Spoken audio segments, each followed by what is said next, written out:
A full list of topics and themes discussed in this video can be found with timings in this video's description.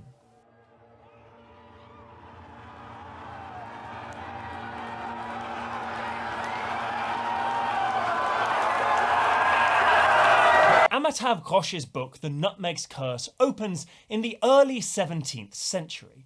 A VOC fleet, better known as the Dutch East India Company, and more accurately known as a series of words I'm not even going to try and butcher, brought Jan Cohen to the Kepulauan Banda, the Banda Islands, the sole location in the world at that point and for at least 2 centuries after, which produced the spices nutmeg and mace.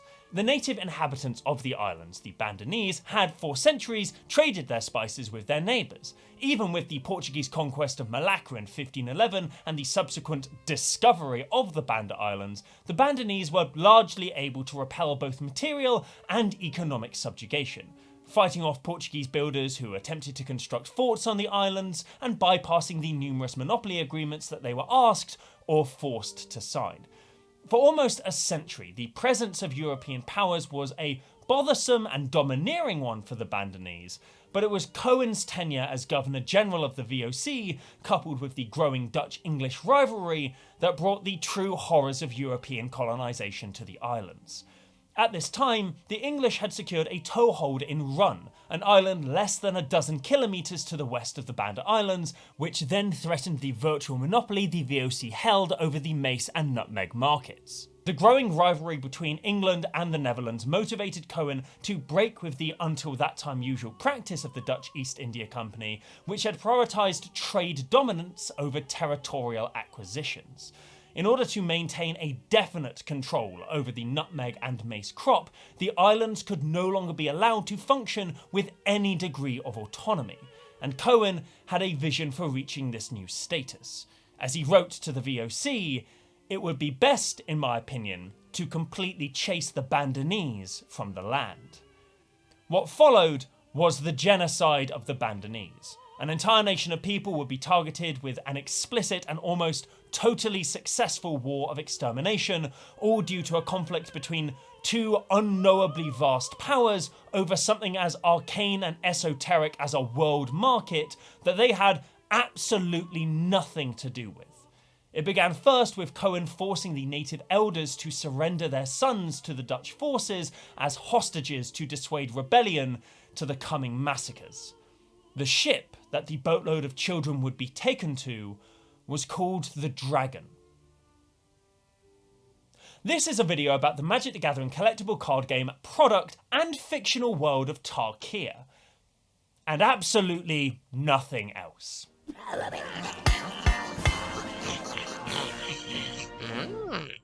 Hello, spicy people of the internet. This video is too long, and I'm Spice8rack, aka the Hoorn Statue Urinator, and welcome back to the channel. Khans of Tarkir, Fate Reforged, and Dragons of Tarkir are phenomenal sets in both the good and the bad examples they lay out for world building, ludo narrative, and gameplay design.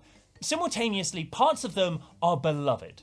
Raid, Delve, and Manifest, the identity of the clans, the means by which the story was told, Alicia who smiles at death, the depth of world building, I could go on, whilst other aspects, the disappointment of Dragon's finale to the block, the pervasive Orientalist imagery, the strange narrative dissonance, the retcons, the formidable Outlast and Megamorph mechanics were all either clowned upon at the time or deserve a thorough unpicking in retrospect.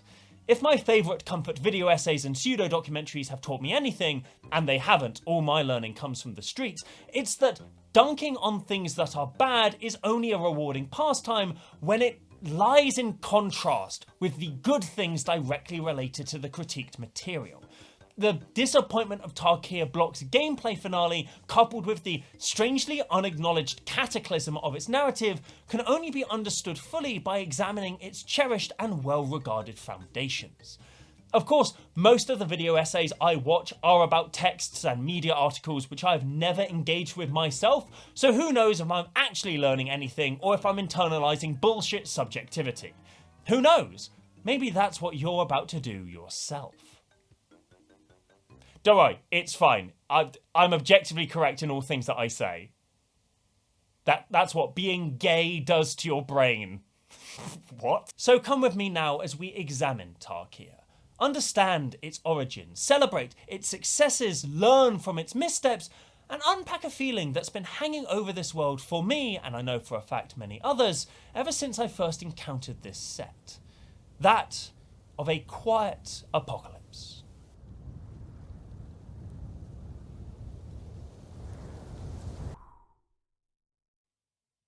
Spies, you don't need to work with other people. You can sort of one-person band this whole YouTube thing. You definitely won't do something absolutely silly and forget to light the fucking candles that you specifically and unwisely, might I add, put right next to the books on your shelf just so you'd have a cool dynamic thing in the background. Yeah, you're clever enough to not fuck that basic part of this whole endeavour up. Cinema, baby! A lot of the research for this video has been fraught with difficulty, as wizards, in their infinite wisdom, sunsetted an uncountable number of articles hosted on their mothership during a server migration in 2022, which included almost all of the articles from the time that Khans of Tarkir was released and before, which made searching for primary sources for a lot of this video almost impossible. I say this here and now because doing retrospectives on sets like this in these conditions is hard enough. Looking for useful and relevant context from before the set existed that could hold clues as to how it came about, however, is downright nightmarish. Anytime in this video that I use as a source an official Magic the Gathering article, I've accessed it using the archive of recovered MTG articles that Max Makes Magic, another YouTuber, took it upon himself to make. Data preservation doesn't directly generate surplus value for Wizards of the Coast, so it's not prioritized.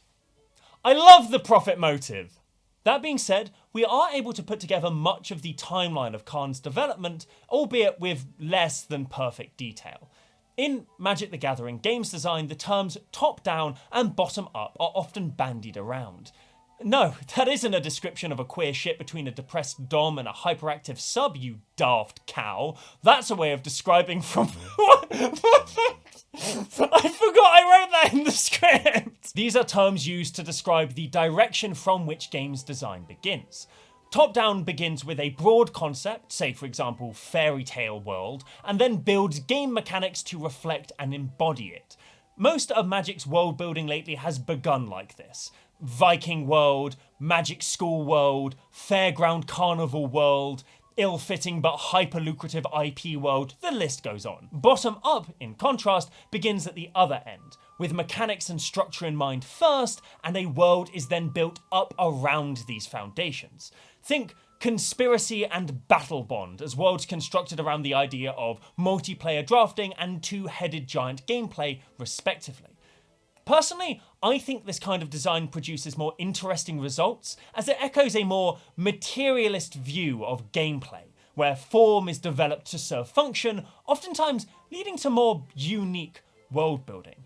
Just as an example, in Conspiracy, a lot of the cards and particularly creatures which interacted with drafting mechanics were colourless artifacts. They needed to be. The game's designers wanted to make sure that no matter what colour combination you were playing, you could still play with the core tenet of why Conspiracy even existed. This led on to artifacts matters being a pretty key component in Conspiracy design, which then led on to the world itself reflecting that, with artificer academies and the such, which then, as time went on, developed into the character of Doretti, a goblin genius inventor in a clockwork wheelchair. I personally don't believe that if Wizards of the Coast had just gone, what if we make a Venice world, that this fucking masterpiece would ever have seen the light of day. Despite it being designed as part of a new process at Wizards that sought to remove the distinction between these two forms in favour of a more holistic approach, it is undeniable that Khan's block very much fell into this latter camp of being designed from the bottom up. Khan's began with a pitch from Mark Rosewater to the winner and runner-up of the Great Games Designer Search. Essentially Wizards' version of The Apprentice, but with lower stakes and not featuring both the 45th and potentially 47th and final President of the United States of America. Ethan Fleischer and Sean Main had secured internships and later jobs at Wizards as part of this competition, and as a challenge to their abilities in the early stages of their semi-employment, Rosewater asked them to come up with an idea for a world that would encapsulate a unique block structure and drafting environment. For those unfamiliar or just young and innocent, Magic the Gathering used to release sets in related blocks together. Rather than jumping from world to world every other month, we'd often stay in one world, region, or narrative arc for a number of consecutive sets before moving on to a new one. Outside of standalone collections like Core Sets or Cold Snap, and experiments like the ever-brilliant Lorwyn and Shadowmoor, Magic had for many years stuck to one block each year comprising 3 sets. One large set to kick things off, introducing or reintroducing the player base to the world. One small one, bridging the gap between it and the last set, which itself would either be big or small, depending on the design of the block, weight of the narrative, etc. Notoriously, this second set, that's unintentional, middle set often languished in both the legacy of what came before it and the shadow of what came after, both due to its size, its lack of narrative incitement or conclusion, and how it played in limited formats. How drafting worked varied from set to set and block to block, but even in the best case scenario, the second set in a block never got that much of a time to shine in limited. When it was released, it would always be drafted alongside more packs of the first set due to its comparatively smaller card pool, but when the third set released, its continued relevance in draft was always up in the air. Either it would be sandwiched between the newest set and the previous, such as was the case with Born of the Gods and Journey into Nyx Limited, or sometimes it would completely cease to exist, such as how new Phyrexia drafts would use 2 packs of that set and 1 pack of Scars, skipping Mirrodin Besieged entirely, or how Rise of the Eldrazi was drafted on its own, skipping both Zendikar and Worldwake, meaning that the latter's representation in that year's limited format was, if you pardon the pun, limited to 1 pack at the end of its very own draft. Rosewater wanted to amend this particular issue, hopefully breathing new life into the off-maligned middle set with a more balanced draft structure. The idea was that, as usual, the first set would be drafted on its own, then alongside the second set when it was released, but then, contrary to everything that had come before, the second set would be drafted alongside the third, with the first set nowhere to be seen. Sorry, this time it was intentional. I thought this was a very funny bit. This way, each set would get a chance to shine. Both the beginning and final sets getting majority representation in their respective drafts, but the second set becoming far more of a legitimate bridge between the two. And here is where the bottom-up design began. Fleischer and Main were tasked with conceptualizing a world and narrative that would justify this kind of change. Why would the first set no longer be relevant by the time we reached the last one? What did the second set represent to get us there? And some of the ideas that they came up with were genuinely inspired.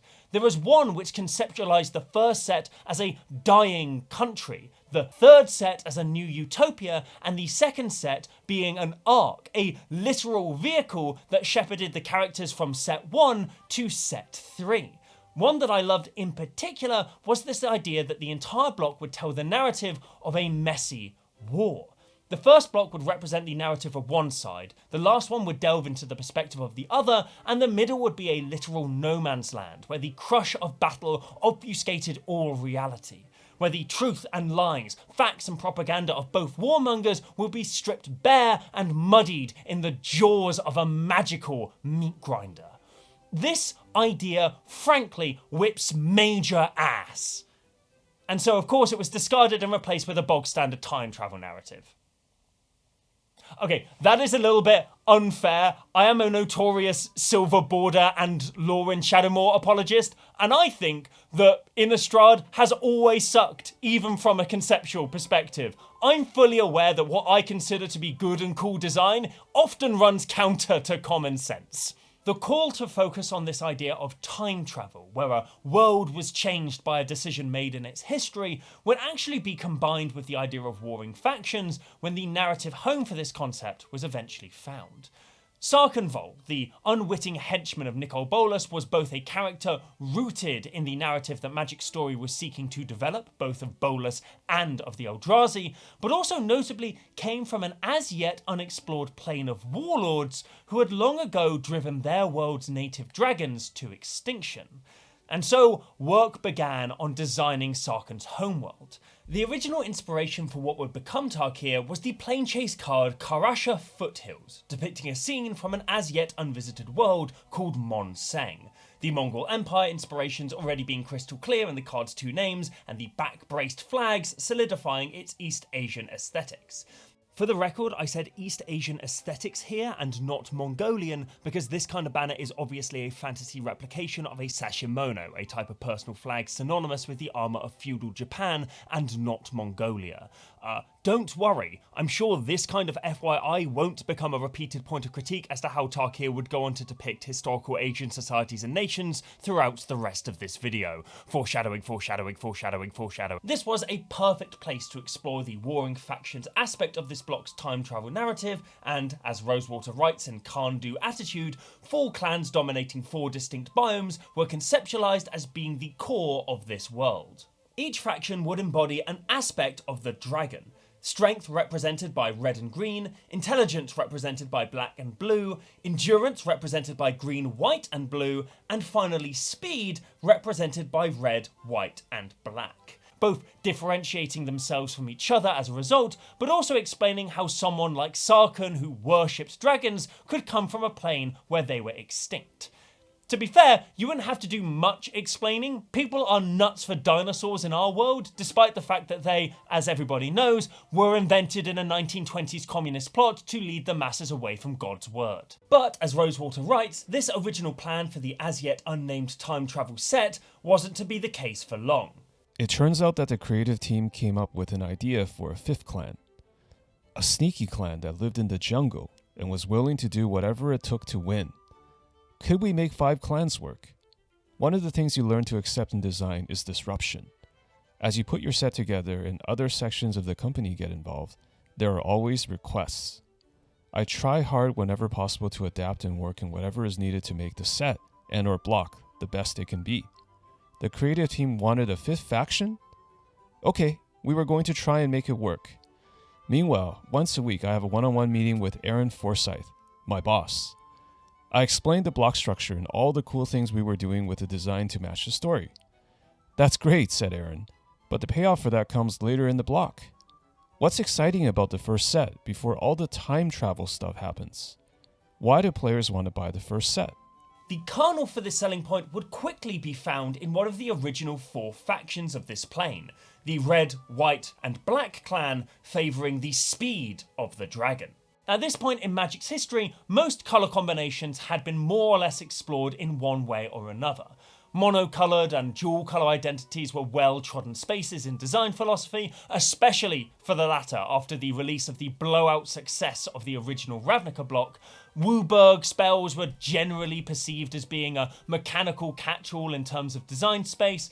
Colourless cards had been explored in either being artifacts or Eldrazi, with some mild experimentation in terms of creature tokens and morph cards, and the 3-colour shard combinations that had been tackled a few years earlier in Alara had solidified both what each colour combination was expected to do, how it should feel, but also what they should even be called. There had, of course, been cards and cycles before which tied these colour combinations to some kind of naming convention.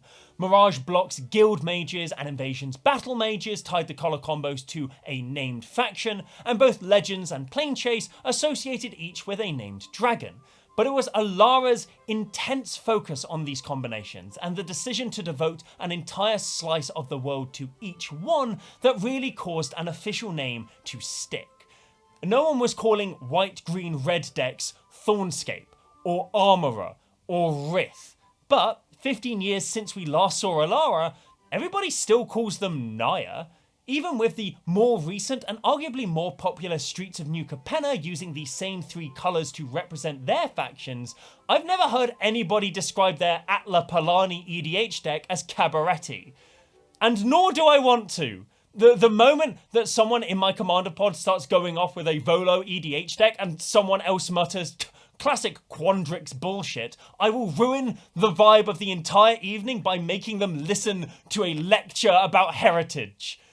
In this way alone, I will become more conservative with age. As Mark Rosewater points out in his Drive to Work podcast, which if you haven't listened to it yet, this is a complete unscripted tangent, but you really should. If you're a budding games designer of any caliber, you should be listening to these episodes. They are a treasure trove of games design, commentary, analysis, and retrospectives. And you can listen to all of them for free because they were put up on a website that Wizards of the Coast doesn't control, and so they weren't randomly deleted during a fucking hard drive switch, destroying decades of games design expertise in a fucking instant. If anybody who runs the bloody Wizards of the Coast mothership ends up watching this video, the poem Ozymandias was a somber meditation about the impossibility of legacy and immortality. Not a goddamn instruction manual about how you should treat your library of fucking brilliant work! Anyway, as Rosewater points out, being asked to change the amount of factions in a prospective set from 4 to 5 means something in Magic due to how the colour pie functions. Groups need to be balanced evenly in the game space, and 5 groups would always imply some kind of symmetry between what factions had access to what kinds of mana. Tarkir Standard will be coming off the back of Theros as well, a set which heavily encouraged people to play with single colours, and also would for a brief time include cards from Return to Ravnica, a world famous for its colour pairs. So the decision was made quite early on to create a meta triptych of sorts, with Tarkir as a way of exploring the as yet barely touched on 3 colour wedges. For clarity, shards are so called because of how the 3 points on Magic's colour wheel that make them up, 2 allied and 1 enemy pairing, break off a shard of it. Wedges, being 2 enemy pairings and 1 allied, create a wedge that cuts through the centre of the pie. For the record, this looks more like a shard and that looks more like a wedge, but believe it or not, despite how long this video is, we just don't have time to get into that right now. Like the shards before them, there did exist semi-official names that had been given to these colour combinations in a previous set, specifically Apocalypse. You had Dagor, Cetra, Necra, Raka, and Anna, but none of these really stuck. Indeed, black, blue, green, and red, blue, green decks respectively were far more often referred to by their acronyms Bug and Rug. And I have checked, but no blue-green Snow Matters competitive deck has ever officially carried the label of Snug to complete the cycle. I can't be the first person to have thought of that, and if I am, then Magic the Gathering players truly are not deserving of heaven's light. Red, white, blue decks were often labelled as America, USA, or Freedom decks colloquially, although maybe they should have been called Chauvinist Ignorance decks instead. Comrades? Junk became the purposeful misnomer for what would later be referred to as Abzan, so called because it was a good colour combination where even a directionless pile of good stuff resembling junk could win competitive games, and red, black, white wasn't often called Dagor, but also didn't really have a nickname. It wasn't a particularly competitive colour combination, and so it never got played enough for one to develop. Sucks to suck, I guess. It's both often a quirk of who came first and saturation of choice that will determine what players choose to call playstyles and design aspects, but also is obviously massively impacted and influenced by evocative design that captures a player base's imagination. So it really is a testament to Khans of Tarkir that people who have never played with that set still call red, black, white decks Mardu. Although, to be fair, the only more recent competition for naming rights would be Ikoria's Triomes and Apexes, and honestly, how many of those can you name from memory? No, I'm going to be a dickhead about this, don't look it up. How many of Ikoria's Triomes or Apexes can you actually remember? I've got Zagoth, Snapdax, Nethroi, Savai, and nope, that's it. That is me done. And I'm not entirely sure about that last one, and I'm still really impressed that even if I didn't get that right, that I got 3 off the dome. But there we have all the relevant context that led to the design of Tarkir, and indeed to the other sets of the block. So, with all that out of the way, it's time to begin exploring how all of this unfolded. Yeah, did you forget? This is part 0. I said at the start, this video's too long! The world of Khans of Tarkir was one inspired by a whole swath of cultures from North, West and Southeast Asia, ruled over by 5 warring clans, each embodying a different culture or cultures from the super region, each with their own mechanic, dragon aspect, philosophy and colour identity. There were the Abzan, the black, white and green clan favouring the endurance of the dragon, led by Anna Fenza, a ruthless meritocrat and fierce warrior who rejects the bonds of family in favour of the capabilities of her clanmates. The clan itself is said to be derivative of the Ottomans, and wage war on the back of great siege beasts or from behind thick sandstone walls set as ramparts against the barren deserts of their domain. The Mardu, representing red, black, white, and the speed of the dragon, the sole clan from Tarkir's original design to retain their identity throughout the development process, are near one-to-one allegories for the Mongol horde, and led by the orc Zergo Helm Smasher, pillaging wherever their mounted archers tread, and refusing to establish any law beyond might makes right, and any settlement more permanent than a tent. The red, white and blue Jeskai, who follow the cunning of the dragon and the leadership of Narset, a restless master of fantasy kung fu, are representative of the Shaolin from the Henan region of China, as well as other monastic and Buddhist orders from Central Asia. The Tima, previously Rug or Setter, live on the so-called frontier and act as shamanistic guardians of the northern tundra of the plain, plainly deriving much of their iconography and practices from the multitude of indigenous nations, peoples and tribes from what we now call Siberia, led by Surak Dragonclaw, a man who punched a bear in half. And finally, the Sultai, the sneaky clan that Rosewater discussed as being introduced as Tarkir's 5th faction. This clan of jungle-dwelling necromancers, led by the sinister Naga Sidisi, cavort with demons and employ trickery and cunning to outmatch the rival clans. They too have clear real-world influences, with their architecture being explicitly inspired by Angkor Wat, the Hindu-Buddhist temple recently named as the 8th wonder of the world and located in modern-day Cambodia. Now, you might have tilted your head slightly at some of those descriptions and thought, this all seems to be kind of a shallow and reductive depiction of such a wide range of cultures, and if not Orientalist already, it would certainly be easy for Orientalist imagery, if not outright racist tropes, to be conveyed through these fictional groups. And to that I'd say,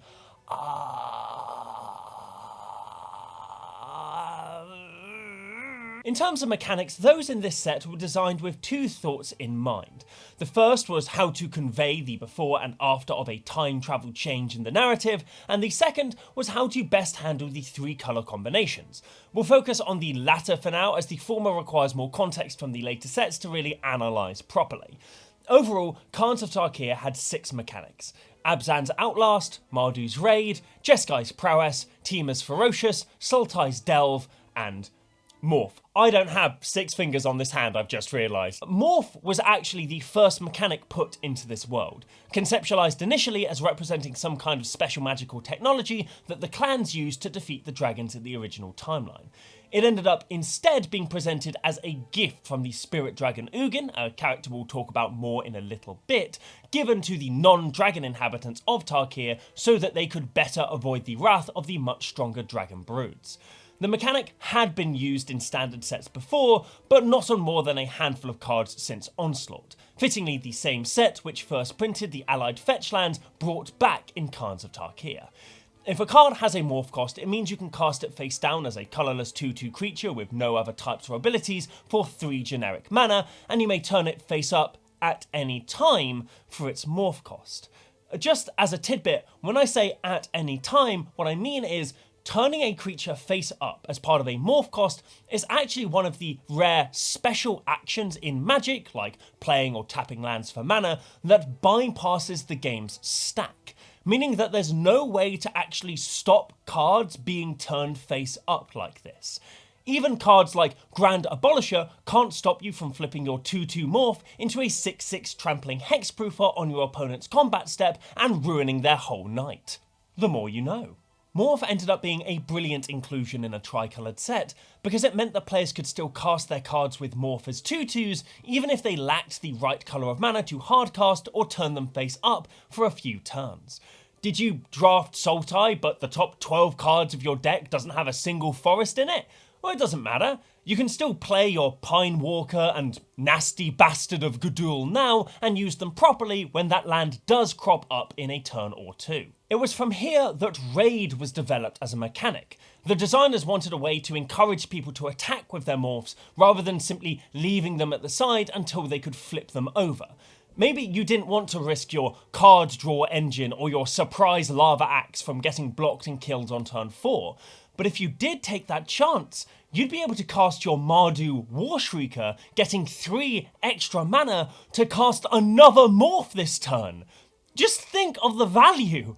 Think upon the value and weep, ye mighty. Raid is one of those deliciously simple mechanics that you look at and have to wonder how it took 20 years into Magic the Gathering's lifetime for this mechanic to get made. If you've attacked with a creature this turn, you either get some kind of benefit, such as being able to recast a creature from the graveyard or pump the damage of a spell, or you avoid some kind of drawback, like getting domed for 20% of your life.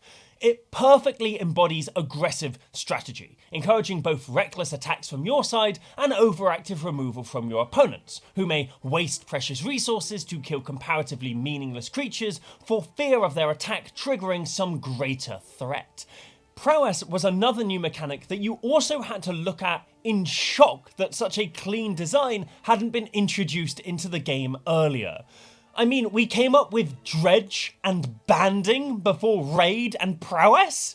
Prowess simply reads that whenever you cast a non-creature spell, each creature with Prowess gets +1/+1 until the end of turn. Initially, this was considered to be too small of a buff, and so for a time Prowess was experimented with to grant +2/+0 instead. Thankfully, as anyone who has spent most of their early FNMs dying to Monastery Swiftspear on turn 4 can tell you, +1/+1 is not too small of a buff, and this grave misstep was quickly rectified. Prowess triggering on any non-creature spell not only gave additional reach to this mechanic, but also developed much of its flavour. For the former, it meant that even enchantments or mana rocks could be temporary buffs, anthems, or even combat tricks if they had flash. No matter how useless a non-creature card was in the moment, it always at least represented a temporary buff to your team if they had Prowess. Sure, playing a Singing Bell Strike on a 2/2 didn't seem that great in the moment, especially when you wanted to save it for a bigger threat. But if you cast it now, you could swing in for an extra 3 damage, either taking your opponent closer to 0 or forcing an unfavourable block. It was beautifully tactical in this way. It also meant that these warrior monks, seekers of enlightenment through both combative and peaceful methods, could learn from things besides the instants and sorceries that wizards and other spellslingers cared about. It makes far more flavourful sense, for example, that a warrior monk would care as much about learning from a display of martial technique as they would the study of information recovered from an archive or the presence of a wise traveller. Prowess was such a hit that it almost immediately became an evergreen keyword, joining the ranks of Reach, Trample and First Strike. This card was printed in Magic Origins, the very first core set after Khan's block. That's how successful this mechanic was. Of course, when in the company of great success, that which falls short will always seem to fall even shorter. Outlast, Abzan's mechanic, sought to embody the endurance of the dragon. Originally called Hunker Down, Outlast is a sorcery speed activated ability where you pay a cost, tap the creature that has it, and put a +1/+1 counter on it. Usually this would incur some kind of additional effect, or produce a synergistic combo with other creatures that had +1/+1 counters on them. It also sucked. It sucked real bad. The concept of this idea was reasonably sound. The designers wanted to capture this notion that whilst the other clans fought or schemed against each other, the Abzan would stand resolute, shouldering all the hostilities aimed their way whilst inexorably building their forces and winning in the long term. Very much a shields up, tank the damage kind of ethos. Unfortunately, it turns out that not attacking with your creatures and constantly tapping them down on your turn to eke out granular statistical advantage whilst your opponent runs you over with orcs the size of silverback gorillas doesn't give you much space to think about the long term, much less actually reach it. The outlasting philosophy of the Abzan was captured exceptionally well, but more so on cards like Siege Rhino, whose massive 6-point life swing and indomitable body slowed the pace of Khan's standard down to a snail's crawl. Ironically, a card which embodied the old idea of junk, a bunch of good stuff printed on a white, green and black body, ended up representing the Abzan a lot better than the Abzan's own mechanic. Ferocious wasn't as feels bad as Outlast, it must be said, and again is one of those mechanics that seems like it must have been printed at some point before in Magic's history. Indeed, it ran incredibly close to Naya's unkeyworded Power 5 Matters mechanic, just dropping the threshold by 1. Once again proving that anything that blue touches is just better by default. This mechanic was given to the Teamer and unfortunately was just kind of boring and passive. On the surface, its simplicity seems comparable with Raid and Prowess, but whilst those ended up becoming both player favourites in the moment, but also mechanics to return in the future, Ferocious just came across as uninspired. Like Raid, it checked to see if your board state met a certain condition, in this case if you had a creature with power 4 or more, and if you did, you gained some kind of benefit, dealing extra damage or improving the reach of a counterspell, etc. However, unlike Raid, Ferocious was a deeply passive mechanic. There was no risky attack you needed to consider to pull it off, no second guessing your opponents needed to do each time it became your turn. Instead, you simply needed to have at least one big creature, and then all your stuff worked. Strangely enough, this passivity and low bar for achievement ended up limiting the viability of this mechanic. A scant 21 creatures in Teamer's colours in Khan's had base power 4 or greater, only 9 of them being common cards. Even if we extended our search to include black and white cards as well, the overall number only goes up to 37, just a quarter of Khans of Tarkir's creature base, many of them still being rares and mythics. Ferocious became a snowball or win more mechanic where if your board state was letting you cast Ferocious cards for their full effect, you were probably already doing pretty well in the game anyway, especially in Limited, considering that meant you controlled at least one creature larger than 70% of the rest of the game's threats. As a result, the benefit of triggering Ferocious had to be scaled back for 2 reasons. The first was that you'd often lack the right board state to gain its benefit, so the base of its effects had to still be somewhat playable, and the second was that if you did trigger Ferocious, you were probably already winning that game anyway, so adding too many more advantages would just be unfair to your opponent. When taken together, this led to pretty meagre rewards for completing the tasks set by these cards. 2 extra damage on the fireball that you were hopefully casting for 7 anyway. Granting Indestructible on a lure spell that you probably weren't going to draft over an on-color vanilla creature. Giving your Death Touch creature a stat boost on attacks when Death Touch creatures are far more often than not more effective on the defense. The benefits of Ferocious were small, and the means by which you achieved them were passive, uninteresting, and required almost no skill to get you there.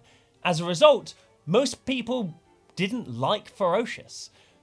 But if Ferocious was suffering from a lackluster reception, then the Soultice mechanic was suffering from success. By which I mean, it broke the game like a fucking breadstick. Delve was a returning mechanic along with Morph, although unlike the latter, it hadn't been printed as the main mechanic in any previous set, instead being one of the many experimental mechanics explored in Future Sight. Much like the other mechanics in Khans, it was clean and simple. Cards with Delve usually cost large amounts of mana to cast, but could have their cost reduced by 1 generic mana for each card you exiled from your graveyard as you cast it. Quite famously in Magic, ways to cast powerful cards for less mana than they originally cost tend to be pretty good. Reanimate, Sneak Attack, Cascade, fixed cascade that wasn't fixed at all. All of these cards and mechanics are generally considered to be the fucking nut. So when Delve got printed on a card that, say, let you draw 3 cards for potentially only 1 blue mana, it turns out that it was kind of busted.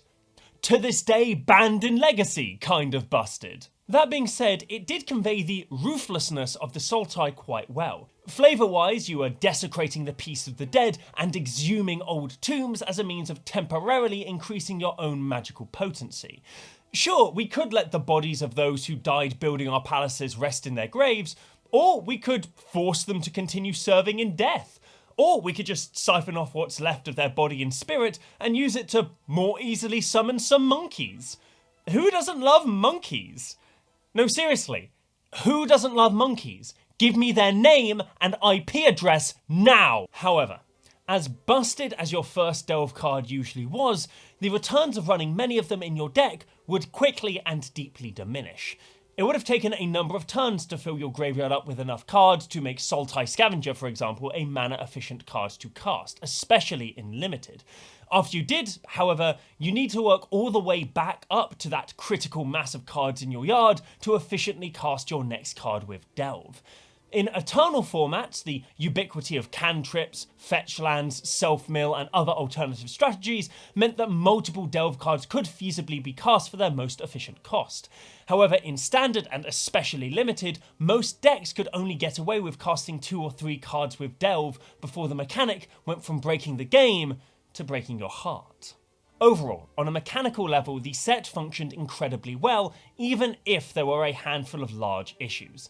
The aforementioned Siege Rhino was a nemesis so notorious that Rhystic Studies has made a whole video about it. Monastery Swiftspear was an absolute house which could often close out games as early as turn 3 with very few ways to stop it. The return of fetch lands were of course much lauded, but also led to most games taking longer as a result. Hilariously, because the Scrylands had only been first printed the previous year, there was a brief time where Temple of Malady was more expensive to buy than a windswept heath. God, those were the days. Hello, Editing Spice here. I almost released this video without going into any additional detail about Tarkir's fetch lands. I know, this piece just had to be longer. Onslaught's allied paired fetch lands, widely played in pre-modern Eternal formats and blinged out commander decks, saw their first ever reprint here. Receiving new art in the new border, scenes of various different kinds of dragon bones being subsumed by equally varied vistas was a potent metaphor for both the historical context of these cards, lauded relics of the past in a strange new landscape, but also for their mechanics. These lands searched for one of 2 different kinds of land types for the cost of 1 life, but produced no mana themselves, giving an air of diminished natural power to these landscapes, whilst also hinting at the distant colour identities of what dragons rested here. The twisted horns of blood-stained mire and still gushing gas of polluted delta nodding towards key elements of the dragons whose bones these once belonged to. It also cannot be overstated how wild these cards were to see coming back into Magic, especially for somebody like me who'd only ever seen them played on YouTube or by the long-term players at my FNMs who I one day hoped to emulate. Remember when the idea of certain cards getting reprinted in an upcoming Magic the Gathering set caused this level of in-person excitement? Like, contrast the reveal that Cavern of Souls would be reprinted in Caverns of Ixalan. My friends, it is my pleasure to reintroduce to the stage here, the first time in years, Cavern of Souls.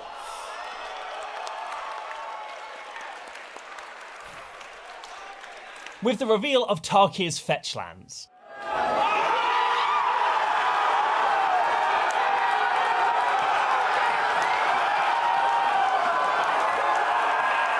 Like, the announcement to the fetch lands was deemed exciting enough that Wizards of the Coast uploaded it to their own channel, and that video has over double the amount of views as compared to the preview panel at MagicCon Las Vegas 2023. Absolutely no shade on the showmanship of the ever-delightful Riley Knight who was presenting the Caverns of Ixalan panel there. It's just that when new sets are popping up like Wombles on Wimbledon Green every 2 weeks, it's difficult to get excited about anything old becoming new in Magic.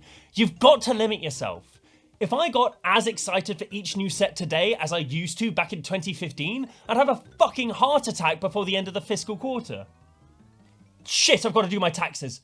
Getting into Magic around this time really did feel like you were getting in during the second wind of a massive thing.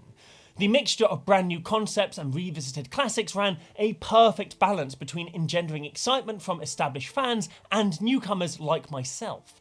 A vast majority of people who played with these sets as they came out, even those as critical of this block as I'm about to be, would agree that Tarkir was special and brilliant. Even the metagame seemed to embrace this world, at least the wedges that were a component part of it. Even if iconic clan-related cards like the Ascendancies, Charms, and Khans themselves didn't always get a look in for the decks that ran their colours, the majority of the metagame for the entirety of Khan's time in Standard was some combination of each clan. Abzan midrange, Jeskai combo, Mardu aggro, Temur Zoo and Sultai control were all at one point or another in the top 5 of Standard's best decks. Even as Khans began to rotate out of Standard, Battle for Zendikar and Oath of the Gatewatch bringing with them fetchable dual lands and months of incredibly greedy mana bases, people still honoured the clan's names in their decks. Mardu Green, for example, was a standard Mardu mid-range shell that just so happened to run 4 copies of Siege Rhino. Even if some of the clans of Tarkir had lackluster mechanics in comparison to their contemporaries, their introduction left a lasting impact. Each had a clear playstyle associated with them that resonated and connected with players. If you like casting lots of spells and surprising your opponents in combat, you are going to be interested in the Jeskai. If, like me, you're a little fucking edgelord who loves value almost as much as they love zombies, then the Sultai were always going to enthrall you. Which, of course, brings us onto the world building of both the clans and of Tarkir itself. I've often said in my videos that even if you don't care about or pay attention to the story and lore of Magic, it is still fundamentally that which keeps you invested in the game. On a caloric level, all restaurants can meet your needs, but it's only the flavours of some that'll lead you to becoming their regular. The clans of Tarkir, on that note, were amazingly realised, immediately iconic and brilliantly consistent. You can tell at a glance which clan individuals belonged to, human or not, on utterly unrelated cards. The locations, styles of combat, dress, and even changes in hair colour or body size make clear the distinctions between each group. It's easy to tell the difference between Abzan and Mardu orcs, for example, just by looking at their clothes, demeanour, and setting. The orc in Set Adrift is clearly robed in the lamellar of the Mardu, leather armour embossed with square metal plates to grant both mobility and protection, whereas the Mer-Ek Nightblade looks at the audience with a calm inquisitiveness not seen in the likes of the Mardu. Even though we can only see a glimpse of his armour, he is clearly not dressed for riding, with solid metal pauldrons that would damage his neck and shoulders after only a few minutes on horseback. Additionally, he is clearly indoors, with a distinctly angular doorway behind him, synonymous with that of Abzan architecture. You can tell that the person being trampled and ride down is part of the Sultai due to their haircut, braces, and notched pauldrons. I can tell what clan the person accepting these gems in Briber's purse belongs to despite only seeing their wrist. All of the clans have distinct styles of armour, and the only clan which uses faux dragon scales in theirs is the Abzan. Each clan also had their own distinct biomes, mountains and valleys, the tundra, steppes, desert and jungle, which not only grounded each of them, but also gave audiences a pseudo-geography of the plane, despite no map ever being officially made. Returning to Ride Down and Briber's Purse, it is clear that the former takes place in Mardu lands due to the open skies, and the latter takes place in the steam-cloaked cities of the Sultai's domain. These pieces of card art also tell us about how each faction relates to each other. The Temur are almost always depicted in their homeland, surrounded by ice and forests. Whenever another clan is depicted on the same card as them, it is almost always them coming to the Temur, either invading their territory like in Roar of the Challenge, or launching arrows in skirmishes at their borders, such as in Killshot and Shatter. This tells us about how the Temur sit in this world. They are not expansionist by any stretch of the imagination, but if you come a-knockin', they'll give you a rockin'. The storytelling in Khan's art is brilliant, but so was its literal storytelling. Since pretty much its inception, the story of Magic the Gathering has been told through novels like The Thran, Quest for Khan, and the 4 Lorwyn and Shadowmoor books. But in 2013, a shift began. Rather than the entire story being told through one single text, the main crux of the narrative was instead condensed into novella form, and short, supplementary stories began being posted online. Some were just interesting vignettes like the stuffy doll-centered tale Threadbare, but others told the stories of characters who otherwise didn't play too much of a role in their world's narrative, such as Odric's tale, which was published alongside his printing in M13. As time went on, and as the popularity of these tales grew, more and more important story beats began to appear in them. Jace's first encounter with Vraska can be read online rather than in any of Doug Bayer's 3 novellas from Return to Ravnica. Or rather, could have been read online. God damn it! This was a brilliant move that helped to get a lot more people who otherwise would have just caught up on the lore from secondhand information or the wiki into the actual story of the game. And this really moved into a new and higher gear with Khans of Tarkir. For this set, and for the rest of Magic's releases for the foreseeable future, the entire story was told in digital release. The vignettes remained, with most of Khan's story articles being what would now be rather dismissively labelled as side stories, but the main tale of Sarkhan's quest on his home plane was posted right alongside them. And these stories were brilliant. I actually read a bunch of them a few years ago during a 24-hour live stream. Please don't pay attention to the fact I wasn't there for multiple hours. I had a nap and my alarm didn't wake me up. Expected narratives like giving Anafenza and Sidisia spotlight, despite their absence from the main storyline, were mixed in with stories like the Chensai twins, which explored how Jeskai administered settlements dealt with issues pertaining to law and order. And this is so cool! Like, hell yeah! If you want me to believe that the world you're creating is a living, breathing place, show me low-level spiritual judges arbitrating over an apple heist. I'm locked in. I'm on fucking board. Because Khans of Tarkir was released long before Magic's utterly unsustainable obsession with printing 30 new legendary creatures each set, a number I spitballed as a purposeful over-exaggeration, which turns out to just be an accurate estimate. I hate this! Because of that, most of these side stories didn't include an associated character card, or cards, which led to an even greater sense of depth in this world. That might seem a little bit counterintuitive, so I do want to explain. I remember reading Taigam's story when it came out. The tale of a Jeskai monk who'd fallen to the corrupting influence of the demonic Sultai, and being both surprised and intrigued that such an interesting and seemingly important character wasn't even on a card in this set. The story team went through this much effort to flesh out a character who ostensibly only existed to put a name to some bits of flavor text and art. Whether or not the team had designs for Taigam in the future, it didn't matter. The world felt so much more full for his being there, and it made me, and I imagine a number of other players as well, organically excited for our prospective return to Tarkir. This kind of storytelling did lead to the glop shitoification of Magic for a good few years for me, it has to be said.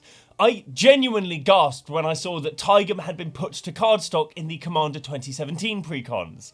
Like, look, he's part of like the Necromancy clan, and as a result, the top part of his card is kind of like a Necropotence reference. It's a cool callback. It's Ludo narrative. I understand that this is cringe. I'm fully aware of that, but cringe as it may be, I still value and miss the time when I'd read about a cool character in Magic's story and actually have to wait to see how they'd be represented in-game. Sometimes waiting for a single pot of pudding after dinner is better than dinner being provided simultaneously with 4 pots of delicious pudding. I also realised that I've barely talked about the actual main story of this set. Each time I go back and think about Tarkir, I can't help but getting lost in the rich background characters and side narratives, but in summary, After the cosmic clusterfuck that was Zendikar, Sarkhan's been hearing a voice in his head that he suspects is the spirit dragon Ugin guiding him to his home plane of Tarkir. When he arrives, he bumps into his old boss Zergo Helmsmasher, who's still holding a grudge from the time that Sarkhan spark ignited during a battle and wiped out an entire regiment of Mardu warriors. Sarkhan escapes following Ugin's guidance and crosses paths with Narset, the leader of the Jacc, who too is on her own quest towards the resting place of the spirit dragon.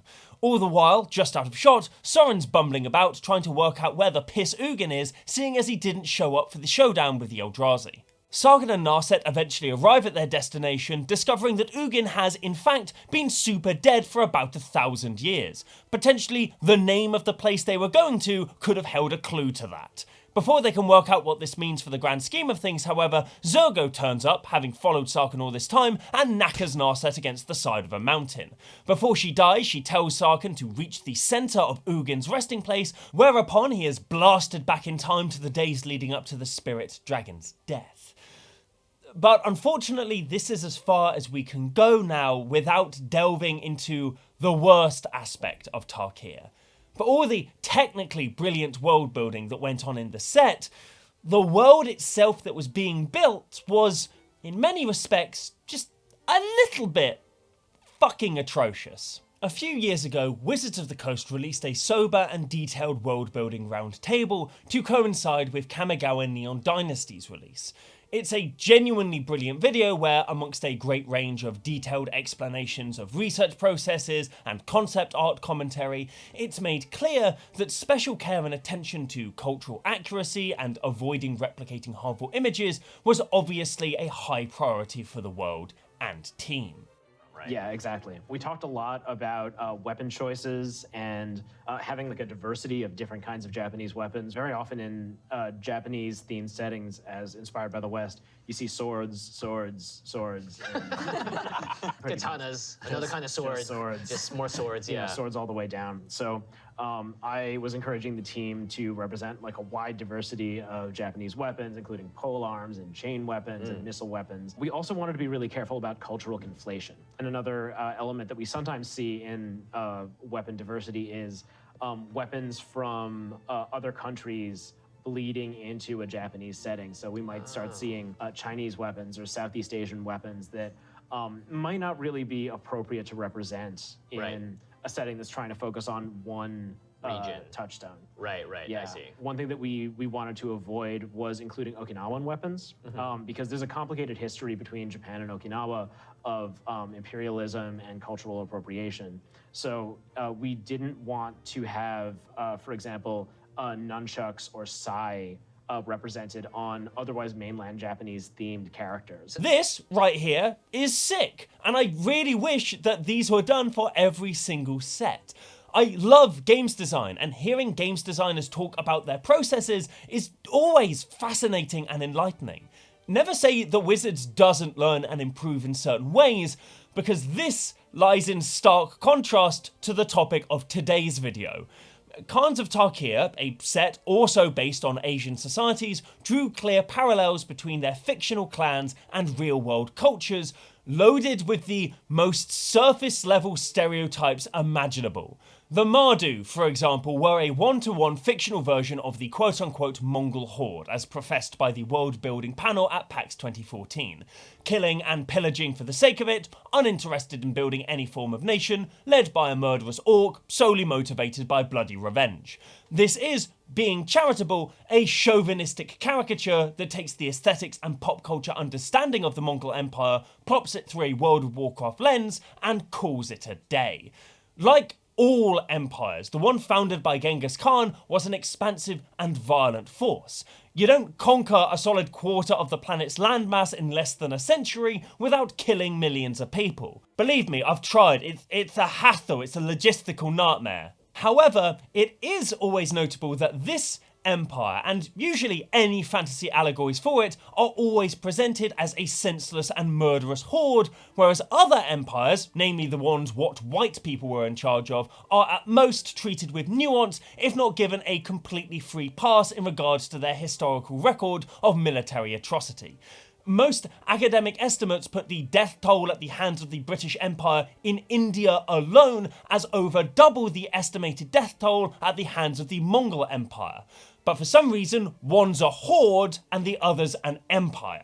It is entirely possible to recognise the abhorrent violence inherent in the development and maintenance of all empires, whilst also recognising that reducing the largest Asian empire in history into cultural replications of murder-horny barbarians is whack and racist. Okay, so I do want to jump in here just on the word horde, because there is more nuance to it that later research illustrated for me. Horde was a term absolutely used by contemporary chroniclers of the Mongol conquests throughout Eurasia. As the historian Marie Favreau points out in the introduction to her book of the same name, horde, derived from the Mongols' own order, was used to, quote, name this changeable sort of empire built on mobility, expansion, assimilation, diplomacy, and trade. A power of a different kind required a different kind of name.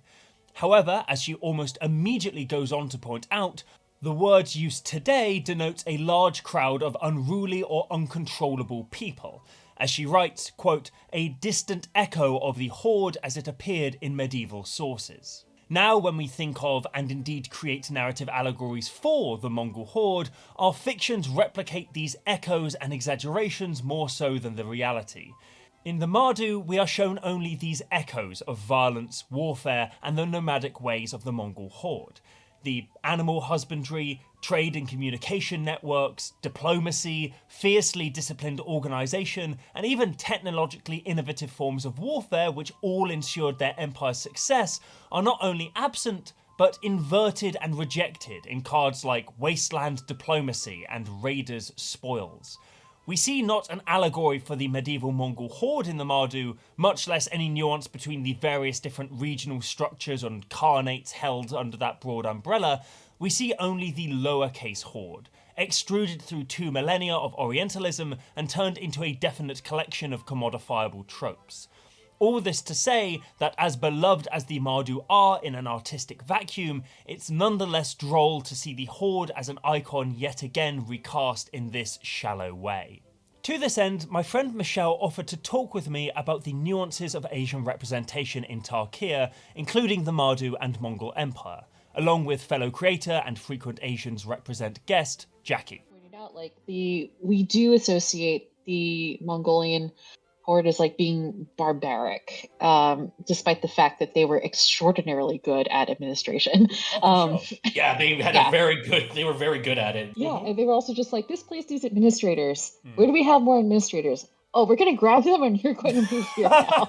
That was the thing too, for the Mongolian Empire was oh, you have a specific skill, we want your skills, and we want to either we'll incentivize having you come to us. As you hear it, it's oh, this still fits within the wedge, and it's just none of it's represented at all. I just want a white-black card that shows just someone who does paperwork who used to work with another group. Maybe it's a Sultai accountant. Yes! There's just so many things I think had they decided to bring in. To my knowledge, I don't believe they brought in cultural consultants. No. And I think that makes a huge difference, right? Just having people there who have a living, real connection to the material is so important. My hope is that when we see a return to Tarkir, that we can bring some of this back, some of the cultural consultant expertise that we had in Kamigawa back, because there's just so much here that can be done and done well, given the opportunity. Of course, it's not just the Mardu. The Sultai don't fare much better on examination. Images of scheming, jungle-dwelling Asian people who conspire with demons, dealing in necromancy, while sporting long golden fingernails and hanging out in decadent palaces explicitly designed in the style of Angkor Wat, are pretty clear retreads of Baby's first Yellow Peril, where the Naga are understood first and foremost as those spicy mobs you had to fight off in Zangarmarsh, and not as venerated and ancient aspects of multiple world religions. It just hits every surface level trope imaginable. Here's how the clan was introduced in the Khans of Tarkir world building panel. Sultai is a clan of vast wealth who's built a majestic kingdom deep in the primeval jungle. And while there's a sinister decadence to their culture, they are still capable of creating works of mysterious beauty. A majestic kingdom in the primeval jungle. Sinister, decadence, mysterious beauty. Look, I don't mean to be harsh here, but this is the most unimaginative summary of the most stereotypical fantasy East Asian society that I have ever heard. Like, at this point, the designers were 2 steps away from trying to make all the Sultai zombies look more menacing by giving them fucking Fu Manchu moustaches. Anyway, here's a picture of concept art they showed off at this panel of a zombie with a Fu Manchu. I mean, I'm glad that this at least stayed in the drafts. Speaking of shit staying in the drafts, want to hear a story about the origins of the Sultai's name? Well, according to Board of Education by Mark Rosewater, they were originally not called the Sultai, but instead the working name was just Sultanate. And before Delve was set on as their clan mechanic, they were going to be saddled with Oppress, a seemingly proto-form of the villainous choice mechanic. So, the clearly most evil, sinister, and sneaky clan of the block was almost going to be presented literally as an oppressive sultanate from the jungles of Asia. I am very glad that at least somebody at the company was around to caution against being that explicit with Islamophobic and anti-Asian tropes, but knowing that this clan began life as such a fundamentally racist caricature of a predominantly Asian form of governance makes it hard to not raise your eyebrow at a lot of the design decisions that grew from this foundation. I mean, Jesus, they barely even changed the name. Just cut it off in the middle, like when your uncle gets halfway through a joke before he remembers it has a racist punchline. Also, sorry, I know this video is long enough without me putting addendums on addendums, but I just reread the article whilst I'm editing this and noticed that Mark Rosewater says that the Sultai were first called Sultanate because of their quote-unquote source material. No they weren't.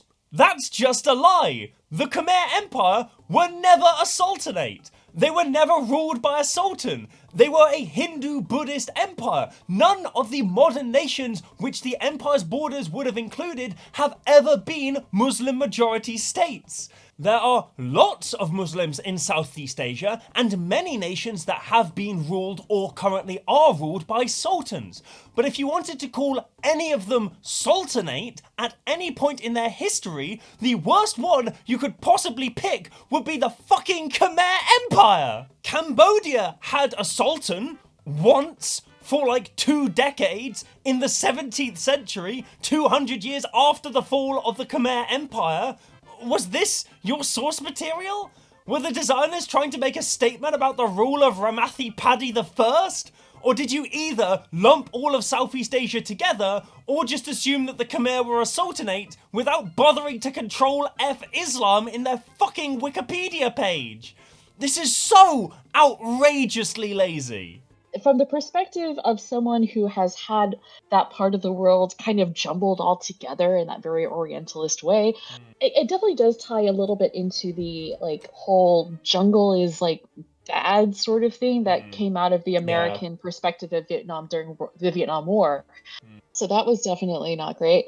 Of course, I don't think that was particularly thought about in world building, but it does lend itself very neatly, as you pointed out, to sort of the natural like sketchiness or like villainousness of like if there was a biome that would be a hive of scum and villainy, it probably would be like the jungle if we looked at the from like a Western American perspective. I think the thing is like when they did the world building, right? Because I think Connor, you mentioned like the fact that the whole emphasis of Sultai is like it was about being sneaky and subterfuge, right? Which a lot of the Sultai cards emphasize. Yeah. And I guess the thing is like the mentality is always the portrayal that like, oh, you're being sneaky, so that you're and there's subterfuge, there's manipulation. So oh, that means you're inherently just not great people in general. And I just want to add is like you don't have to make the swamp people or jungle people, you know, like the sneaky people. Like, why couldn't you have made the Jeskai the sneaky people? I would have loved to see evil Shaolin monks for a change. I don't get enough of that anyways. Even the term Khans of Tarkir displays an incredible level of laziness, or at least thoughtlessness. Khan was a title adopted by the leadership of very specific nations during equally specific social and cultural epochs. Calling the leader of a pseudo-Shaolin warrior monk organization a Khan makes about as much sense as a fictional nation themed around medieval Portugal being led by a Kaiser, or calling a cop a worker. It's just inaccurate terminology. There's just a general sense of thoughtless cultural pick and mixing going on about, with how the Mardu are the Mongol horde with just a little bit of samurai thrown in, according to the PAX panel, or how the Tima are supposed to represent a totality of different cultural and ethnic groups from throughout Siberia and Manchuria, whose leader's name is Sanskrit in origin. For like the Timur, it's like, I feel like that one had like a very broad brush that does not represent even a fraction of all the cultures it's trying to emulate. And the parts that they try to emulate, I feel are like it's very limited. When you're talking about Siberia, you have to ask what is considered Siberia, because there's the Western interpretation of Siberia, and then there's what the people of the area, or areas I should say, consider as like their lands and things like that. And if you're talking from just the Western definition of Siberia, you're talking about over 80 different indigenous cultures and groups. Just that's a minimum. That's not even the max. A lot of them have unique elements to their cultures and their traditions, especially when it comes to things like spiritualism, and when it comes to their methods of food preservation, because that is a very ritualistic element to their cultures. You're also talking about like how they interact with each other too. And it's one of those things that I remember when I was thinking about like even just the fact that the word shaman is a appropriated term in general. And realistically, that's just a thing that Wizards just wants to keep using every time I see it. And I'm just going, you could have just called them a cleric or a priest or any other word that did not have a specific connotation to a very particular group of people. We have humans in there. We have there's like the dog people. I forget the name. The Ainok. Ainok, and the Ainok are not even from like the Siberian area. They're from a different culture entirely. Oh, really? It's just like, yes. Fuck's sake. Yes, they are. So it's like, well, you didn't even use a term for a thing from the same area. And it's not just the Tima's design that falls prey to cultural conflation. The Abzan are supposed to represent the Ottomans. You know, the massively impactful and transformative multinational empire that lasted for over half a millennia, encompassing the Balkans, Anatolia, North Africa, the Arabian Peninsula, and Mesopotamia. Yeah, all of that is supposedly represented in the desert-dwelling sand warriors of the Abzan. Asia! It's all just one place, baby! When you actually look at, and I'm sure you'll bring up like images and stuff like that, but when you look at the armor, I would say that's more like Han Dynasty inspired. Before I found out that the Abzans were Ottomans, I always assumed they were referring to like some of the older Mongol cultures from the Gobi Desert who were very Hun-like. Yeah. Because their armor, like you said, very reminiscent of the Huns. And there are architecture. There were architectures in like the area of the Gobi Desert that were connecting Mongolia and China at the time that were architecturally very similar to the art that depicted in Abzan. Which again, I thought, oh, it's the cultures that were in like the Gobi Desert that were surrounding it. That makes sense. And then years later, I hear, oh no, it's from the Ottomans. I'm like, what?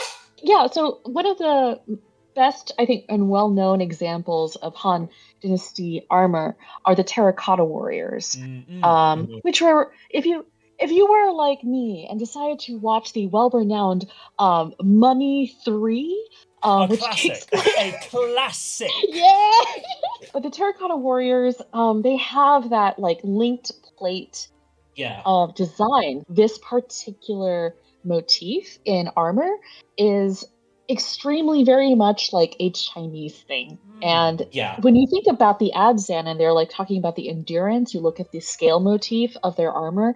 I can see like maybe some of the Turkish influence with their helmets, the points and like the weapons the too. The weapons too.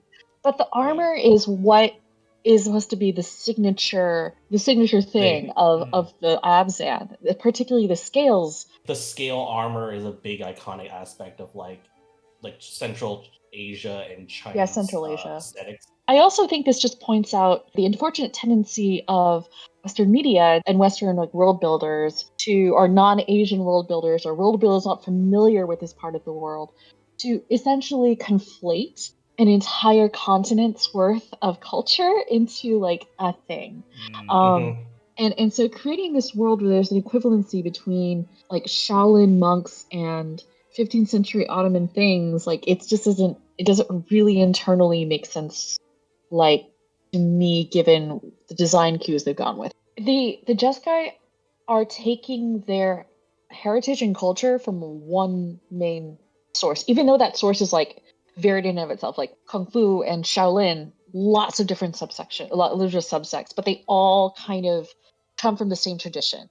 So that's, I think, one of the reasons why it's just the most consistent. I would say we have more of like, especially with the shaved heads, I would say like definitely more of a Buddhist Buddhist depiction, or it's leaning more Buddhist in that way. Which is why I was like, oh wow. And a lot of Narset has hair. Oh. Yeah, Narset had hair, which was one of those things I was really surprised about. I remember. Yeah, I was surprised Narset had hair.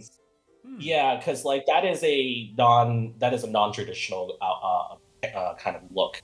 I suspect they made that decision because people looking at a bald woman might be weirded out by that if they're not familiar with that particular aspect of Buddhist culture.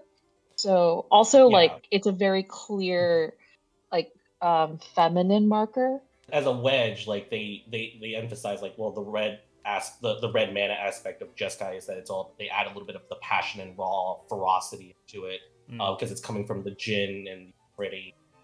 So it's like, so you have that elemental component, what they're trying to emphasize. Because you mentioned the Jinn, and you've got in Jeskai, you've got the Jinn and you've got the Ifrit as well. How like prevalent are those images in the mythos of the area from which like? Not at all. No. There's. I think it's just one of those like limitations in the Magic lore where they're like, we have these iconic things, so we're just going to implement them. Jinn and the Ifrits are very specifically from Near Eastern, Middle Eastern mythology. And they could have just stuck with elemental and just called it a day. But it was like a design, it was like a narrative choice to go, okay, well, we have like these other Asian inspired or like Middle Eastern inspired names that of entities, and we can use those because they've already existed in the game for so long at that point. It's like they can, but it was one of those things. It's like you didn't need to shove that in. You could have went a simpler route and saved everyone a lot of grief. I really am tremendously happy that both Jackie and Michelle joined me for this video, and these were just edited snippets of a much larger and more chaotic conversation about Asian representation, Wizards of the Coast, and the meth alligators of Florida that you can go and watch in full on the second channel I've created for unscripted content, and maybe live streaming as well. Also, go subscribe to Asian Represents, the podcast in which these two cool cats sometimes guest. Meow. Anyway, back to the Orientalism of Tarkir. Today I've been brainwashed by enough anarchist drag queens and subversive indigenous critical theorists to have the language to explain why all of this is a little bit shit. I've also grown more happy, handsome, and better at chess as a result. But regardless, even when I was playing with Khans at the time, back when I was a useless liberal, I found it pretty strange that we'd get whole releases devoted to exploring the myths of ancient Greece or the vibes of Poe's New England, but uncountable distinct cultural groups and nations spanning this entire landmass all had to crowd for space in only one block. especially when, as we shall see, these cultures would quickly stop from being the focus of this world. Orientalism is a term that I've used a couple of times now, and if the comments on the last video where I said this word have taught me anything, it's that it needs to be explained what exactly I mean by this. It is not a racist word, it is a philosophical term. It was redefined and brought back into mainstream discussions around the idea of Asia by the Palestinian-American philosopher Edward Said. To simplify, it critiques the ways in which the reality of the other is transmitted through cultural replications by Western writers, thinkers, and artists, often lousy with inaccuracy, exaggeration, omittance, and invention. These replications then go on to inform a warped understanding about the reality of the other, which in turn shapes future replications as well as, more importantly, perceptions and treatment of the people and societies that were first misinterpreted in this way, often to deeply harmful ends, both individually and structurally. Or to put it even more simply, Orientalism overrides the Orient. And no better example of this springs to mind than with Tarkir's Rakshasa. If you live in the West and don't know all that much about Asian culture and mythology, and most of us don't, your first introduction to Rakshasa, malevolent devas or spiritual beings in Hinduism, may well have been through this set. They are humanoid tigers, made distinct of course by their command of dark magic, human-like speech, devious desires, and the specific image of having backwards paws. This is a very startling picture and a fascinating glimpse into Hindu iconography, scripture, and culture. Except in the digitized version of Tarkir, the Rakshasas are now being presented as four-armed blue demons with no cat-like attributes at all. Why is that? Well, it's because Rakshasa aren't tiger people. At least not in the way that Wizards has historically depicted them, and certainly not with backwards hands. This was just something that Gary Gygax, a central creator of original D&D, made up, inspired by a depiction of a Rakshasa from an episode of Kolchak the Night Stalker, which you are currently watching. As Shivam points out on X, formerly known as Twitter, a key component of D&D Rakshasas, on which Magic's version is based, is their specific vulnerability to crossbow bolts. Whilst this is not at all a feature of Rakshasa in Hindu myth, it was the way the demon was defeated in Horror in the Heights, the episode of Kolchak which featured Rakshasa, which then inspired Gygax's version. In this episode, the Rakshasa was presented as a large black furry creature with claws and paws. However, as you might expect, outside of the superficially accurate ability of the Rakshasa to shapeshift, this is less of a faithful recreation of traditional Hindu iconography, and far more so a mid-70s Monster of the Week show wanting to spice up a beast man with a pinch of the East. This, of course, didn't stop Gary Gygax from writing a description of the Rakshasa pretty much entirely based off of this episode of Kolchak into the first edition of Dungeons & Dragons Monster Manual, the cover of which goes fucking hard. This was then in turn interpreted by David A. Trampier, one of D&D's original artists, to be a humanoid cat creature resembling a tiger. The backwards hands bit is also just fully invented, appearing first in D&D 2nd edition, drawn by the artist Tony Dieter's Lizzie. This is truly wild. Every few years the Rakshasa changes. It's like Orientalist telephone over here. Ring ring, who's that? It's Edward Said. He's back from the dead and out for revenge. What this has resulted in is that the image of the Rakshasa in the West for many people is defined by an artist's interpretation of another artist's work, which was based off of a description borrowed from a racist TV show from the 70s, which has culminated with the Google image result search for Rakshasa being almost exclusively populated by cat people. Wizards are now trying to course correct, recommissioning more culturally accurate artwork for Tarkir, but the damage is largely done. Wikis dedicated to cataloguing occult images and characters use Gygax Rakshasas as their frame of reference, and quote-unquote AI-generated images of Rakshasa end up being almost exclusively titty tiger people with weird hands. Not even backwards hands. Machine learning's one consistent feature is its ability to fuck up hands in artwork, and it couldn't even fuck these up the right way to be authentic with the made-up bullshit from D&D. There are so many layers to this fuckery, it's like a shagging lasagna of cultural contempt. Look, it's entirely possible to be inspired by myth, or to create an entirely new and cool-looking fantasy creature like a devious and magical cat demon with backwards paws, without piggybacking off of and eventually overriding an actually existing part of an entire culture. Of course, however, problematic as these elements absolutely are, they haven't stopped this world being a source of fascination and nostalgia for me and for many other Magic players. Ever since I began making YouTube videos, I've wanted to talk about Tarkir, but it wasn't until meeting someone back during that charity livestream in 2020 that I began considering that the core of Tarkir deserved more than a pithy essay on why the story and mechanics were a bit of a mixed bag. I'd like to introduce you now to Jacc. So I have a YouTube channel where I also make video essays about video games primarily. It is my name, Jacc, Jacc, but it's a lot easier to find through the titles of some of my videos. The most recently released one would be Donut County Says Land Back. I made this YouTube channel at a time when I wasn't really sure what I was going to do with the education that I had and like as a career. And in the time since making it and now, I've come to the sort of realization that it's not YouTube.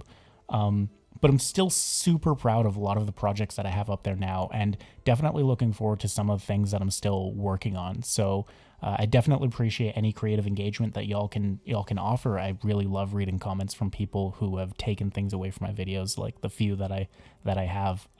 So yeah, feel free to stop on by. So far, the video that I think I've released that I'm most proud of would probably be the true story of Maiden Estrella, a character from a pretty underground game you might have heard of called Demon's Souls. Other than that, I'm generally pretty passionate about shooter game design and have a few sort of videos in that realm. What was it about the story of Tarkir that endeared you to the world? This will never not be a hard one to answer because sometimes something just gets you in a way that you can't really like describe in like analytical terms why. It just does. And in many ways that's what Tarkir is to me. It's something that just hit. But in one specific way I know for sure, and that's that it was a world with 5 distinct cultures and none of them were white. And it was represented in this very like prestigious fantasy fiction environment.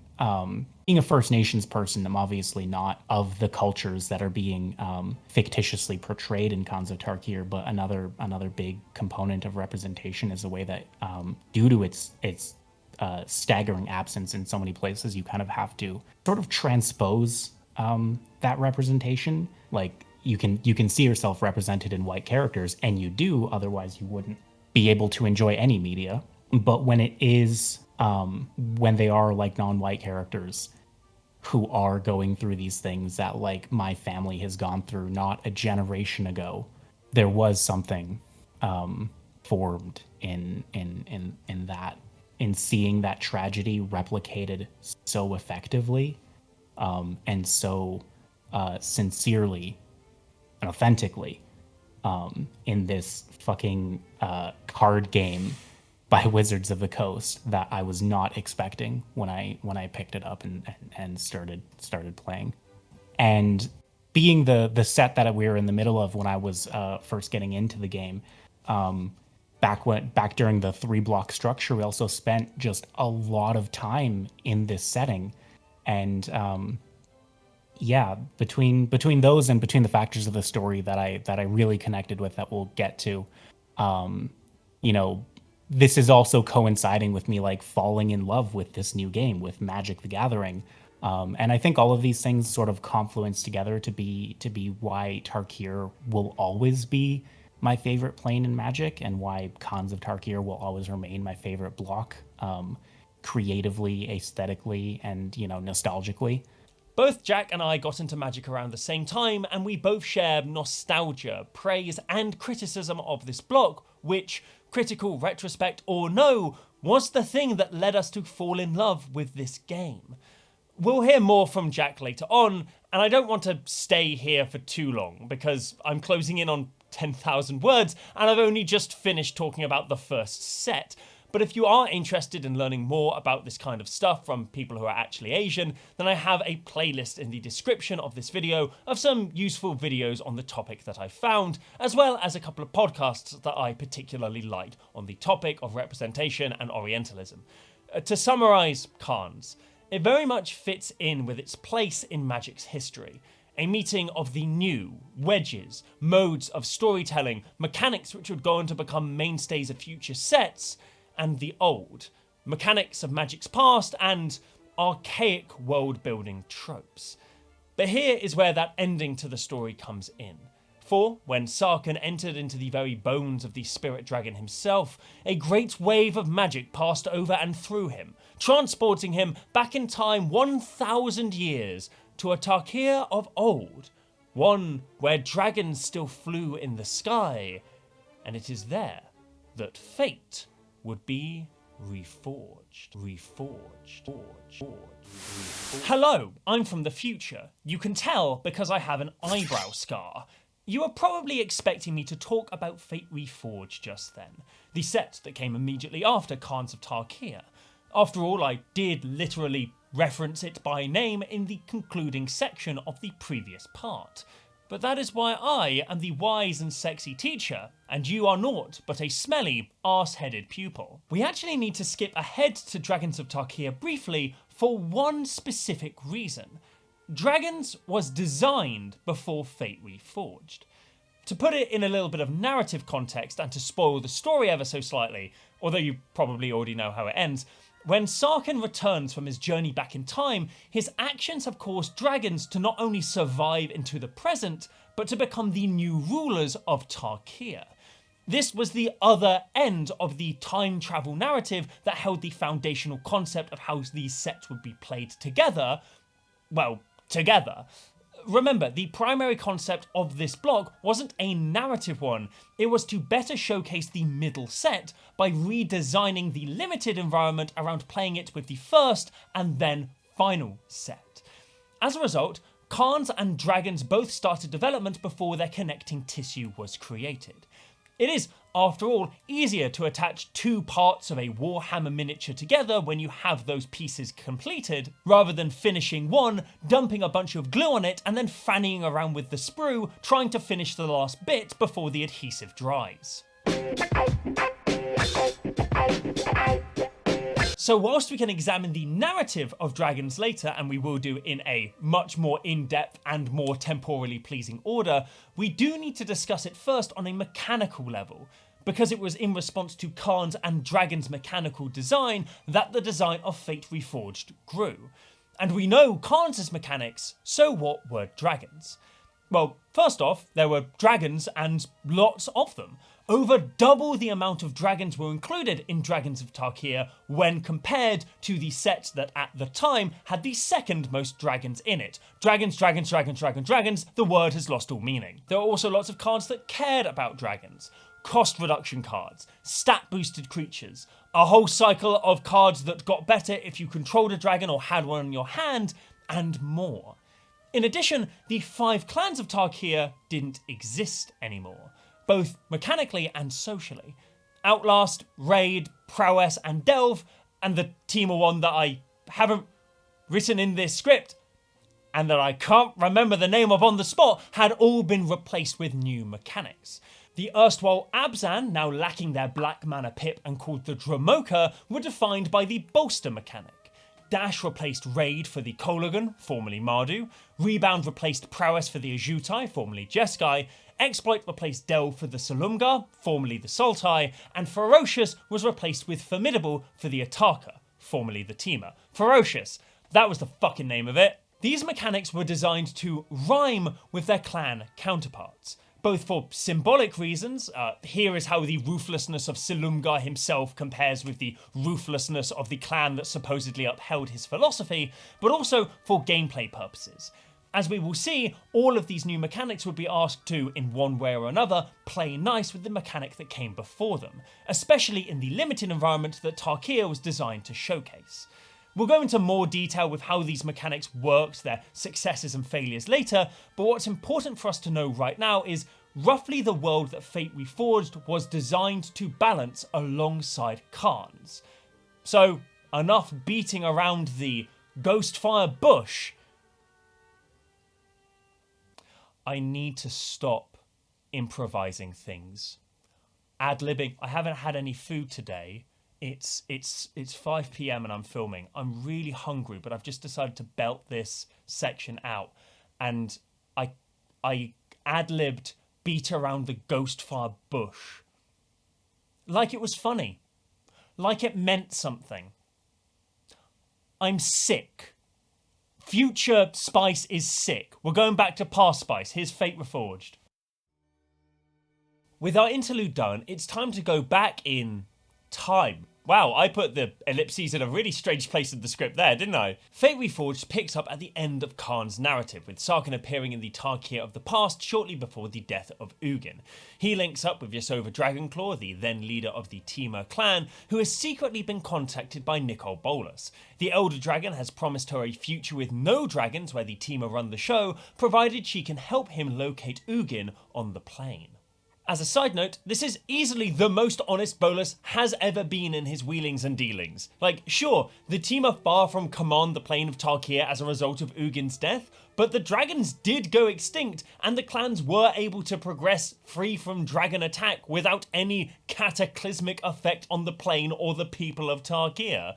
Like, sure, Ugin's death did spell disaster for the people of Zendikar and the multiverse as a whole, but for at least 1,300 years, frankly, Yasova cut a wildly good deal for the non-dragons of Tarkir.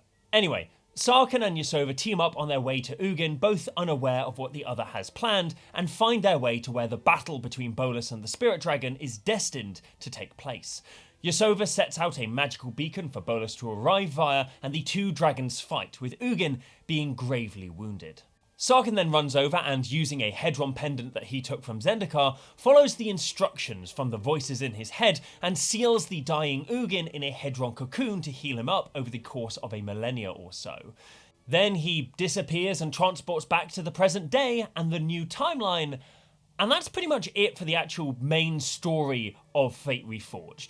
Sarkhan shows up, saves Ugin, and leaves. That's it. To clarify what's actually changed here, when Ugin perished in the old timeline, the dragon storms which birthed the dragons of Tarkir petered out, connected as they were intrinsically to Ugin's presence. With no new dragons being created after his death, those who existed were eventually hunted to extinction. However, when Ugin gets put into the contraption in this new timeline, his dragon storms increase in frequency and intensity, and soon the clans of the world are totally overrun and outmatched by the dragons. But of course, that's not all the story that this set has to offer. We get 4 additional tales, vignettes told from the perspectives of the various Khans of this age, as their fight against the dragons shifts from stalemate to rout, and finally, surrender. These vignettes are fantastic and frankly dire.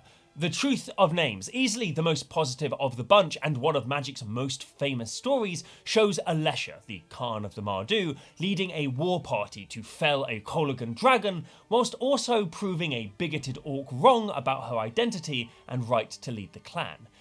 If we're being hypercritical, it would have been nice if the first explicitly trans character in Magic's history was introduced in a narrative that didn't also feature fantasy transphobia, but it's still an excellent piece of fiction, beloved by many, me included, and frankly, we've got enough shit to worry about right now without adding literary nitpicking of a decades-old, adored short story that was written only with love and the best of intentions into the mix. The next story, The Doom of the Golden Fang, shows Tasigur, the leader of the Sultai, in an administrative death spiral of tyranny, lashing out, often literally at his court, as tensions rise, both due to the increasing threat of Silumgar's draconic brood and his own insolent governance.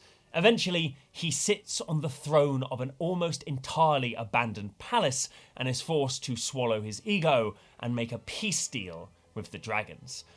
Finally, in our series of isolated vignettes, we see Daghatar the Adamant in a similarly desperate state, choosing between maintaining his nation's way of life to the bitter end or submitting to the promised benevolence of Dromoka's dictatorship. The story ends, rather poignantly, with the Khan choosing to surrender, being made to smash his sacred amber mace, which held the guiding spirits of Abzan ancestors inside, effectively, permanently killing the past. Now, I do want to touch on this imagery and theme more in depth later, because it lies at the core of why Dragons feels like an unacknowledged apocalypse, but for now I want to take a meaningless tangent and point out how the naming conventions of the clans makes absolutely no sense. All of the clans in Tarkir venerate an aspect of the ancient dragons, both in action and in aesthetics, with their name and symbology largely mirroring that of the now extinct dragon broods. The Jacc, for example, whose symbol is that of a dragon's eye, uphold the cunning of the Ajutai brood, whose watermark is shown in Fate Reforged to be a more accurate to Ajutai dragon's eye. The name Jacc itself being a not-so-subtle nod to the name of the Primarch of that dragon brood, or directly derivative of it. Taking Khans of Tarkir in isolation, it would make sense that the quality and accuracy of this semi-worship, along with the name and symbol of this clan, would adapt and change over time due to the entropy of memory or linguistic shifts and the such. What doesn't make sense, however, is when you then go back in time to when both the clans and their supposedly venerated dragons were fighting each other, and the clans still have their identical derivative names. It would be like going back to 500 AD and seeing Celts refer to themselves as English whilst currently being invaded by Saxons and Angles. But I do want to stress, this isn't a cinema sins ding kind of issue. Get the fuck out of my video. Thank you, God. There was a metatextual reason for why these names didn't change. The colour combination of red, white, black, for example, neither had a popular nor official in-game name in Magic until the Mardu came along. So it would have been confusing if, in the very next set, which also printed Mardu-coloured cards, they'd be referred to in-game as something different, belonging to a new clan. It may have also led to an annoying battle of nomenclature if some of the Fate Reforged clan names were more popular than the Khans of Tarkir clan names, where people would effectively be asked to hold multiple new terms in their memory during tournaments for a few months, whilst everybody worked out which official set of names everybody was going to go with.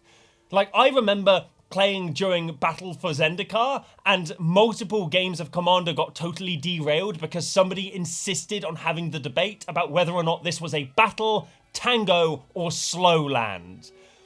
It's just a land, James, and you don't have the basics to tap it this turn anyway. Fucking move on with your life. Interestingly enough, though, in his Drive to Work podcast, Mark Rosewater says that some kind of symbolic distinction was made in Fate Reforged to differentiate the clans of the past with the clans of today.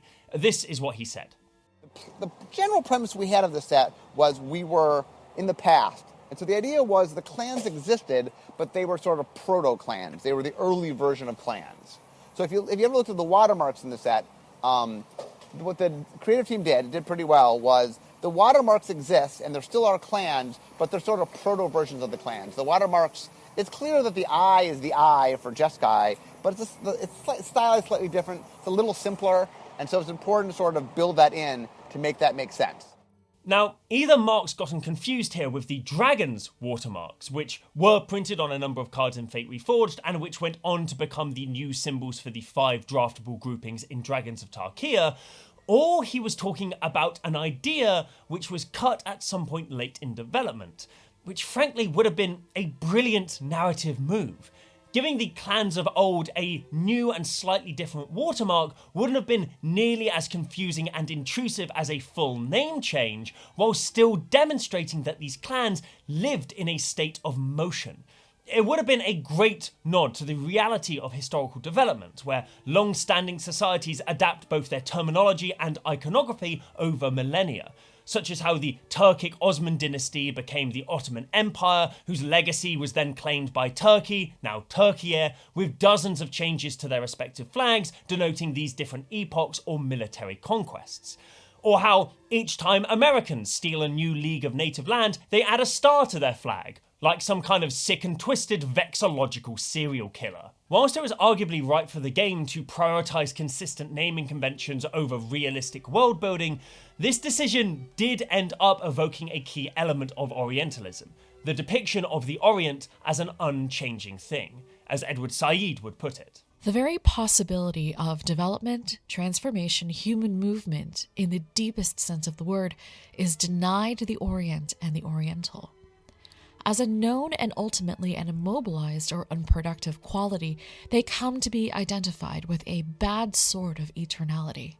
Again, I must stress that I don't believe the designers of Tarkir were going out of their way to nail every Orientalist trope they could in their world building.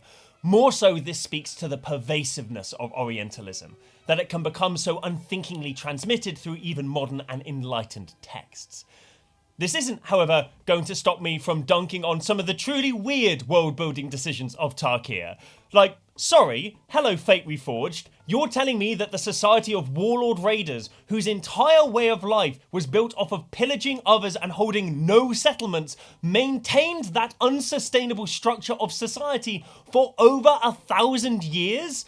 Not one of them thought to maybe try and set up a farm and see how they liked it? The Abzan didn't completely destroy their way of life by working out a new way to stop them from nicking all their shit all the time? They didn't have any internal conflict that may have led them to develop a new name and identity? They still have the same flag from 1,000 years ago? I want to know where the Mardu keep their political texts. This kind of unbreakable stability is sorely desired here in the cursed island of Great Britain. We've had 3 prime ministers in 2 years, and we've only had a vote for one of them. One of them didn't even outlast a cabbage. Tell me your statecrafting secret, Zergo Helm Smasher. It's taken my country 6 years to not build a sodding railway. Ah! We'll come back to this narrative later, as there's more story and a bunch of art that I'm dying to discuss. But first we need to talk about mechanics, because Fate Reforged did a very unique thing in this regard. Rather than doing what most middle sets in Magic had done up until this point, maintaining the mechanics from the previous set whilst introducing 1 or 2 new mechanics that would themselves be replaced with the third and final set, Fate Reforged instead retained some mechanics from Khans of Tarkir, whilst previewing 2 of the mechanics that would be seen in Dragons. You'll remember that Dragons of Tarkir was developed at the same time as Khans, meaning that all of its mechanics more or less existed in R&D before this set was in development. So whilst Bolster and Dash were introduced in Fate Reforged, the set that they were designed for first was Dragons of Tarkir. So let's talk about them. Centered in green and white, Bolster is a +1/+1 counter generator, where you put X counters on the creature you control with the least toughness, where X is the bolster number. It rhymed with Outlast, synergizing with the +1/+1 counter matters cards from the set previous, but on the whole was a massive improvement in terms of playability over its slow and often self-sabotaging sorcery speed counterpart. Bolster just felt better to play, especially on your opponent's combat step, turning ostensible chump blocks into absolute blowouts. Flavor-wise, in comparison to Outlast's continued development of 1 or 2 creatures, Bolster's message seemed to be one of uplifting the lowest to a state of equality with the rest of your board. The culture of the Abzan in-game is intertwined with this idea, with much of their citizenry and military formed from orphans and outcasts rescued from, or created by, skirmishes with other clans. Whereas Outlast tells you about the Abzan's perspective on survival, Bolster tells you about their perspective on life. And I really love that. Dash, originally called Blitz, a term which of course would find its home in Streets of New Capenna, wasn't as well received in comparison to Raid, whose flexibility of design and ease of understanding has led it to being printed in standard sets since Khans, but this isn't to say that there wasn't love for this mechanic or that depth can't be found in it. Raid was an alternative cost for red and black creatures in Fate Reforged, where often you could get a creature out for cheaper, give it haste, only with the drawback that it would return to your hand at the end of your turn. At its most basic, in a card like Alesha's Vanguard, and I've now said Alesha or Alicia all of the possible ways that I think you possibly can, one of them must be correct. Alicia's Vanguard was either a 3-3 with haste that went away at the end of turn and you had to eventually recast for 3 mana, or it was a 3-3 without haste that stuck around for 4. However, and this is where the complexity of dash comes in, there were a number of cards printed where the dash cost was higher than the card's base cost, where dashing that creature out was still beneficial. Mardu's Strike Leader, for example, creates a 2/1 warrior creature token each time it attacks, representing a maximum of 5 damage on its first attack, provided you can get everything through. However, it only being a 3/2 makes it quite fragile in the face of even the lightest removal. So playing it out on turn 3 may not be your best call when your opponent, recognizing it as the threat that it is, keeps 3 mana up to cast Douse in Gloom on it before your next combat. However, if you wait 1 turn and dash it out on turn 4 before your opponent knows you have it, you can get in a solid lick of damage and generate a token that sticks around even after it leaves. By the time your opponent is even aware that they should be holding mana up to prevent that card from attacking again, it's already back in your hand, waiting to dash out at the next opening in your opponent's defenses. It's a tactical delight. Dash, to its credit, has also appeared on a number of cards since Fate Reforged, including a monkey called Ragavan, which, I'm reading my script right now, has never caused any problems for anyone or any structure of play at any time. That makes me think it has. Much as in the same way as with Outlast and Bolster, Raid and Dash demonstrate the distinction between the Mardu's means of survival and the reason they want to survive in the first place. For the former, it's through raiding settlements and securing the fruits of others' labour. As for why they live though, it's the speed of the dragon. The ferocious whipping of wind at your ears as you dash freely across the desert and steppes.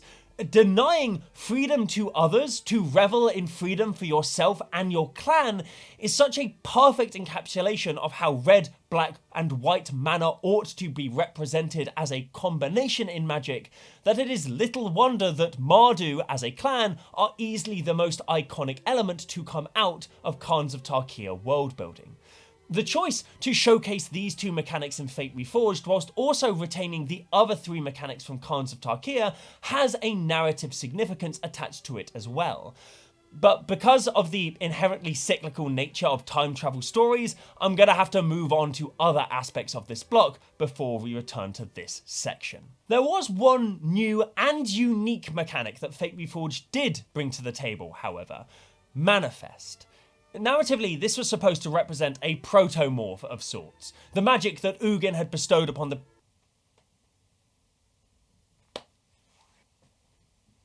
Where are the bloody matches? Ow, shit, ow, shit. The magic that Ugin had bestowed upon the clans in a more primal, pure, and uncontrolled form. Rather than playing cards face down from your hand, you instead usually took the top card of your library and played it face down as a 2/2 creature. If what was manifested this way was a creature card, then you could turn it face up at any time by paying its mana cost, or its morph cost if it had one. This was, and is, a banging mechanic. Morph's mystery was always a little bit thin upon close inspection. Even in Limited, you could usually assume that whatever sat face down on the table would be better than its current 2/2 form. No one was playing Dragon's Eye Savants from Khans, even in Limited, unless they were struggling for picks. Or our Sam from rhystic Studies, the kid in the classroom that teacher says I'm not allowed to sit next to anymore. If you were being attacked with a morph creature and your opponent was holding any amount of mana open, you could usually assume that blocking the morph would lead to a terrible blowout.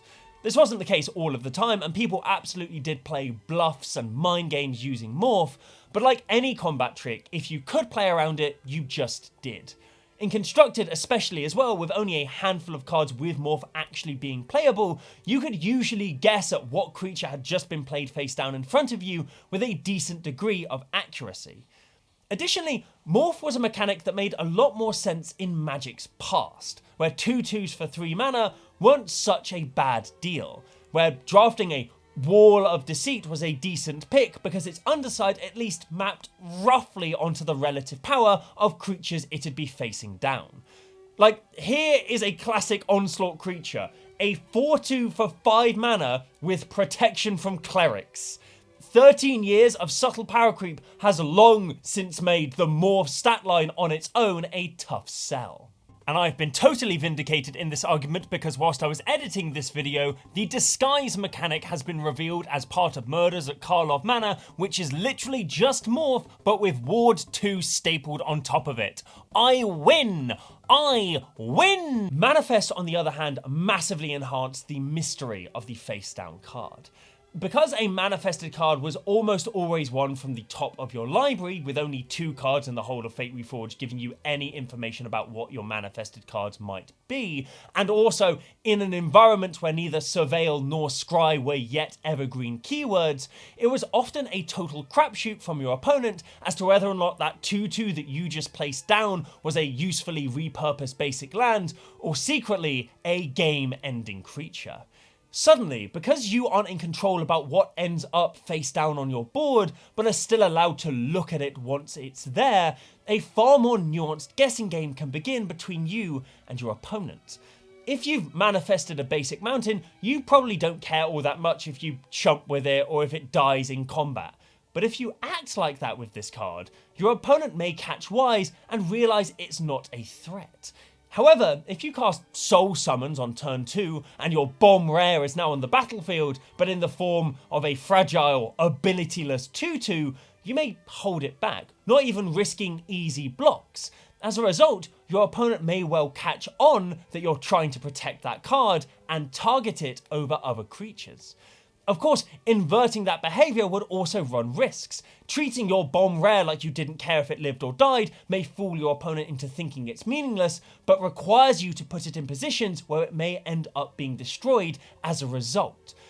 All of this with the added delight of being able to turn manifested creatures face up at instant speed made for a limited environment with more gotchas than an unhinged draft. Oh, you're not going to block my 2/2? Oh, that's fine. Gotcha! It's actually a 5/9 turtle. Say goodbye to 25% of your life. Oh, you're choosing to remove my 2/2 rather than my goblin heel cutters? Gotcha again! You just wasted removal on a random tap land, you fool. Hey, what was that card you manifested when I used Reality Shift to exile your pack 1 pick 1? Oh, it was a removal spell that you otherwise would have drawn and used to win the game? Gotcha! Gotcha, you fucking mug! If you have the choice, it is almost never wrong to kill a morph over a known creature. But it's far more of a guessing game with Manifest. And that's what makes it such a brilliant mechanic. It also rocked in a Ludo narrative sense as well. As previously established, this mechanic represents a proto-form of Ugin's concealing magic, which would have been mastered by the clans eventually, but only after many centuries. So the fact that Manifest gives you the same effect as Morph, whilst making it fundamentally more mysterious and difficult to control, is a perfect encapsulation and representation of that. Manifest may well be my favourite mechanic in all of Magic the Gathering's history. Whilst that was it for named mechanics, there are still mechanical themes throughout this set that are worth touching upon, themselves deliciously flavourful. Choice and dragons. To begin with the former and arguably more successful one, Fate Reforged had 2 cycles and a number of individual cards which asked players to choose one. All in all, there were 14 cards in this set which asked players to pick between distinct effects. That might not sound like a lot, but when you consider that there were only a total of 16 cards with choose one printed on them in the entirety of Theros block, and Innistrad block, and Scars block combined, then the acuteness of this theme in this one set is thrown into sharp relief. Many of these cards were themed around choosing between the dragons and Khan's timeline.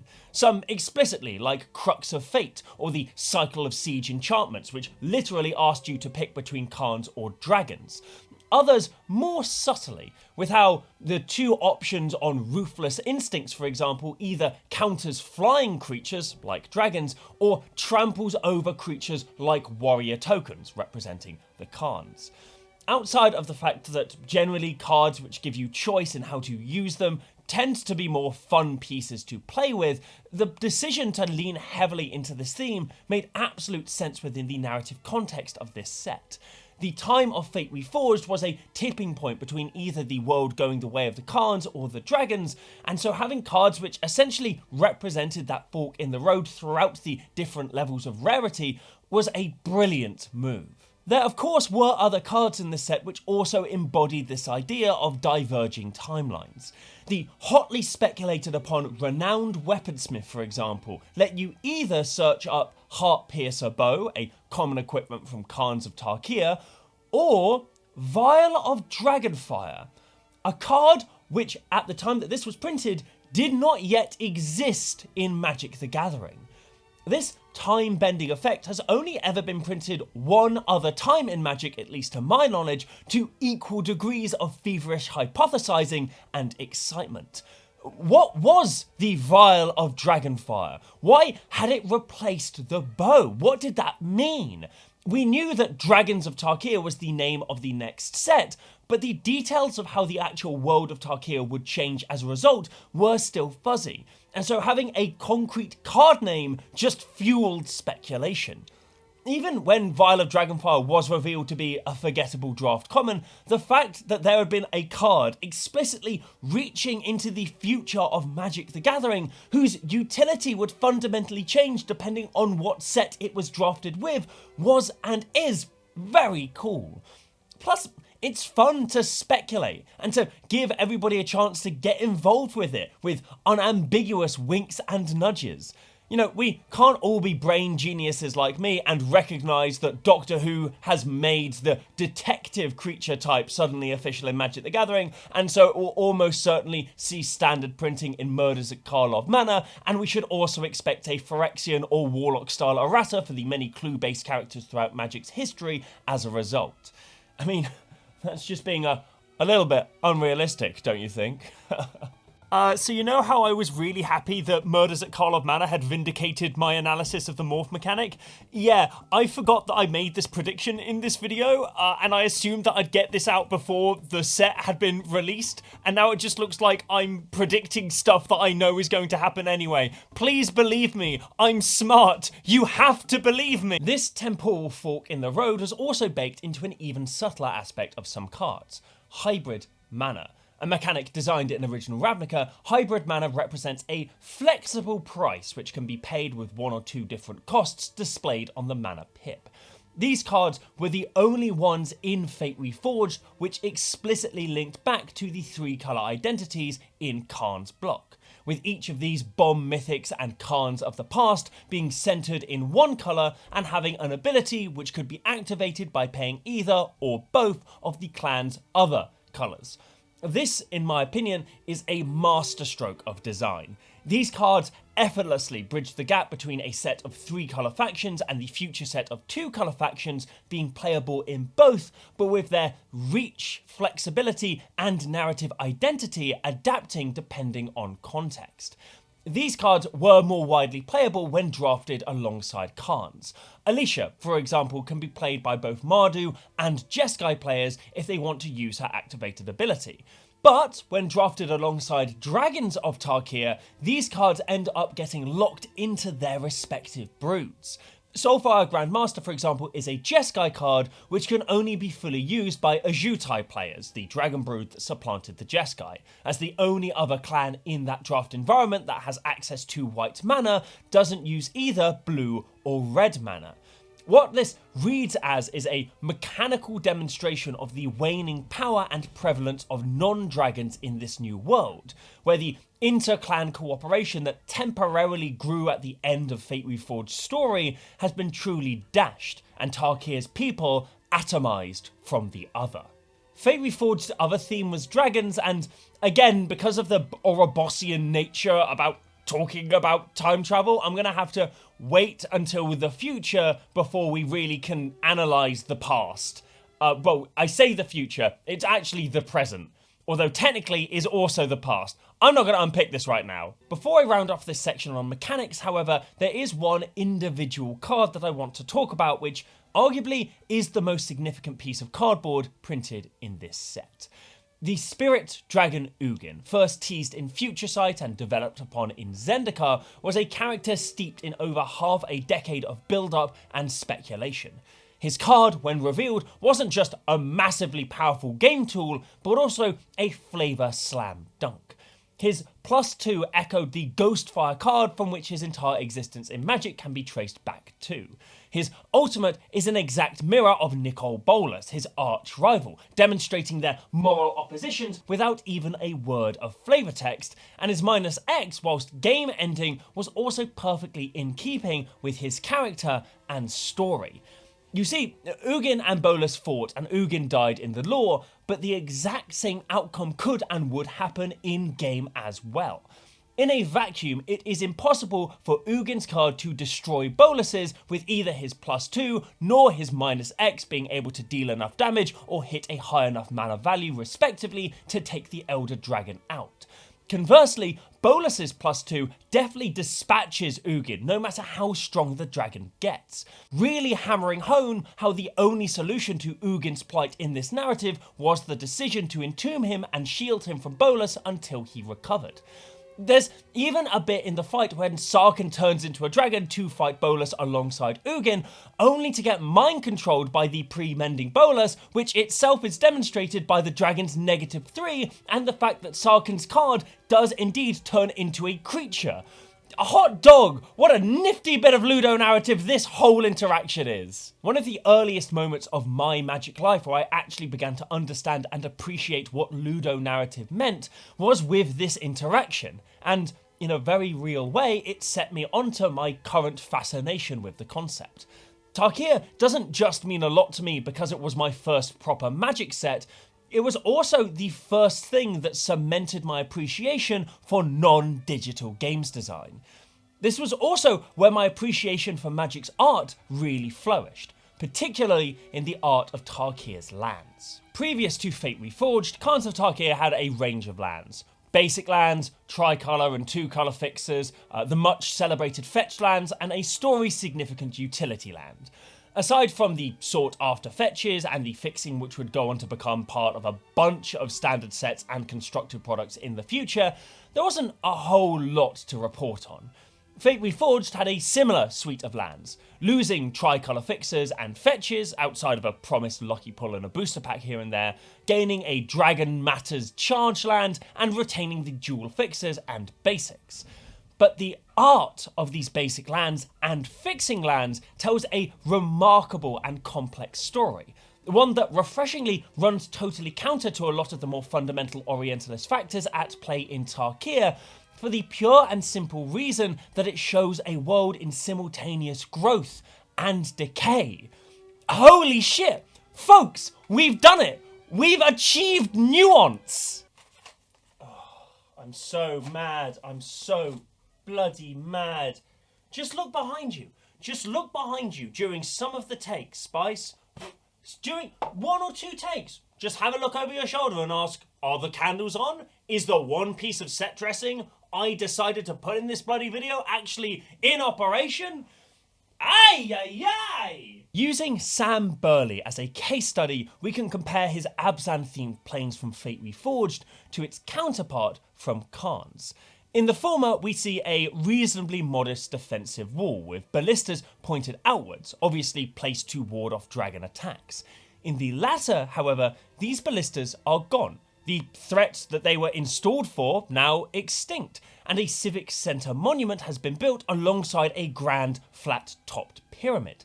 With the removal of outward threat, inward development has flourished. The storytelling is clear, the before and after shot perfectly in line with a changed world. The frankly, stunning subtleties of these pieces as well are a marvel to behold. The minor shifts in the sand, revealing and shrouding different parts of the nearby rock outcrop.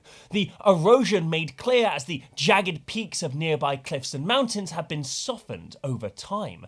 The changing clouds which cast new shadows over the environment. Frankly, dear viewer, if it wasn't morally frowned upon to fuck a series of paintings, I would do unspeakable things to these canvases. Please don't show this part of the video to Sam Burley. Equally, however, and this is so refreshing, change and historical development isn't simply presented as one of progress on Tarkir. The end of the dragons did not usher in a mortal utopia as Yasova was promised, but history, as it has a habit of doing, continued, and not always for the better. Burley's Dismal Backwater. That reads so much differently when I just talked about how much I want to shag his artwork. Dismal Backwater also received different editions between Fate Reforged and Khans, as did Burley's Blossoming Sands. In both cases, the versions in Fate Reforged show buildings and infrastructure. A Sultai bridge, somewhat shrouded in mist and thick roots in the former, and Abzan Castle atop a cliff in the other. The Khans versions, however, depict less organised scenes. The bridge is totally gone here, either obscured by roots grown thick or demolished by some other means. The castle too is absent, either moved on the back of the Abzan's great siege beasts or fallen to entropy or war. The greenery here too has retreated, swallowed by the literal sands of time, with even the natural rock portal at the base of the cliff broken in two. And here is where Tarkir's complexity really shines through.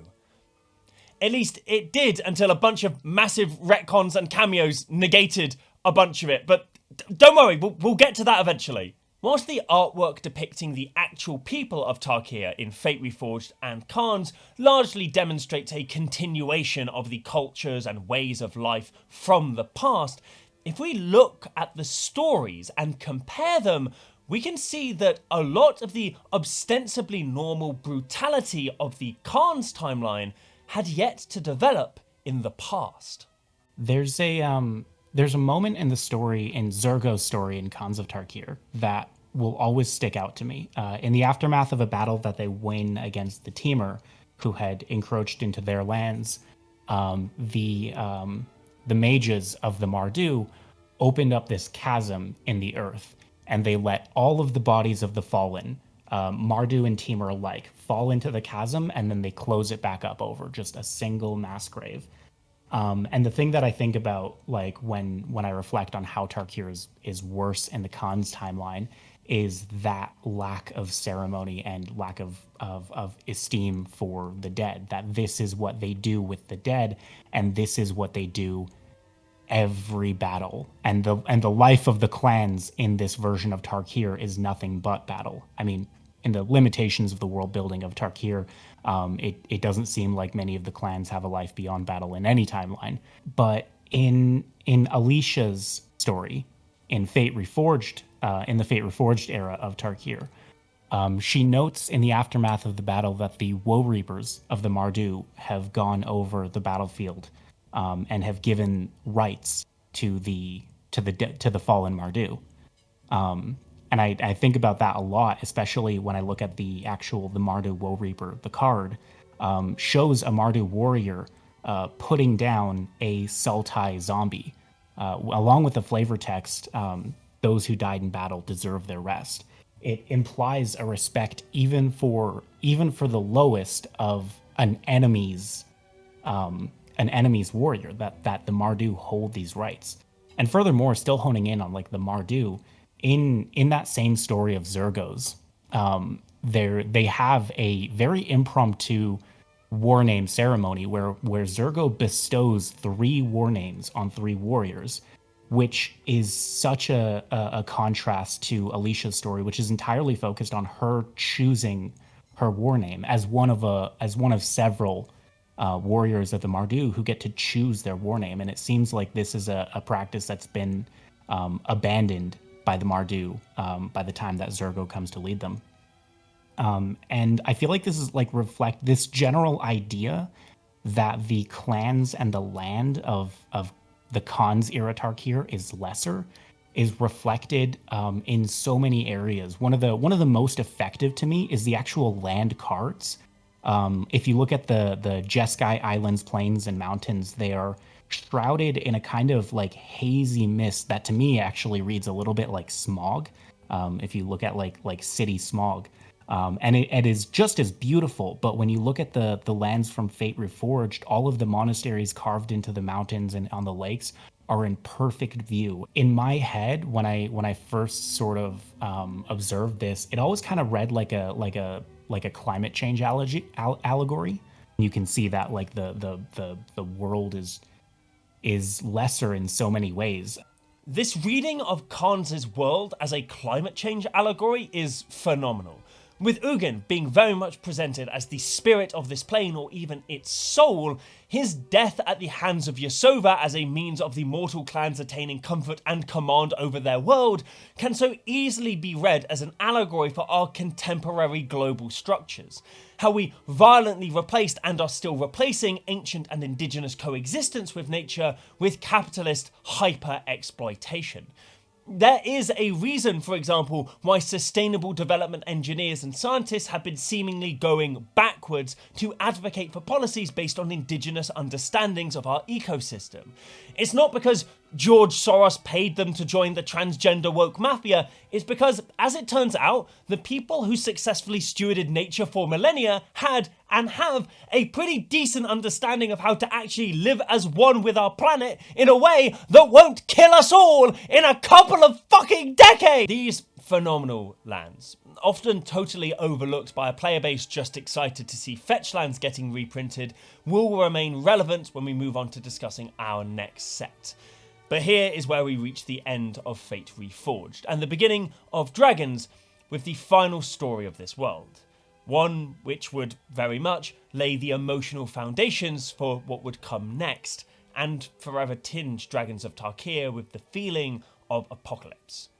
I'm of course talking about Khanfall.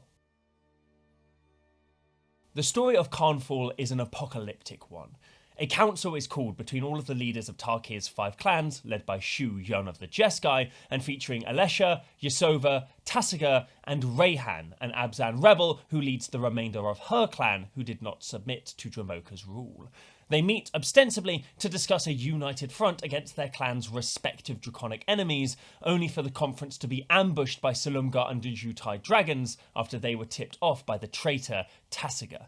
What results is Rayhan gets killed and Shu Yun begs for the continued existence of the people of the Jeskai in exchange for their total subservience to Ajutai and his own life. The Dragon Lord graciously acquiesces, killing Shu Yun and immediately calling for the destruction of any and all records naming the Jeskai. The rest of the clans, in their own final scenes, are shown encountering their own elder dragons and submitting in one way or another to their new leadership. I'll let Jacc explain in a little more detail. Khanfall is one of the most affecting tragedies I've read, largely because of how I connect with the sort of circumstances it's portraying.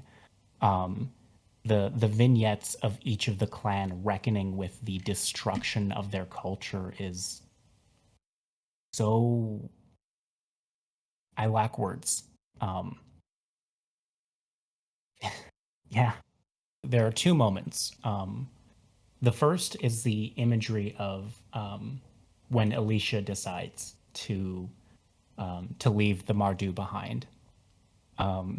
She pulls her banner out and throws it into the dirt, and her bodyguard, who's heavily implied through the art of the stories to be the soft heel warrior that she's observing in her own story, who by now has taken the name Wingmate, implying that, like, despite their adversarial sort of introduction to one another in that story, that they have come to forge like a deep bond where he is one of her 2 most trusted warriors. He looks at her and he says, "I don't think I can do this." and she says, "It's where I lead. You follow or don't." And then she leaves. And it's such a punching tragedy. I didn't expect to love the Mardu. They're aesthetically so committed to this glory and battle thing in some ways that are, problematic. I didn't expect to love them, but it was Alicia's story that really endeared me to them, and seeing this moment was just fucking heartbreaking. But perhaps the stronger one for me is Daggetar's vignette. When Daggetar reads the letter that Yasova writes to tell him that Rayhan had died, he folds it and he burns it and he says a prayer. And the line that was written was a prayer that he had said aloud in a booming voice for regiments to hear. As somebody who was raised by survivors of residential school and day school, this specifically is so close to me, to my family, that I can't read it. I struggle to read it without tearing up, because it is the fundamental tragedy of like the destruction of a culture. And Daggetar made his choice to ally with the Dromoka in order to save his clan, but this is a moment where he is not able to accept what's been lost. But he's already been committed to the consequences of his choice. And like anytime you're dealing with like representation in media, there's this kind of tension between like oftentimes reality is difficult, and like sometimes you don't want to see reality represented because you live it. I mean, the thing that shocks everybody when I say it is that like every single First Nations person, like if they weren't like 60s scoop and haven't been dispossessed from their heritage for a few generations already, they are the children or the grandchildren of survivors. Like, it was only actually a few years ago that it really dawned on me that the people who raised me, my mom's mom and her husband, neither of their first language was English. And that hit me like a fucking truck, because none of this is new shit to me. Like, none of it at all. But I was a generation away from my first language not being English. And I take a lot of pride in my like command over language, right? Like these scripts and videos that like I create, like I value my ability to be articulate, despite the fact that I will throw hands if you call me articulate.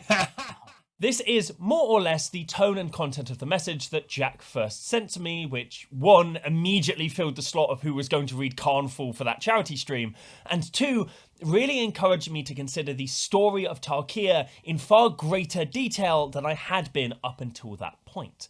Like, without Jack's message, this whole video would have just been me bitching about WotC retcons and creaming over how good the land art is. So, thanks, Jacc. This is all your fault.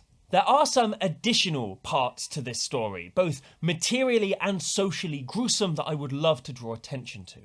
Tasigur, who sold out the rest of the Khans and the mortals of the plane for the promise of a quote-unquote place of pride in the new order, is ultimately tricked by Solumgar and is fashioned into a necklace for the dragon to wear for the rest of eternity.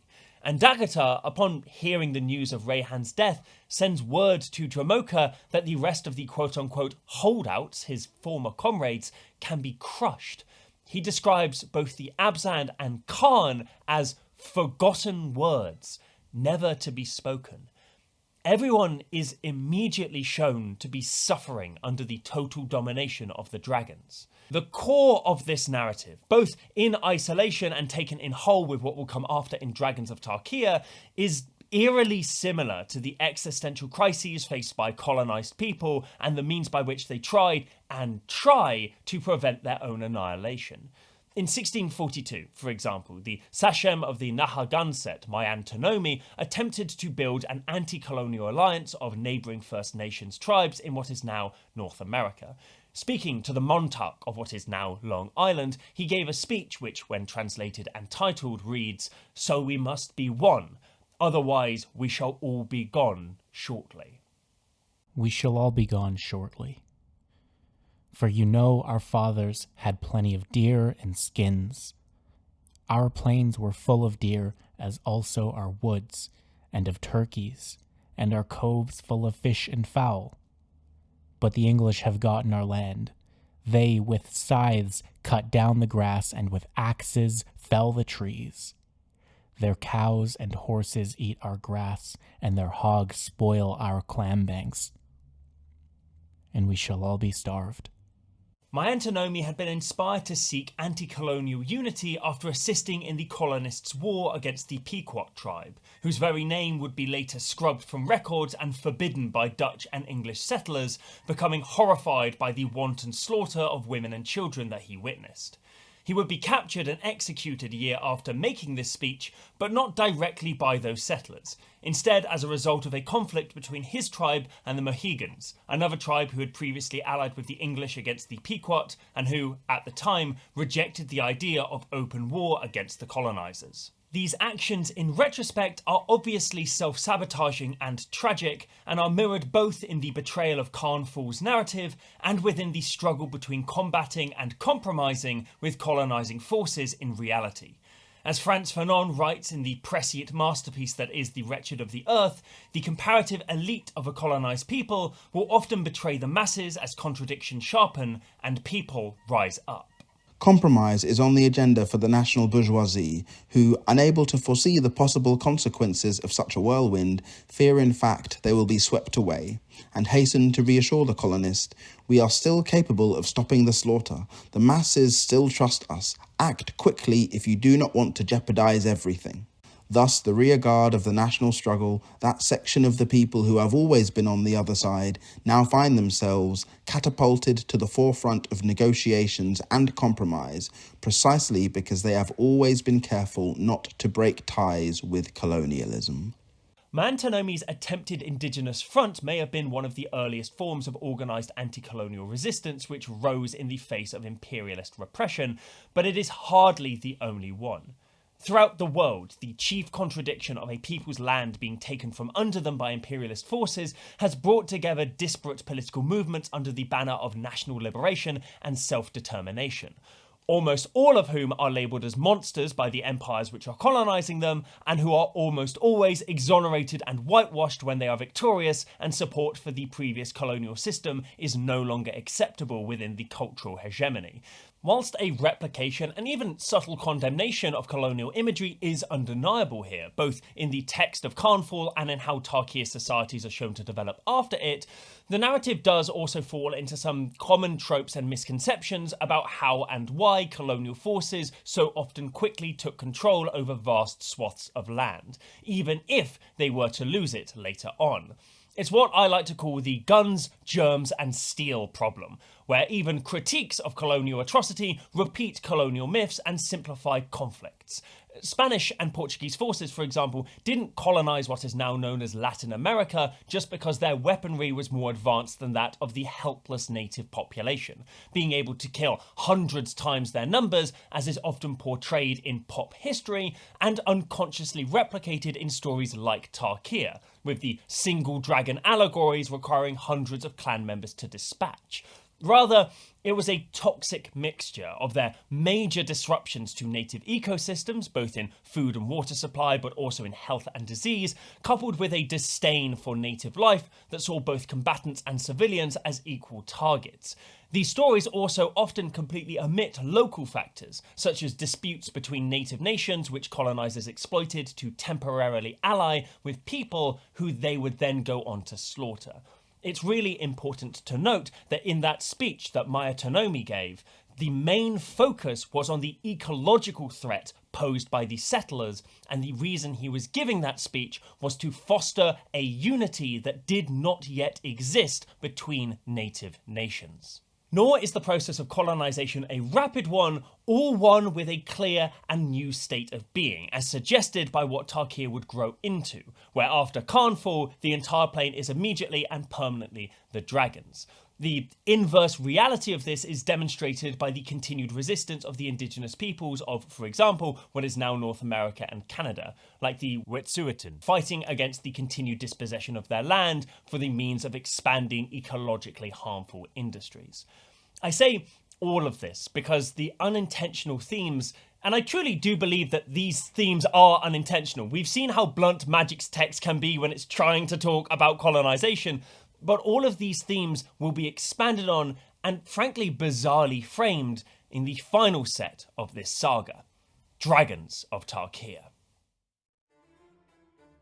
Released in March of 2015 and the closing months of what would come to be referred to in geopolitical terms as the before times, Dragons of Tarkir picked up at the end of Tarkir's comparative timeline, with Sarkhan appearing back at Ugin's erstwhile tomb, now geometric coma bed.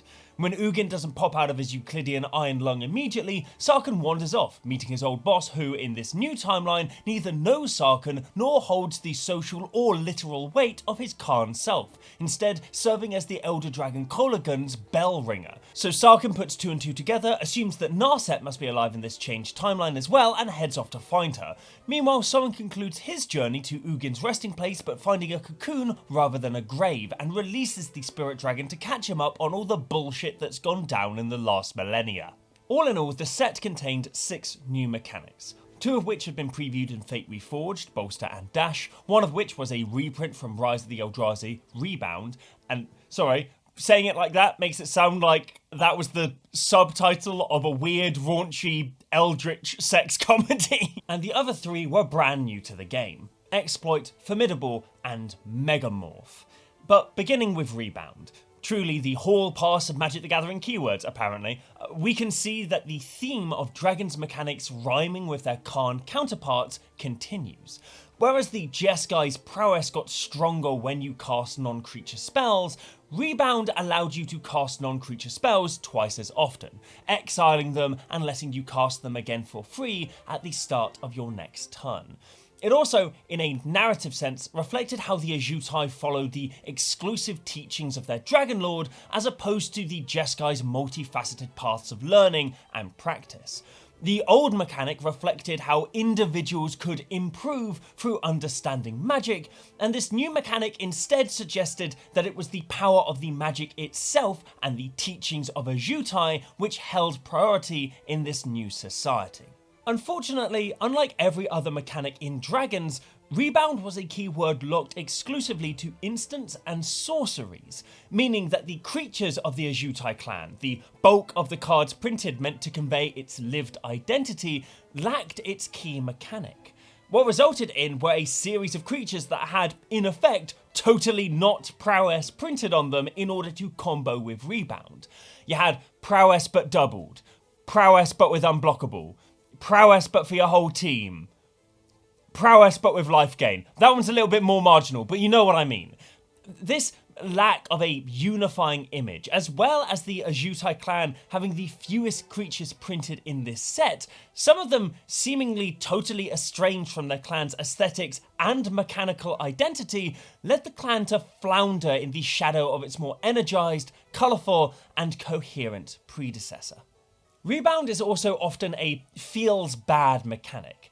Because you get to cast whatever's printed on the card twice, the cost of that card necessarily needs to be increased, especially when those cards are going to often be paired with casting spells matters creatures.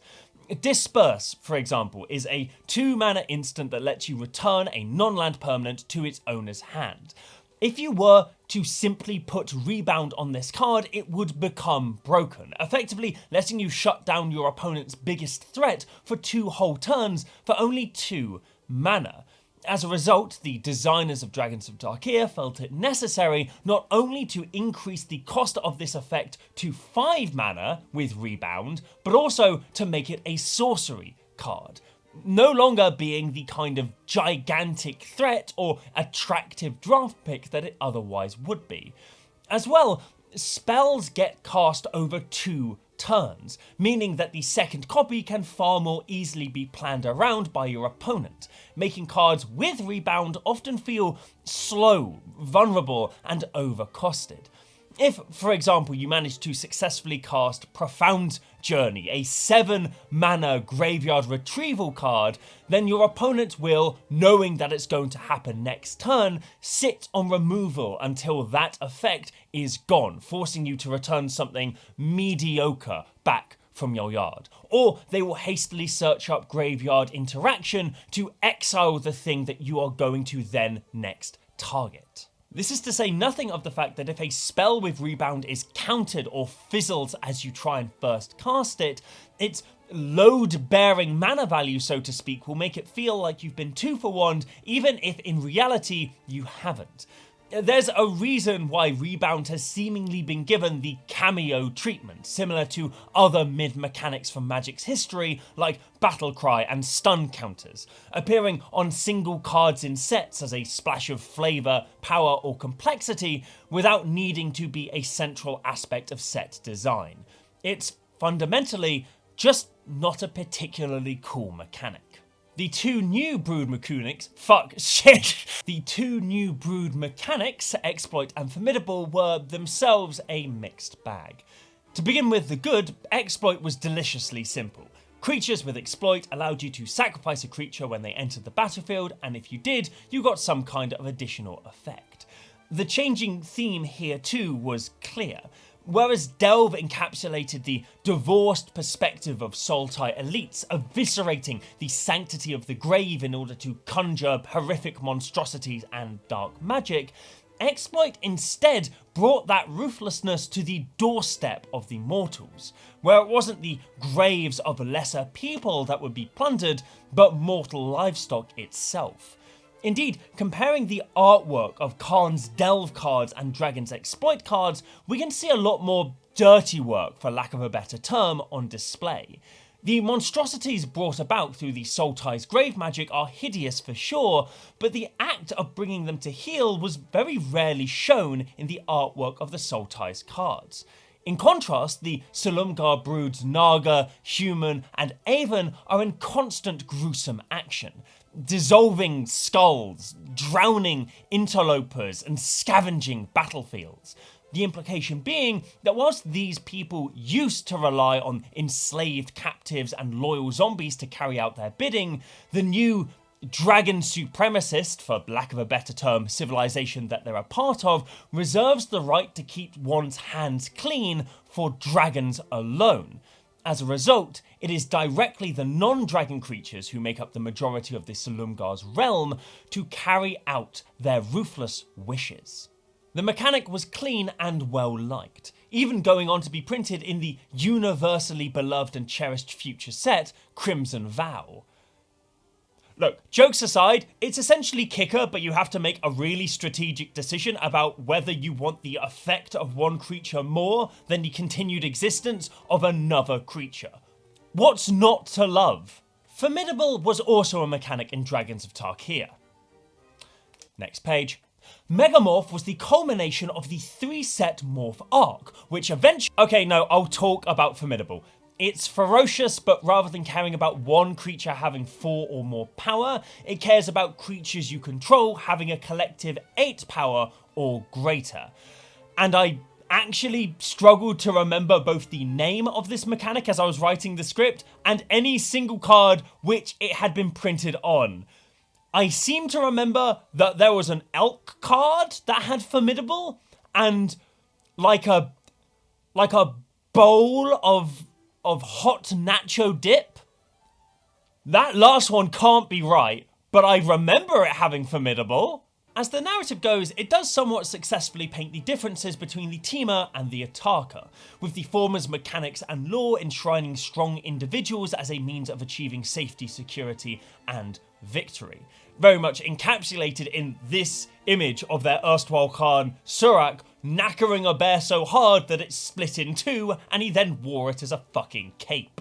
In contrast, Atarka's hunting parties throw the net wide to capture as many sources of meat as possible for their dragon's insatiable hunger. They no longer serve themselves. they serve the dragons. However, ferocious is... I just said ferocious. It's not ferocious, it's formidable. I told you that the mechanics are named like entirely the same. They're so difficult to fucking pass. Formidable's similarity, even in naming convention to the clan's previous mechanic, which already was not particularly celebrated, didn't exactly set Formidable up to resonate and remain memorable within the wider swath of Magic's mechanics. It was fundamentally the same. It was a passive mechanic that simply asked you for a slightly bigger number. Finally, Megamorph was the, and stay with me on this, somewhat over-maligned finale in Tarkir's 3-act morph cycle.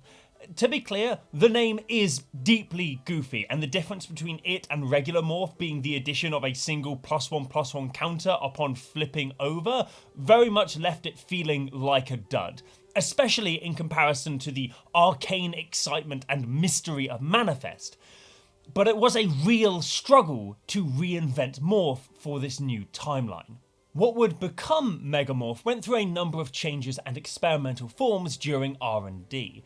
Firstly, it was trialled with non-creature permanents, namely enchantments, being given morph, where, if they were auras, they would attach to creatures upon being turned face up. A reflection of how Ugin's magic evolved differently under the stewardship of the dragons, which would also extend utility to at least some cards in Dragons of Tarkir that may get manifested when drafted alongside Fate Reforged. Remember, it is only creatures and cards with morph costs that can get turned face up if they get manifested. Eventually, a card would be printed with this concept in mind, Gift of Doom in the Commander 2019 product, but designers found that, at least in Dragons Limited, the idea simply didn't work. The main problem was combat. As Morph and Manifest had ingrained, it was always somewhat of a gamble to block a face-down creature, as it either was, or at least had the potential to be, a larger creature on the other side. When you could guarantee that non-creature cards were being played face down as morphs, however, it was never the wrong call to make the block. Outside of a combat trick, there was no way for the morph creature to have different stats when it came to dealing damage. In fact, if you blocked one, its being turned face up would ensure that your creature would survive, the morph that it had just been blocking disappearing and reattaching to something else. Indeed, blocking face-up creatures whilst morphs were on the field became an almost guaranteed blowout in this environment, as the chances that whatever was face down was some kind of power-boosting aura would be extraordinarily high. Frustratingly enough, this would have been a brilliant culmination in the narrative arc of what morph magic was supposed to represent in Tarkir. Firstly, as used by the Khans, it was magic given by Ugin to shelter the mortals from draconic eyes. Secondly, in Fate Reforged, it was shown to be capable of remaking all things, not just creatures, into these ghost fire spheres. And thirdly, in Dragons, the magic would have been taken by the new rulers and reshaped to better fit their needs. Instead of hiding the mortals of Tarkir, it would have instead been used to slip magic beneath the gaze of rival dragon lords. This experiment may have also gone some way to explain the confusing inclusion of the quote-unquote trap uncommon of Graceblade Artisan, a creature that cared about being enchanted with auras, printed in a set that only had 4 positive auras in it, only 2 of which were even halfway decent to use on her.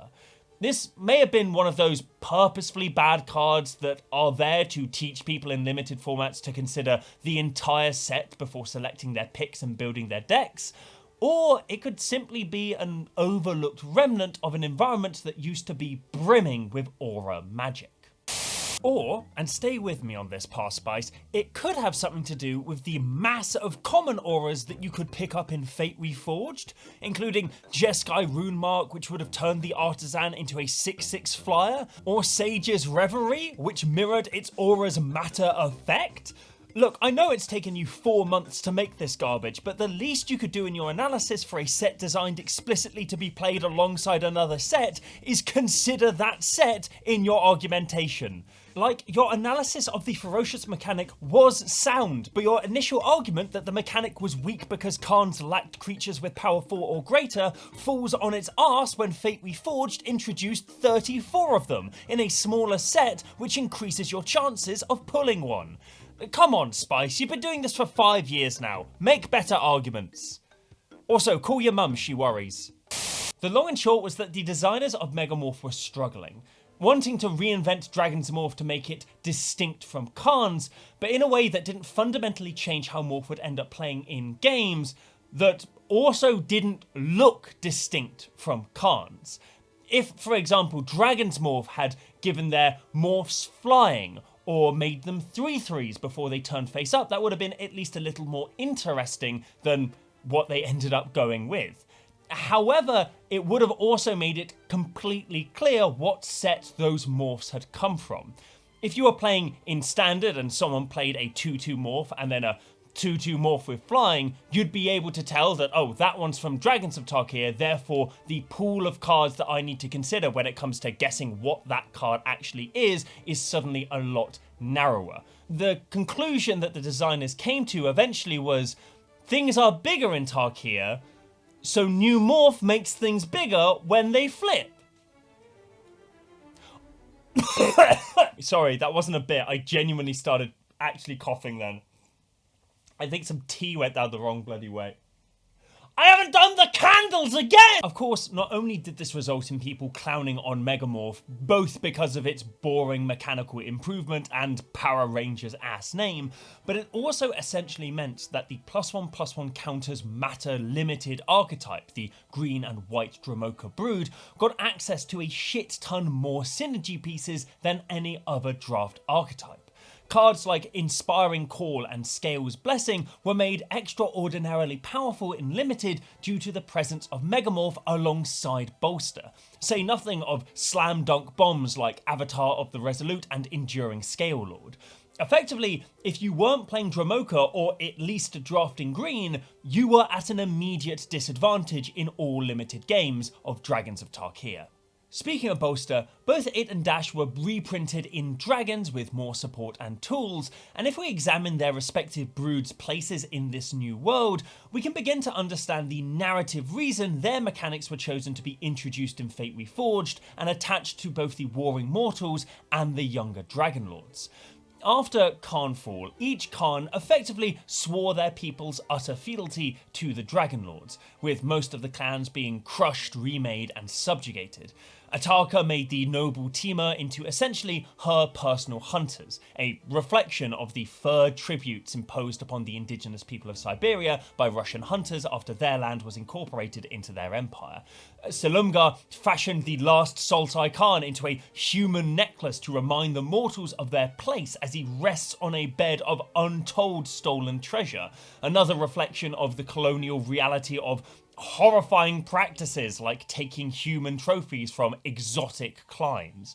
And Ajutai erased the record of the Jeskai and rewrote history so that he could wrest total control over the direction of the now subjugated clan, a practice we've already documented as being a colonial tool in this video. All of these things, even the fucking dogs hate it. This is all rather whack, bad, and makes me sad, both obviously in real life, but also within the frame of this narrative. Dromoka and Kolaghan, however, are shown to have a comparatively better relationship with the mortals who their broods oversee. The former maintains the civil bonds and pseudo-meritocracy of the former Abzan, with anyone and everyone being able and allowed to enter the cities and achieve high ranks and dragon-scale armour. Albeit cities now redesigned mainly to serve dragons and where the highest ranks of society are also reserved for dragons alone, and where any dissent is met with summary execution. Look, I said comparatively better. Kolaghan, on the other, Kolaghans, kill me, is presented as almost one in the same with the original Mardu. pretty much just wanting to go as fast as she and her dragons can, rarely stopping to rest and raining chaos and war onto anyone unfortunate enough to cross their path. All that she asked of the Mardu was that they give up their old name and follow her in the warpath. Everything else was pretty much up to them and kept almost identical. As a result of these far more aligned perspectives between the old clans and the resurrected dragons, at least in comparison with how the rest of the Plains mortals are treated by their dragon lords, it makes total sense that the mechanics of these dragons were tied into Abzan and Mardu identities much earlier, both in the timeline but also in the game. I love this kind of mechanical storytelling, and it's one of the greatest shames of modern Magic design, where staying in one plane for any extended period of time is a concept to be balked at, that we don't get to see this kind of gradual Ludo narrative unfold. There is one more mechanic that we do need to discuss, however, one that I mentioned earlier in Fate Reforged that we haven't covered, despite the fact that it arguably is tied to the biggest theme of this block: dragons. It seems strange that it's taken us until the final third of this bloated mess to actually talk about the dragon cards of this block, but there is a reason for that. Dragons of Tarkir was billed as the premier dragon set in all of Magic's history when it was released, and to its credit, it did have a bunch of dragons and Dragons Matters mechanics. On top of having 5 mythic Elder Dragons, a type line that had only seen print on the Elder Dragons of Dominarian legend up until that point, which of course included the first instance of Nicol Bolas, the set also had dragons in all 5 colours and at all levels of rarity. All of them. Because why would you print cards with Dragons Matters mechanics designed for limited use if you didn't have common dragons to play them with?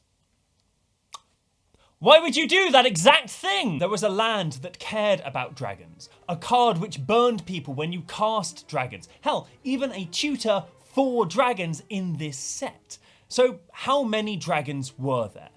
Well, there were 26 out of a set of 260 odd cards, which may sound like a small amount, but A, is over double the amount of dragons in Magic's next most draconically populated set, which only had 11, and also is quite a large amount of individual cards for a creature type matters strategy in Limited.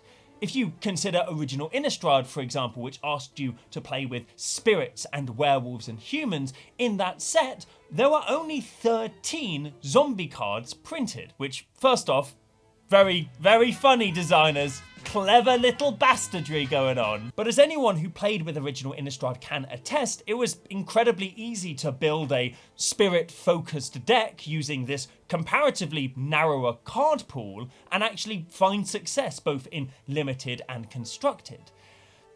So why is it then that with more cards, Dragons of Tarkir struggled to let people play with dragons, especially in Limited, the entire environment that this block was designed to showcase? Well, let's go right down to the basis of design. Small creatures like goblins, or even beefier ones like treefolk, are easy to design around. They each have some innate drawback. With goblins, they're small and delightful and silly, like my girlfriend, and treefolk are huge but slow and ponderous, like me. You can print lots of these cards at all levels of rarity, which is a very important point that I will ask you to remember, alongside synergistic cards like ones which get back your often sacrificed goblins from the grave, and others which let your tree folk fight with their ass rather than their hands to negate these drawbacks and make playing that creature type more effective and fun. Yes, this video has become a vehicle for yet more of my unabashed lore and apologia. Wizards, I swear, I am in a very fragile state right now, and I will not be able to handle a botched return to this world. In comparison to other creature types, however, dragons, kind of by definition, lack any drawbacks, at least within the remit of combat and battle. A dragon doesn't need to be given a +1/+1 counter or first strike to be good. It's a dragon. You also can't inject a bunch of dragons into a limited environment the same way that you might be able to print a bunch of elves. Dragons and other large evasive creatures are the bread and butter of closing out games in limited, and so if everybody has them on the field at any given time, stalemates are bound to ensue. Have you ever played the blue-white flyers mirror in literally any limited environment in Magic? It's awful! Boards get stickier than a child who's gotten into the jam cupboard. You want to replicate that, but in every colour combination? Get out of here, you bum! As Sam Stoddard points out in his 2015 article Developing Dragons, thank God again for you, Max, for making this archive, generating a critical mass of dragons in this set was difficult due in part because of what a dragon actually meant in Magic. We had to answer a question for ourselves. What is a dragon? I could snarkily reply something about the typeline and art, but let's be honest, how would you feel about the following card as a dragon? Pretty pathetic, right?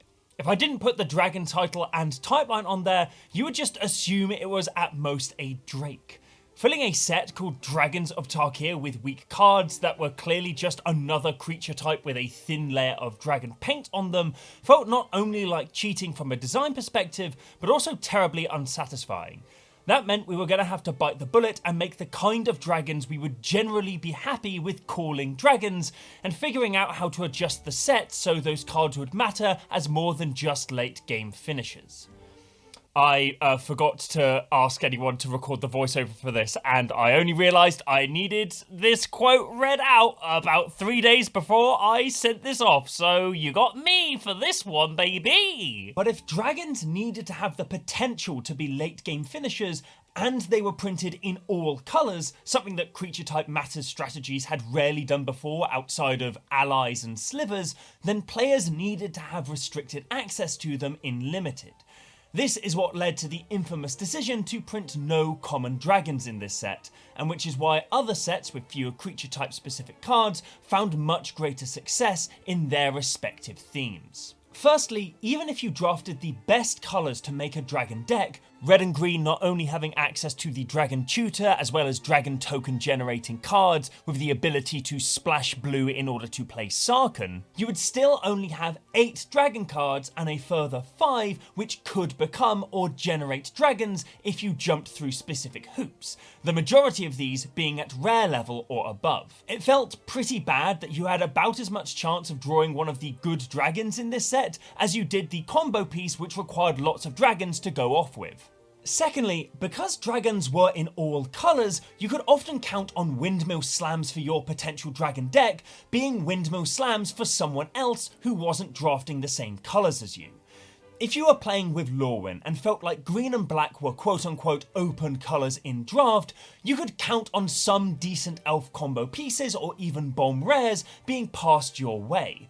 Whereas with dragons, even if you were the only person around the table drafting blue and white, the likelihood of you being passed a dragon in those colours was first made slim by the fact that so few existed, and then made even slimmer by virtue of the fact that any player drafting even one of those colours would be snapping up those dragons, regardless of if they were building a deck around that creature type, because dragons are good in any deck.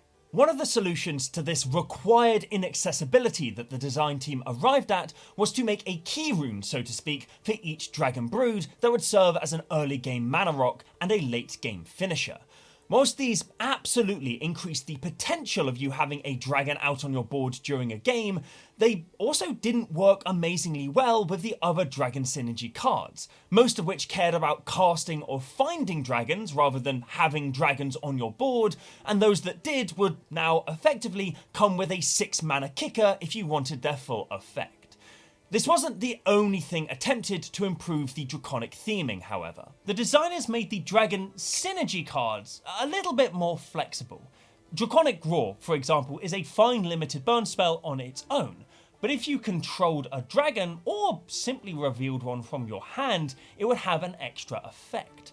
You may have only managed to draft 2 dragons into your deck if you were wildly lucky, but provided you drew at least one at some point during your match, you could still use your synergy cards without ever having to even play the dragon itself. Unfortunately, as much as this was probably the best compromise the designers could come up with, I still maintain that had they have printed a colourless Pilgrim's Eye style spirit dragon, that would have helped with a lot of the sort of like synergy disparity. You know, it hasn't formed itself in the Dragon Tempest. You've got to pick the colour that it goes to search from your library, and that's kind of like the colour that it will end up going with. You know, if you get a mountain, it will be a Colligan dragon. Or, you know, use your imagination. This whole affair left the game space feeling often totally devoid of the supposed main feature of this world.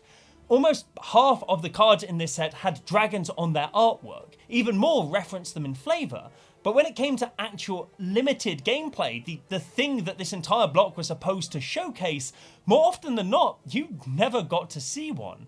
And even if you did, some of them did not feel particularly draconic. You know, you felt pretty naff if the only dragon you got to play in your colours was a 6 mana 3/3 with Death Touch. And but for 7 mana, you can flip it face up and put a +1/+1 counter on all of your other dragons. What other dragons, Jules? I don't got any more! Dragons of Tarkir's dragons were also let down by the fact that their thunder, if you'll pardon the pun, had kind of been stolen in the previous set. Remember when I said that the set that had the next most dragons in comparison to Dragons of Tarkir had 11 dragons? Well, that was Fate Reforged. The set that, at the time it was printed in Magic's history, had the largest number of dragons printed in it. When a record is broken immediately after a new one's been set, it kind of takes the air out of the situation. I enjoyed my wedge starter. I liked my dragon's main. I'm okay with not having dragons for dessert as well. The Dragon Lords were, frankly, also quite uninspired. I didn't talk about their card appearances in Fate Reforged because I wanted to save it until we talked about dragons as a whole, but they were pretty boilerplate. Each one had an ability which triggered whenever a dragon you controlled attacked. 2, as we've already mentioned, came equipped with the new clan mechanics that would appear in dragons, and the rest gave pretty in-theme benefits. Tapping down, double strike, and gingivitis. When these dragons reappeared in Dragons of Tarkir, however, they lost this cycle of similar effects and gained nothing special, really. Silumgar stole a creature or a planeswalker, flavourful if a bit simple, although it must be admitted, stealing a planeswalker at this period in Magic's history was a massive deal. Dromoka was just a mean beatstick with a Stax soup printed on her, and Ataka straight up just shat out a bunch of damage, and that was it. Jutai and Kolaghan were the most interesting Dragon Lords, with far more going on in their text box. I particularly enjoy the latter's flavourful ability, which punishes opponents for living in the past and not moving on by doming them for half of their life if they cast a creature they'd previously lost. That is delicious. But when you compare the rest of these cards to the far more intricate and inventive Elder Dragons of Strixhaven, it's pretty clear why the former were considered somewhat disappointing at the time, even if they ended up having far greater of a run as a constructed piece in comparison. Funnily enough, these dragons may well have ended up being those that appeared in Tarkir's new timeline. Originally, Dragons of Tarkir was going to showcase enemy-coloured pairs. It would have been the first set in Magic's history to exclusively explore enemy-coloured pairs as draftable archetypes, but also would have massively bolstered the comparatively lesser explored colour combinations in terms of design space. For example, by the time that Dragons of Tarkir was due to come out, there were only 8 black and white legendary creatures. In comparison, there were 26 Azorius-coloured ones. However, as is the theme with lots of Dragons design, ideals clashed with pragmatic reality. Testers found that if Dragons draft archetypes were enemy-coloured, it became far too easy for players to splash into the old wedges of Khans of Tarkir, especially if they played it alongside Fate Reforged, negating the main narrative crux of the block, that of a fundamental change. Unfortunately, the intrigue and novelty of Khan's wedges made Dragon's new allied colour pairs feel like a big anti-climax in comparison. In a strange way though, this disappointment, mixed with the way dragons often felt materially inaccessible and out of reach in Limited, ended up reflecting their role and position in the story of Dragons of Tarkir. Aloof new rulers whose conquest of this land had left it hostile to all those who weren't dragons themselves. And I was going to do like a cool bit where I pick up that candle and blow it out to symbolize that, that's the end of talking about mechanics. We're going to talk about narrative now, and also, the ending of things is a big part of, Dragons of Tarkir's whole story. But I did that in the last take, and I forgot. The candle's been lit for like an hour, and I burnt my fingers and I spilled a bunch of hot wax over myself. So we're not doing that, we're just moving on. New Tarkir is a grim reality for the majority, with dragons in total control of the fantasy state apparatus and everybody else unable to attain any kind of power above chief chef, advisor, and person with bell. Fate Reforged theme of, Fate being reforged, recasted not only the destiny of the 5 former clans of Tarkir, but also their Khans in this new draconic world. Zurgo, once a fearsome ruler, is diminutive. No longer a 7/2 for 5 mana, but a 2/2 for 1. His title, Helm Smasher, has been lost, replaced with his new role under Kolaghan's rule, Bell Striker. His job and name is literally all about ringing the bell that lets everybody know that the dragons want to move. An offender has been slain, killed when her pilgrimage to one of the hidden Abzan kin trees was discovered by Dramoka. She now resides as a spirit in the boughs of one of these hidden trees, inspiring the few secret worshippers who make their way to her. Sidisi also walks in undeath, a zombified advisor slain and resurrected by Silumgar to act as his translator. She bides her time, however, brewing a toxin deadly enough to kill even a dragon who breathes poison in her empty chest cavity, aiming to reclaim what she views as her rightful rulership of Silumgar's realm. Also, a servant, the once mighty and noble Suruk, has been reduced to the leader of the Great Hunt, essentially the new and all-encompassing role that those under Atarka's rule must submit to, forever hunting new sources of meat to feed the ancient and unendingly hungry dragon. And finally, we have Narset, an autistic-coded follower of Ajutai who one day discovers hidden records of the old Jeskai monks and the rest of the clans of Old Tarkir. Ajutai himself sets her on this path for some as yet unrevealed reason and spares her life from his brood's justice as these fundamental revelations cause her to planeswalk away. There are also side characters whose fate changed in this new reality. Vile Smasher, once a Mardu goblin called Ankle Shanker who was killed during Sarkhan's planeswalking absence, is alive and serving Kolaghan with what can only be described as classic goblin-y glee. Tigum too is here, having maintained his course in this new reality and remains as one of the Ajutai's highest ranking teachers, not being swayed by the less corrupting influence of the Silumgar. Again, Tigum was always one of my favourite characters as Tarkir was developing, and so when these two versions of him in their respective timelines were printed in Commander 2017, one in the wizard-focused deck and the other in the dragon-themed one, I must admit, I did do a big cum. Much like the Orientalist imagery pervasive throughout Khans and persisting in dragons, this set is lousy with images, themes, and moments indicative of colonial domination. Also, like the Orientalist themes in Khans, I believe these two to be largely unconscious inclusions.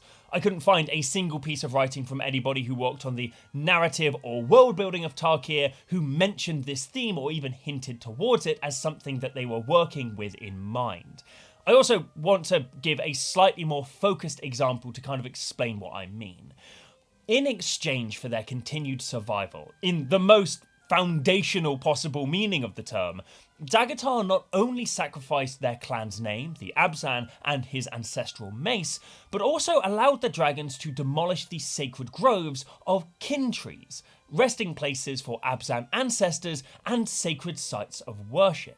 This was done both as a form of social domination by the dragons, but also a material one, as the buildings which used to hold these trees on their roofs would be torn down and rebuilt to better serve the physicality of the new dragon overlords. A nation's cultural and religious practices have always been a point around which liberatory politics have orbited, such as was the case with Jamal al-Din al-Afghani, a 19th century political activist who travelled throughout West Asia and beyond to develop a pan-Islamic ideology as a means of resisting European economic and military encroachment and control over the so-called Middle East. He succeeded in agitating and organising bans and boycotts on products like Persian tobacco, which had been brought out and monopolised by the British, with religious leaders sympathetic to his cause labelling foreign monopolised tobacco as un-Islamic. This pressure eventually led to the Persian state revoking its previous concessions to the British and bringing its crops and production back under national control. Of course, the British press obfuscated the question of economic sovereignty at the heart of al-Afghani's work and slandered both his agitation and the protests which succeeded in undoing the British windfall as being naught but religious fanaticism. Here too we can see the dismissal of Abzan traditions as being not only unnecessary in the Dragon's New Order, but indeed being abhorrent necromancy, as Dromoka calls it, precisely for the reason that it represents a potential locus around which resistance may form, and indeed began to form with Anafenza's doomed pilgrimage and subsequent martyrdom. Indigenous religion and mythology have been directly attacked by invading and colonising forces throughout history precisely because they act as a hindrance to the social domination of a colonising power. A perfect example of this being the 1883 Code of Indian Offences that essentially banned the practice of native religions in what is now the United States of America. The instigator of these laws, the then Secretary of the Interior Henry Teller, cited practices like sun dances as heathenish, and that it'll be extremely difficult to accomplish much towards the civilization of the Indians whilst these adverse influences are allowed to exist. These codes would remain on the books of the US government until the American Indian Religious Freedom Act legalized indigenous beliefs. Almost a full century later, in 1978. Even more specifically, the felling of trees which hold importance to a land, be it spiritual or material or both, is a commonly occurring aspect of colonial occupation and domination. In the Banda Islands, once the native population was driven to the brink of extinction and displaced from their homes, genocided, the Dutch had a virtual monopoly on the production of mace and nutmeg, and naturally expanded the planting of the trees which produced it. However, as Gosh tells it, they were soon afflicted by a quote-unquote resource curse. It would seem that there is an inherent instability to the framework of world as resource that impels it to devour that which it enframes. The paradox of value was bound to claim its due once the supply of nutmegs, mace, and cloves has become regular and predictable. When spices ceased to be rarities, their prices began to decline. The fall in the value of spices was a source of great concern to the VOC, which responded with a number of countermeasures, among them a campaign of extermination, directed at this time not at people, but at trees. In order to limit the supply of spices on the global market, the VOC decreed that the nutmeg trees would only be grown on the Bandas and clove trees only on Ambon Island. Every clove and nutmeg tree on every other island, and there were more than 1,000 islands in Maluku, was to be extirpated. This is just one example of colonial terraforming, a term that Gosh uses extensively in his fantastic book. It both was and is a form of making a place's material conditions fit for a colonizer, but also a form of direct warfare on the colonized. The felling of the rainforests in what is now Brazil for firewood, the destruction of ancient woodlands in what is now North America to expand settler grazing land, and the demolition of Palestinian olive groves to make room for the expansion of Israeli settlements on illegally annexed land, all grow from the same ideological root. Depending on the character of the colonial effort, the destruction of trees in this way will either be justified under the rhetoric of a civilizing mission, aka the natives wasted the potential of this land, or as part of the ongoing denial and eventual destruction of the very existence of the native population, aka you said there were people here who held trees as being sacred, but I don't see any trees. And I certainly don't see any people. This terraforming. This act of changing a land to better suit an occupying force can also be seen in the very landscape of Tarkir itself. The lands once run by the Jacc were a diverse mix of vast flat valleys, serene lakes, and misty mountains. Even with the more smog-filled, climate change analogous landscapes of Khans in comparison to Fate Reforged, there is still a substantial degree of diversity. With the dominance of the Ajutai brood, however, this land is a desolate tundra, golden grass covered with snow, bodies of water now turned to pure, sharp ice. In all of the artwork for lands, when compared with Khans and dragons, there is not only obvious terramorphic changes, but also a literal atmosphere of doom. Comparing again Sam Burley's artwork here, we can see the same angle of an erstwhile Abzan city as it is fared under Dramoka's rule. The buildings are now designed to better accommodate the needs of roosting dragons, architectural inversions of the previous form, a world literally turned upside down. Both the gate and defensible parapets, symbols both of freedom and defiance against the dragons, are no longer visible, all whilst a terrible dust storm rages outside, quite the contrast to the other two pieces, blue skies and white clouds. His piece of a distant Abzan city in Khans here too is replicated to show the changing of times. Whereas the first piece depicts a distant Abzan city, almost blending in with the brilliant sands and beautiful cumulus clouds, the same piece in Dragons shows an ominous roost, utterly dominating a now darkened skyline and towering over the city below. The lands of the dragons of Tarkir are like overflowing with just like a volatile power. It looks like every single setting is like a natural disaster of some kind. The mountains themselves in Kologan lands just do not look like natural formations, and they look like they are hostile to like the presence of humans. And I think it's just an incredible bit of world building that Tarkir has that's so subtle and so easy to miss, because, you know, lands are just those things that you go to the station in the middle of the draft.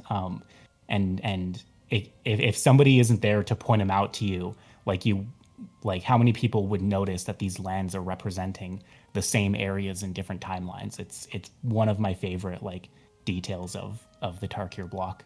As Jacc points out, this primordial hostility towards the mortal clans of Tarkir is just the inverse of the diminished landscapes of Khans, where mortal development has taken a toll on the natural world.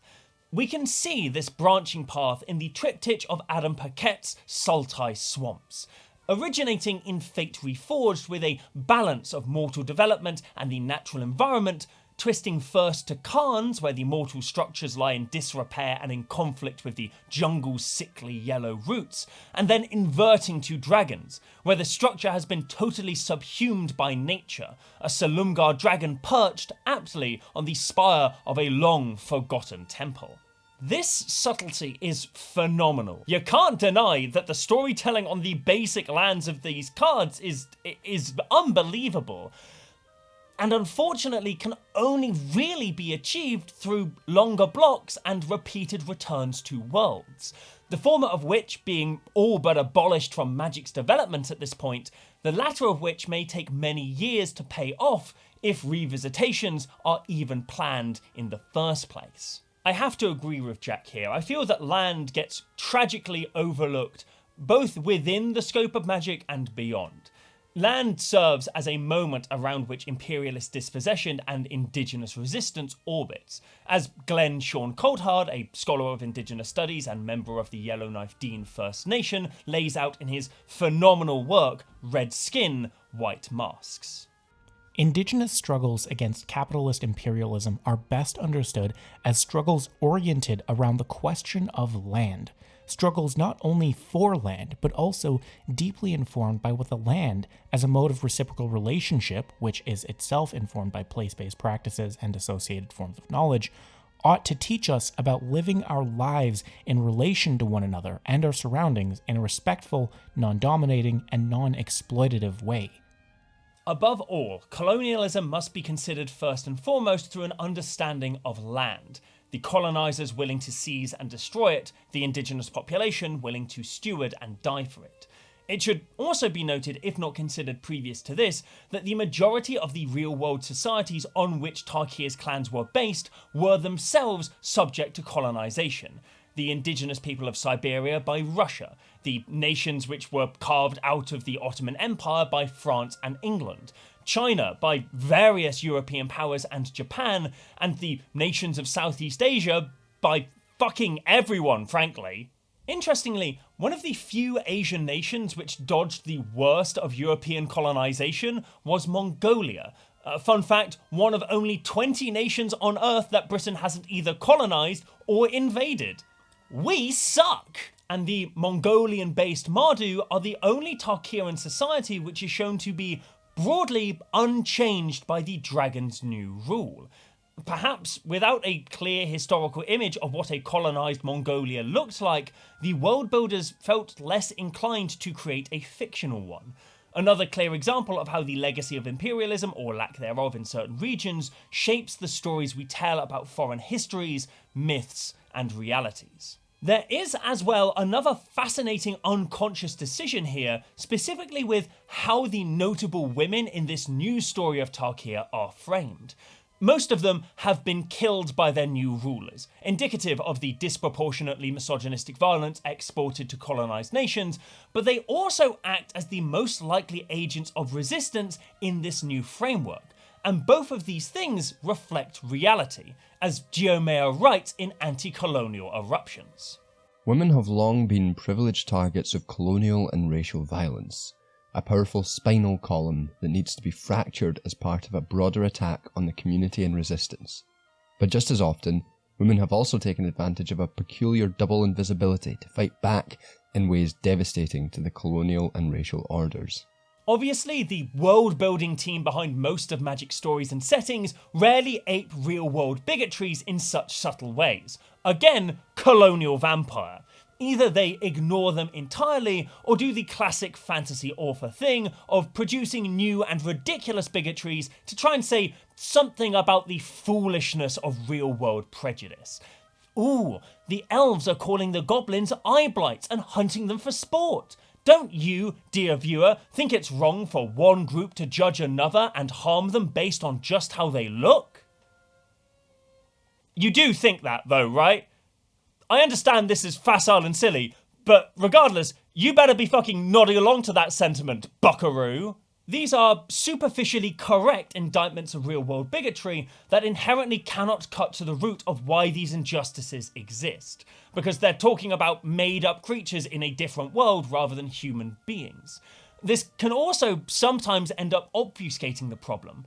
Fantasy sexism, for example, rarely comes hand in hand with an in-world unpacking of fantasy structural patriarchy, and so often ends up repeating the truism that hating women is bad and wrong, without being able to give the reader any tools to understand why such a hatred is part of the cultural hegemony of this world in the first place, much less give them tools to actually tackle it in reality.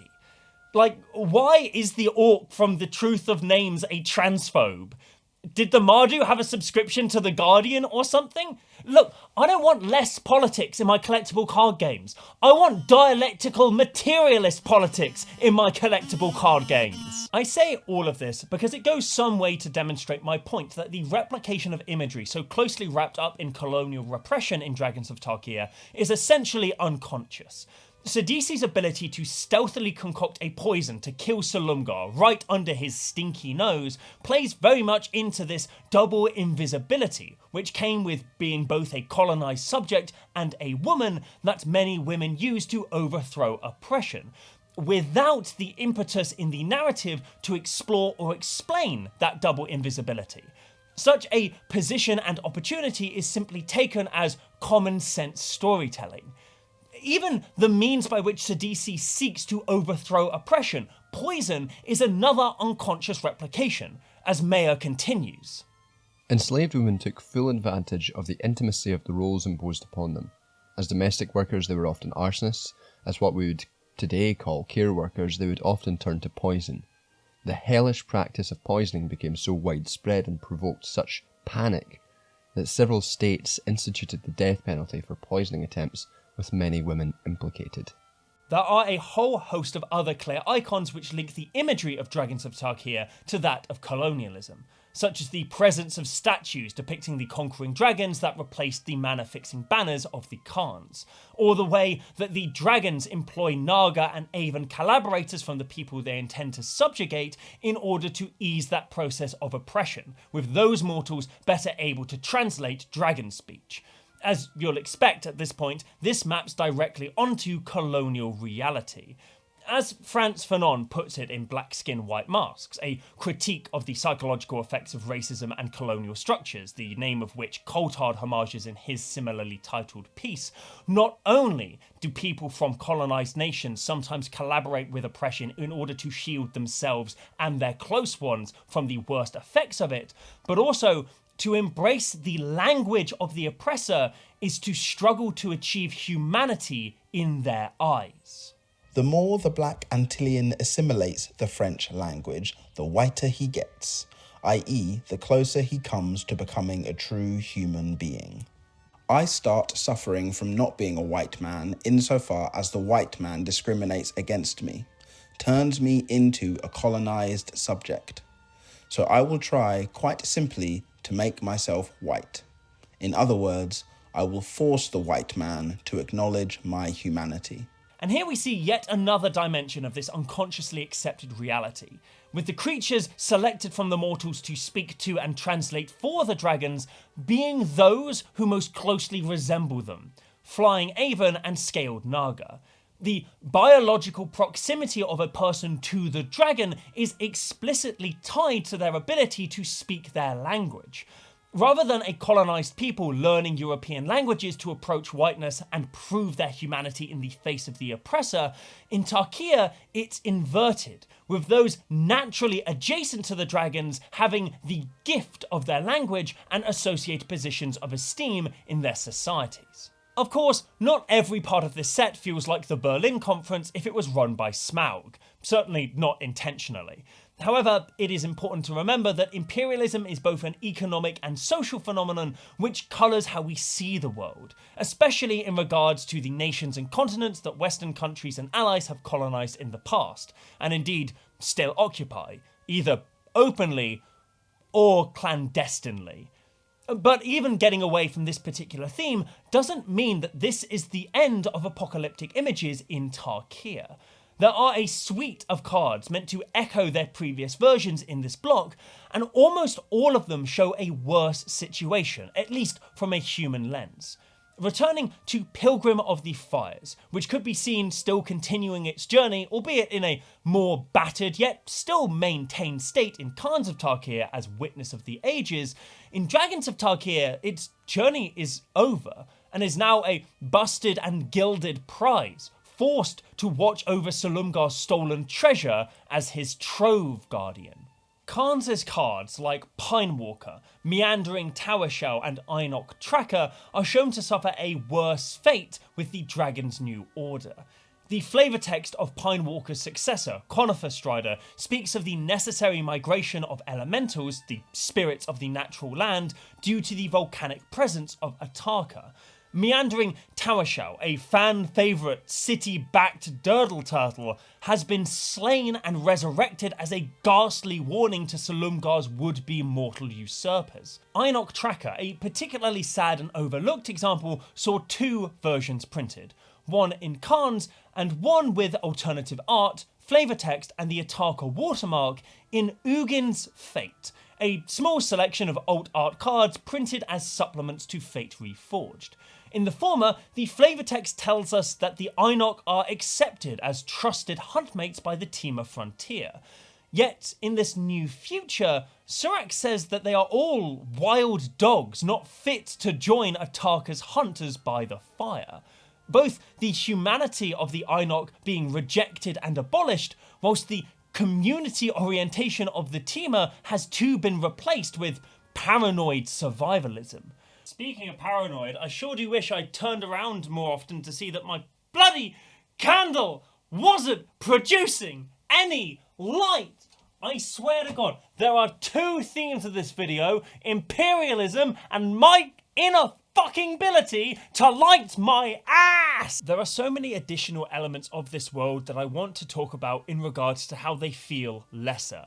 For one, the loss of a colour from the clans to the dragon broods was a definite mechanical diminishment, but I can't conclude this video without specifically talking about the goblins of the plain. It is, after all, my brand. Goblins could be found in two clans on Tarkir, Mardu and Tima, and then Kolaghan and Ataka. They stand out from the rest of the Multiverse's goblins with their short legs, long arms, and untamed locks of body hair. Usually in Magic, goblins are disposable beings, cannon fodder in sometimes a literal capacity for the various creatures and societies who exploit them. However, on Old Tarkir, goblins are at their lowest dismissed as pests, but more likely respected in battle, given horses to ride, important artifacts to steal, and at one with the battle line. The stature of the fighter matters less than the depth of the cut, reads the flavour text of Ankleshanker. In Dragons of Tarkir, however, we see none of this. Whilst the Mardu didn't change a lot when Kolaghan took over, the discipline once seen in their ranks is totally absent from the goblins, with cards like Vandalize and Butcher's Glee showing them in a far more expected state of reckless and violent abandon. The Ataka goblins, whose hair is white and closer to fur, have had their lives even more drastically lessened. The reprint of Dragon Fodder, a card from Alara from the Shard of Jund where goblins lived to be eaten by the dragons they worship, shows just how dire their lives have become. Even if the flavour text tells us that they perish just as regularly, only to different causes now, the game has failed to show us how this isn't a worse existence. Dragonlord's Servant as well is a truly tragic piece, depicting a plainly terrified goblin forced to bring a mountain of food to the foot of a dragon, covering themselves in foul-tasting grease to dissuade the beast from eating them as well. The alternative art produced by Carl Frank adds an extra dimension of sorrow to this scene. The goblin here looking utterly exhausted, having climbed a mountain, carrying their body weight and then some in food which they cannot eat, to cower behind a serving dish and hope they get to live an extra day. The sinister grin of an Ataka dragon looming in the top left-hand corner of the scene. Oh, and if you haven't noticed it already, yes, that is another goblin's head that's part of this meal. What a truly horrifying piece of art. There are many more examples I could give to show how Dragons of Tarkir feels like an apocalypse, but the reason why I've described it as a quiet apocalypse in this video is that it is broadly unacknowledged in the story as being one. If anything, whilst we're shown a worse and more oppressive world, we are told that this is our good ending. To show you what I mean, I want to direct your attention to Sheltered Eyrie, a card you probably haven't thought about for longer than 10 seconds unless you are low on green picks for your Dragons of Tarkir draft or couldn't find a new horizon for your Estrid EDH deck. The art of this card, painted by Raoul Vitale, the spectre who haunts my nightmares, shows Dromokan civilians wandering free from care around a vast conservatory of lush ferns and fruiting trees. A massive diamond window lets light in and also reveals a soaring Dromoka dragon passing by, keeping its eyes on the horizon. The flavour text reads, Dromoka's scale lords patrol the skies over Arashin, the name of the city, offering her people safety from the harsh world, implying that this dragon is explicitly guarding the relaxed citizens of this area. But to me, this demonstrates less a sense of harmony and far more one of simply accepted domination, a crisis turned into a state of being. The world, after all, is harsh, not naturally, but because of the conflicts between skirmishing dragon lords. Sure, this Dromoka dragon is currently protecting civilians, but the art and story of this set shows that it doesn't take much for these ostensive protectors to turn executioner.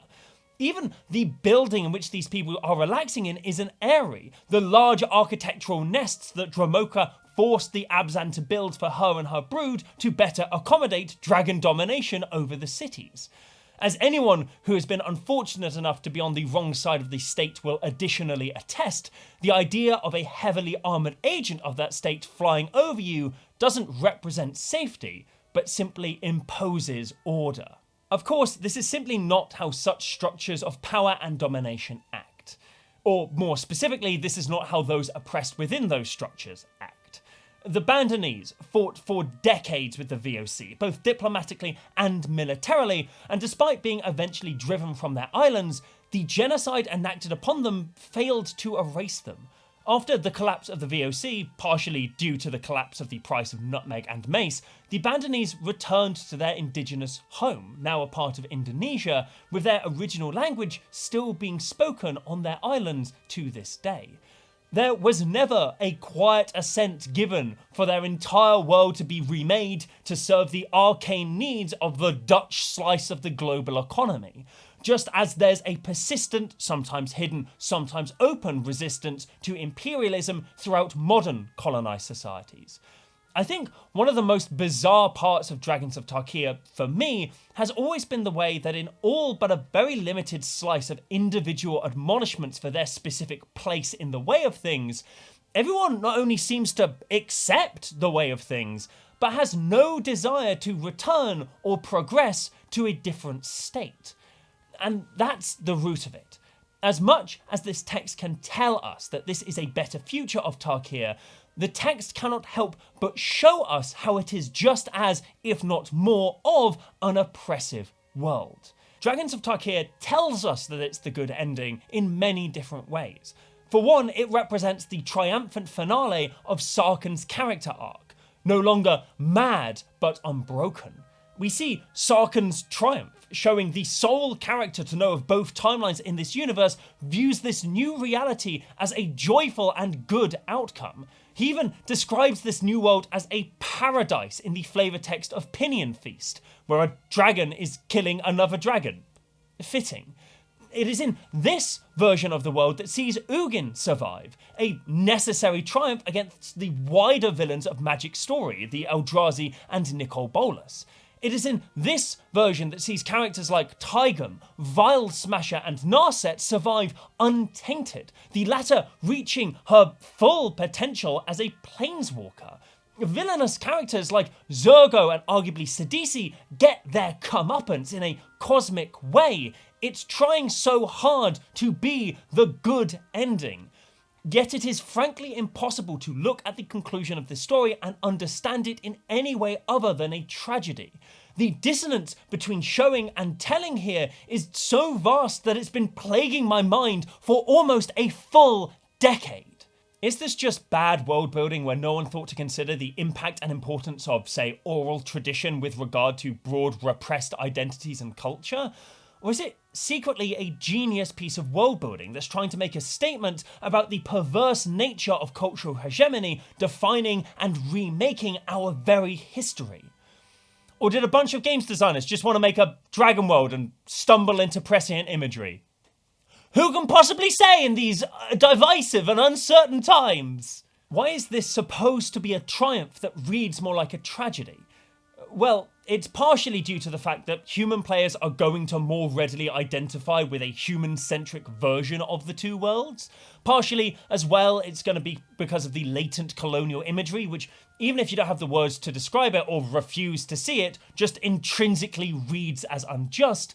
But also, ironically, it's because, for all of its flaws, the world-building of Khans of Tarkir was just too good in comparison. Even Mark Rosewater admits that one of Dragon's failures was that it sought to fundamentally change a new and immediately massively popular world, as he wrote in his 2015 State of Design article. We made a very compelling world that players fell in love with, and then we changed it to a less compelling world forever. Now, I don't believe we thought we were doing that.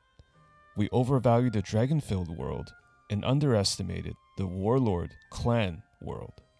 The wealth of side characters, the beloved vignettes, and our ability to see what Tarkir looked like without the dragons meant that it easily could have become a well-liked or even cherished world alongside Ravnica or Theros had it maintained its Khan's form.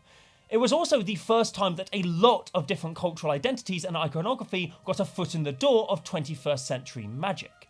It was by no stretch of the imagination an often respectful piece of representation, but it was still fresh regardless. The fact that Khans of Tarkir introduced wedged coloured identities as well as a reasonably deep narrative to tie them into made the set, world, and characters immediately distinct and iconic. Then, right at the end, a bunch of dragons turned up and all of a sudden the entire world revolved around them and what they wanted to do. Dragons that lacked the characterization that the Khans, both old and new, had received, due in part to their alien outlook on a mortal reality and the fact that all of their stories were still told from a mortal perspective. Indeed, the mortal perspective of the Khans that we had already grown to love and whose characters had been irreversibly changed in this new reality. Even if the representation of Asian cultures wasn't great, be it Chinese, nebulous Southeast Asia, assorted indigenous Siberian groups, Mongolia/Japan, and the Ottomans, which, again, could mean literally anything from Iranian to Algerian to Albanian. Anyway, it still sucked that not only were they all forced to cram for space in only one single world, but also that the focus of that world sharply shifted away from them right at the end and onto a bunch of dragons. And now that's how that world is going to be from here on out. And speaking of here on out, the years have not been kind to Tarkir. Both because of insufferable communists like myself telling you that it hasn't, but also because of how wizards themselves have actually handled their world. Up until now, I've talked a lot about how Dragons of Tarkir emulates colonial imagery with regards to how the dragons subjugate the mortal clans. But one of the major complications with regard to that particular reading of this set is that in the original narrative, whilst the dragons certainly did a bunch of bad things indicative of such an atrocious mode of operation, they weren't an invading force. Ugin is an ancient being, old enough to already be wise and powerful by the time the Eldrazi were first sealed away on Zendikar, a very early event in Magic's canon timeline, and he was introduced as both a native to Tarkir and part of its very soul. Thus, so too were the dragon tempests that his presence created and exacerbated.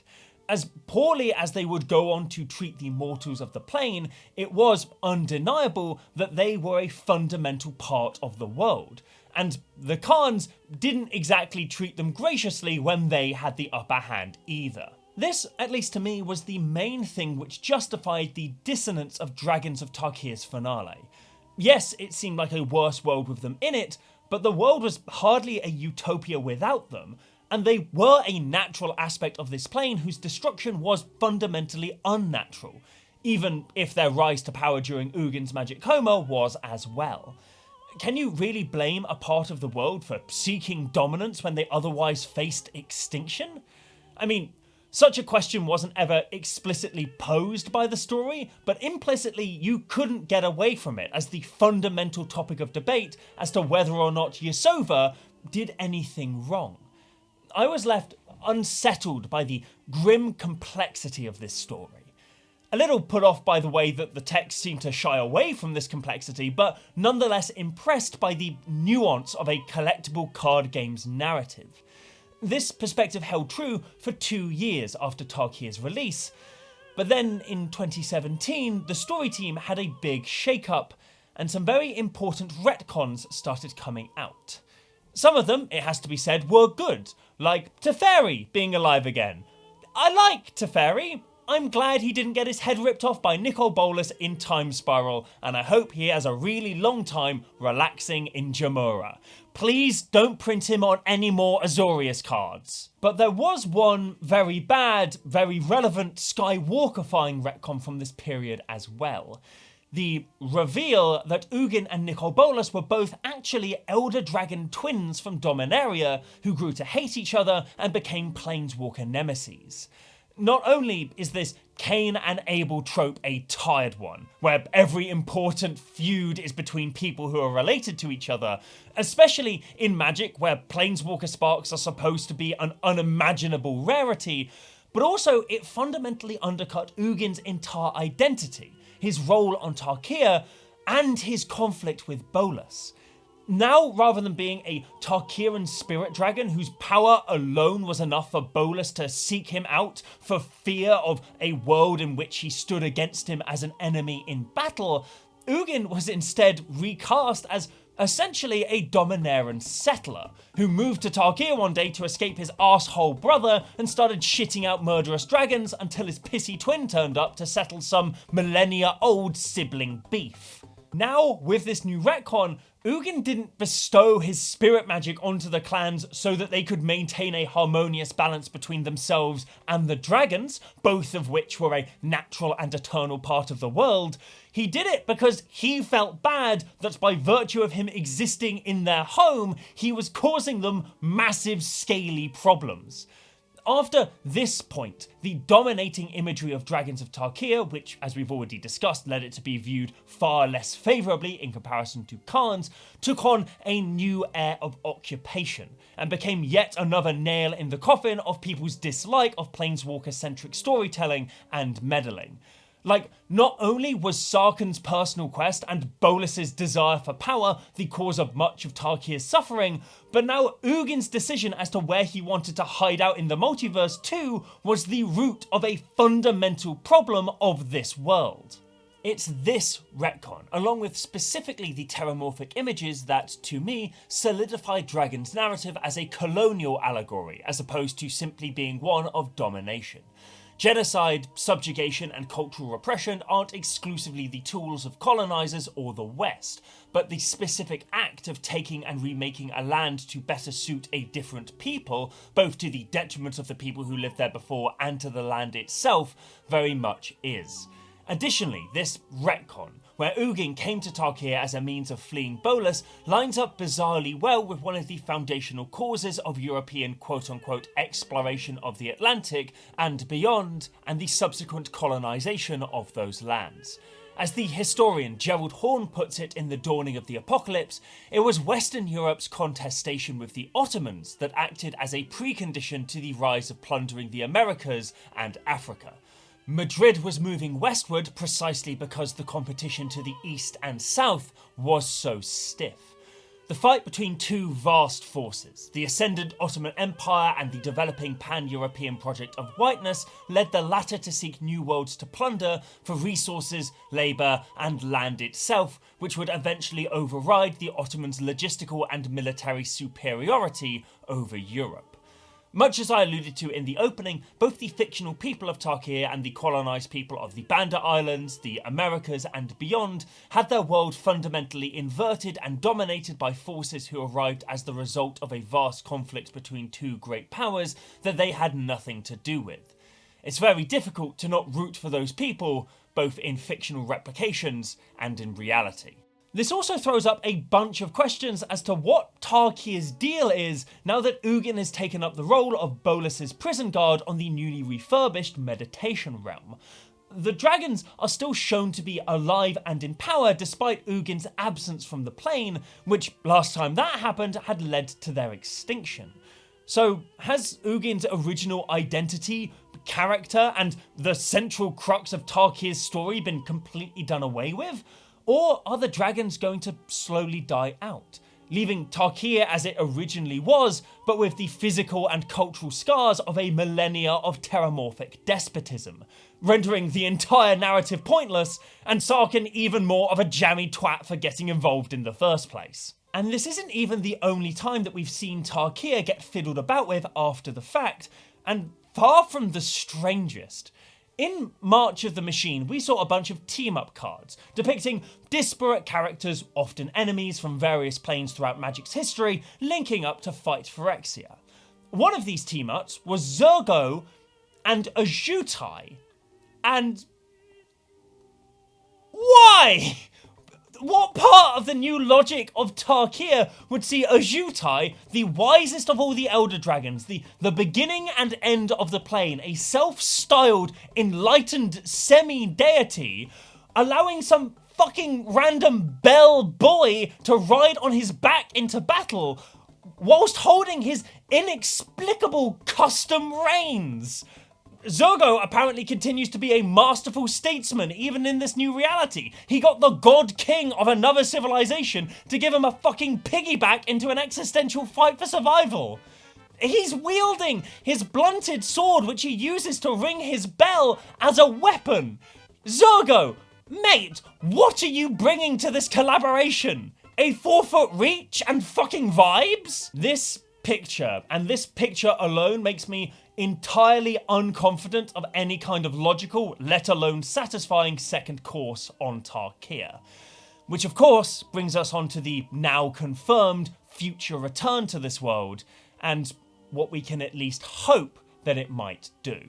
I think over the years, Wizards has bled a lot of the charitable thoughts and enthusiasm I have for a prospective return to Tarkir.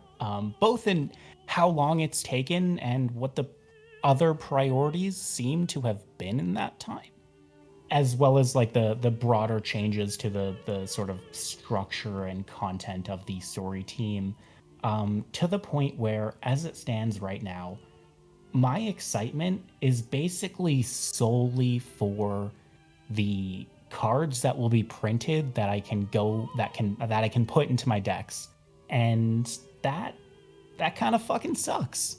But I think that the big sort of source of that is just that, like, the thing that affected me so much about Tarkir was this story about the destruction of a culture that they had so beautifully created, and I find myself wondering if they actually knew what they had, and if they do now, and if they'll be able to sort of like respect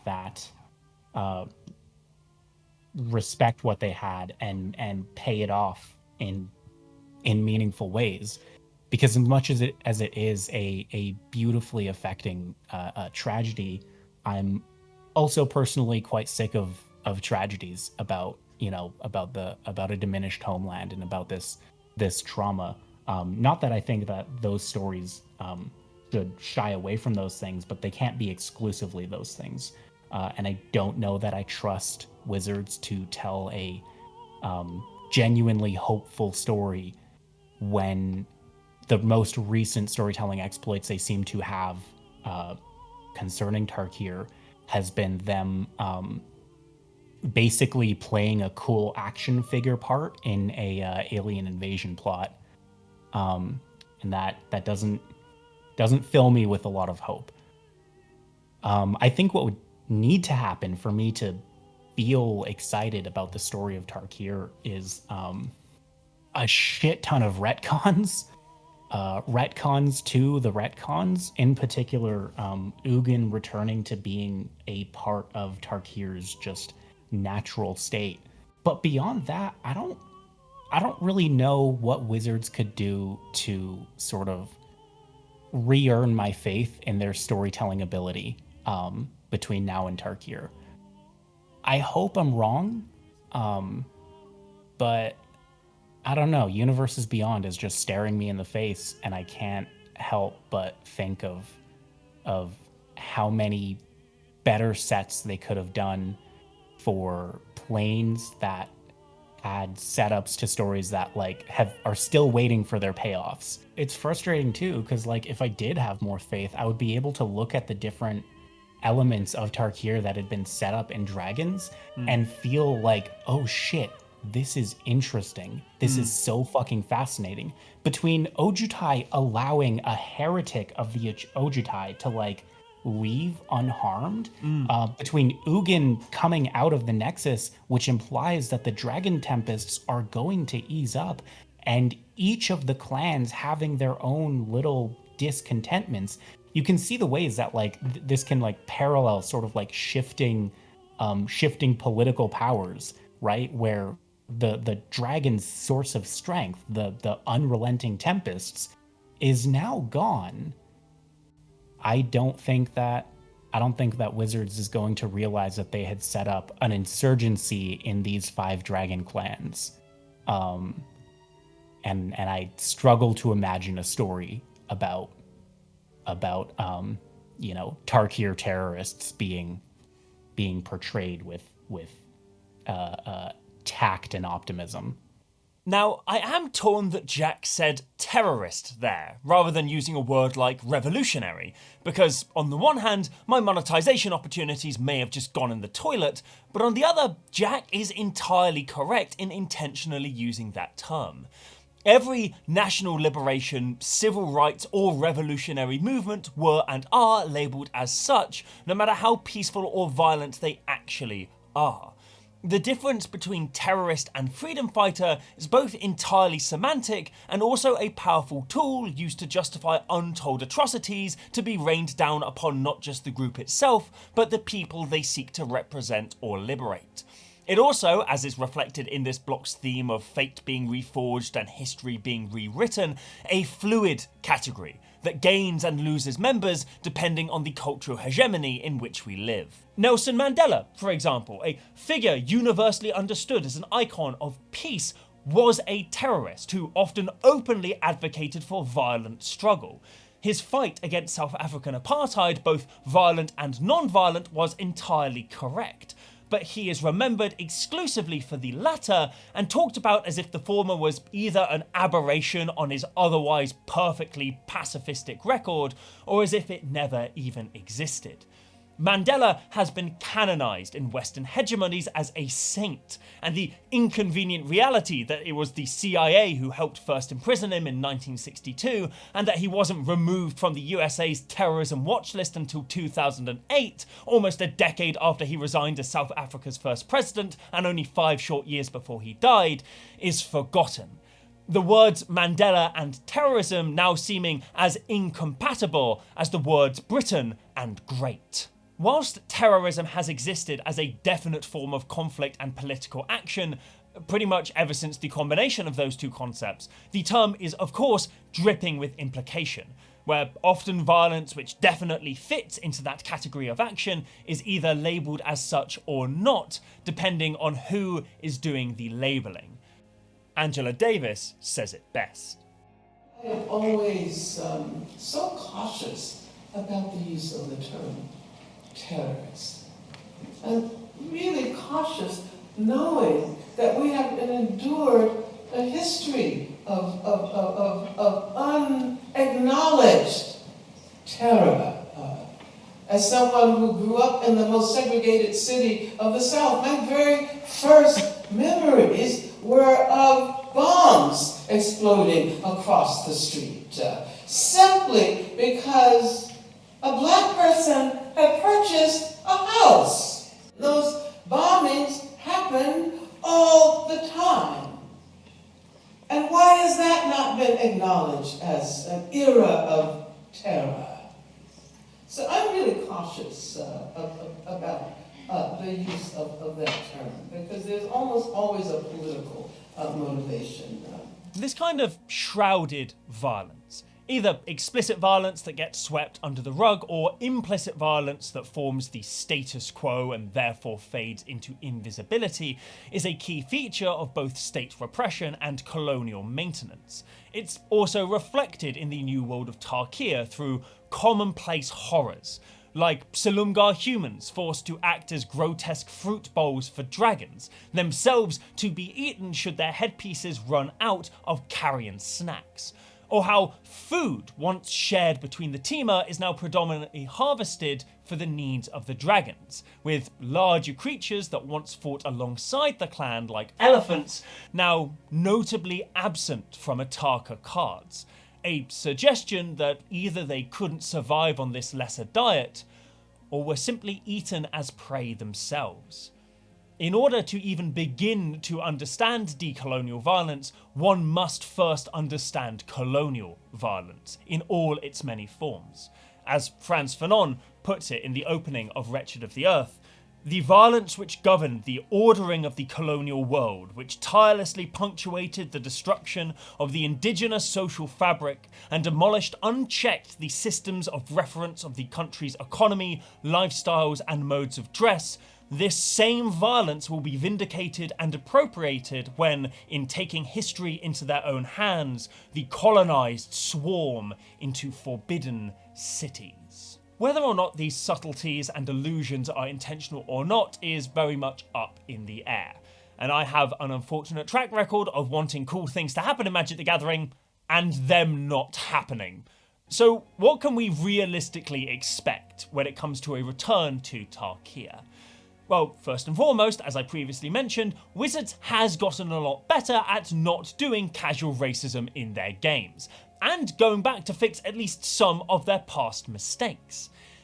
They still have a structural racism issue in the company itself, which is far more of an important problem to deal with, such as, but not limited to, profiting off of indigenous stories and iconography from Latin America whilst ignoring or dismantling any corporate acknowledgement or support of the players and creators in that region.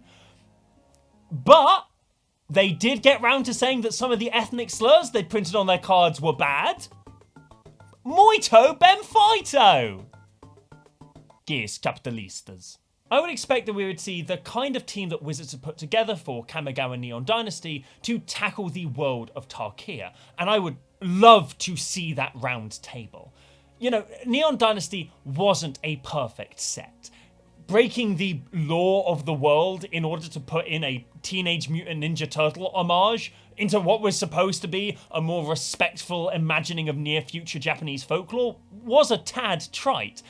But in comparison to a lot of the non-European and non-American representation throughout Magic's history, it was pretty bloody good. If Tarkir is to be revisited, it has to be done so with designers, artists and consultants who can lead nuanced, truthful and as a result more refreshing design and storytelling for it. Additionally, a return to Tarkir, at least the one that I idealise, could simply not work within the single set structure that Magic has insisted on retaining. If Innistrad was allowed to break this trend so that we could more thoroughly explore werewolf festivals and vampire weddings, the least that Magic could do would be to dedicate multiple sets to re-exploring Tarkir with updated world building and hopefully with some of the nuanced themes that we've discussed in this video. In terms of the actual narrative of the sets, whilst I doubt that Wizards of the Coast would even think about depicting political insurgencies from societies based off of historically colonized people, let alone do so with nuance and tact, conflict in Tarkir has been seeded in both Tarkir's existing story and in the glimpses we've been given in March of the Machine Aftermath. In that set, a product so universally loved that Wizards simply had to send the Pinkertons to another YouTuber's house to contain his and his wife's excitement, there are 3 cards which directly reference Tarkir: Narset, Enlightened Exile, Sarkhan, Solar Flame, and Kolaghan, Warmonger. The former shows Narset returned home, and her flavor text suggests that her understanding of Tarkir's actual history has made her a threat, presumably to the Draconic Order that had previously allowed her to leave despite her heretical revelations. In contrast, Sarkhan is obviously still enamored with dragons, suggesting that these 2 ex-planeswalkers, now both stuck on Tarkir, will be in direct conflict with each other. A potential made all the more juicy by their previous, temporally complicated relationship. And finally, the flavor text of Kolaghan Warmonger reads thus: "Conflict is a constant. Only enemies change." Now, I may just be reading a little bit too much into all of this, which coincidentally is the subtitle of my channel, but at least from my perspective, all of this does hint towards some adaptation of the conflict in Tarkir, and there is a very natural and expected endpoint to that change, both from the clues that we get outside the sets and within. It is naturally, however, somewhat impotent to desire that a collectible card game, especially one like Magic the Gathering, to release a product themed around the idea of decolonial struggle, especially when actual decolonial struggles are occurring in our world and need our support right now. As nice as it would be to introduce a lot of these ideas playfully to a fan base who, by virtue of mostly living in the imperial core, lack a lot of the language and lessons to explain the necessity for these struggles.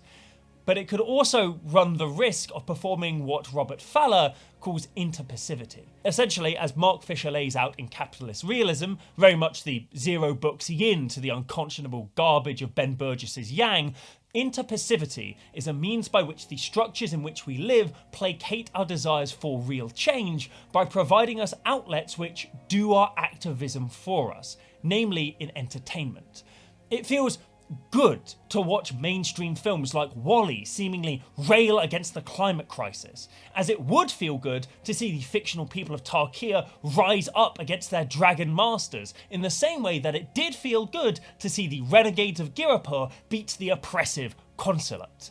It's raising awareness, it's starting conversations, it's saying something in the mainstream, but it is fundamentally a fiction, and a commodified one at that, one which allows us to feel like we can consume with impunity. After all, surely the very existence of a video game about dismantling capitalism, or a multi-hour video essay unpicking Orientalist and imperialist imagery in the world's largest collectible card game, is enough activism for today. Surely if it exists and is popular enough, people want to see it, which means some of them must be doing the work to make this fiction a reality, so there's no need for me to get involved. Right? There's so much more I could have talked about in this video as it regards Tarkir, about how I want the world to change. I could have quoted more fanon when it came to how the masses of Tarkir wouldn't have stood idly by for 1,000 odd years. How, far from breaking the momentum, repression intensifies the progress made by the national consciousness. I could have talked about how, under similar insurmountable odds, a shamanistic society devoted to traditional martial arts led the Chinese quote-unquote Boxer Rebellion against 11 imperial forces and complicit governments for almost 2 years, laying the groundwork for future revolutions, something that an underground Jacc could certainly be analogously involved with. Or how the sinking of the Russian fleet by the Japanese Navy at the 1905 Battle of Tsushima acted as inspiration for countless large and small-scale uprisings throughout Asia against European occupation. And how maybe the death of Sulumgar at the hands of Sidisi could do the same in Tarkir. But that's for future designers to decide. And it would feel facile to excitedly explore those prospects right now. Whilst this video has mainly been about unpicking, critiquing and analysing the gameplay and narrative of a handful of old Magic the Gathering sets, which was voted on by my patrons, by the way, this was something that they wanted to see, the themes that I've necessarily had to talk about that have informed my understanding of this process are undeniably, unignorably and upsettingly relevant today. I finished the first draft of this script in late October 2023.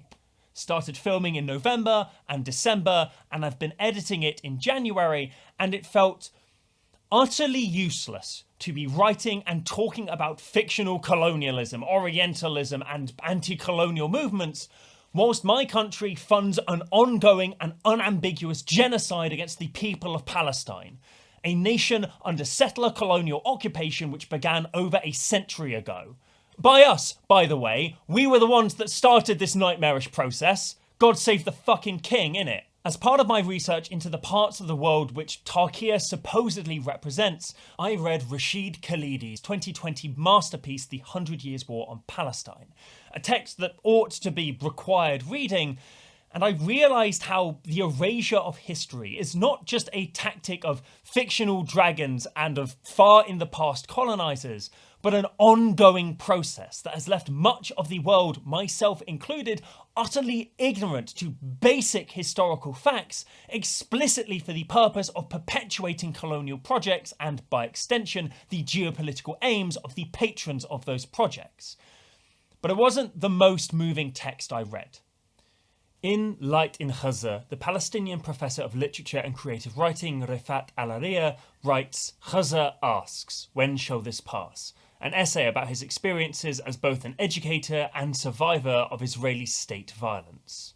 In one particularly poignant part, he details how his university building was destroyed during 2014's Operation Protective Edge, a 2-month-long military campaign that killed 2,400 Palestinians and destroyed over 20,000 homes.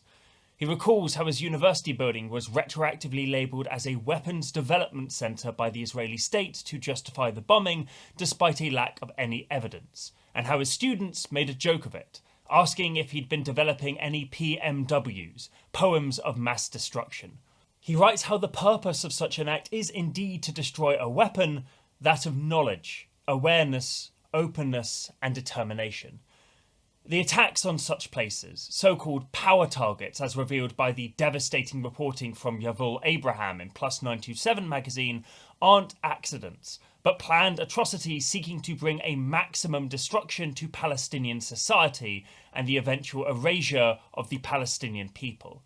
It is for the same reason that the Central Khazan archive was targeted and destroyed in the current ongoing genocide.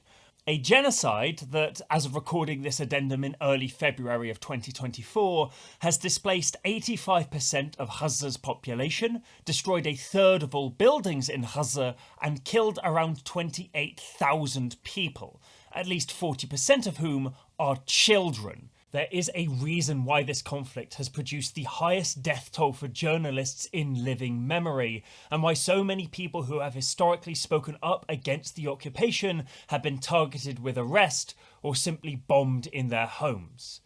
Which, tragically, includes Rifat Alaria, who was killed in an airstrike on his sister's home in December 2023, along with his brother Salah and his son Mohammed, and his sister Asma with her 3 children, Ala, Yahia, and Mohammed.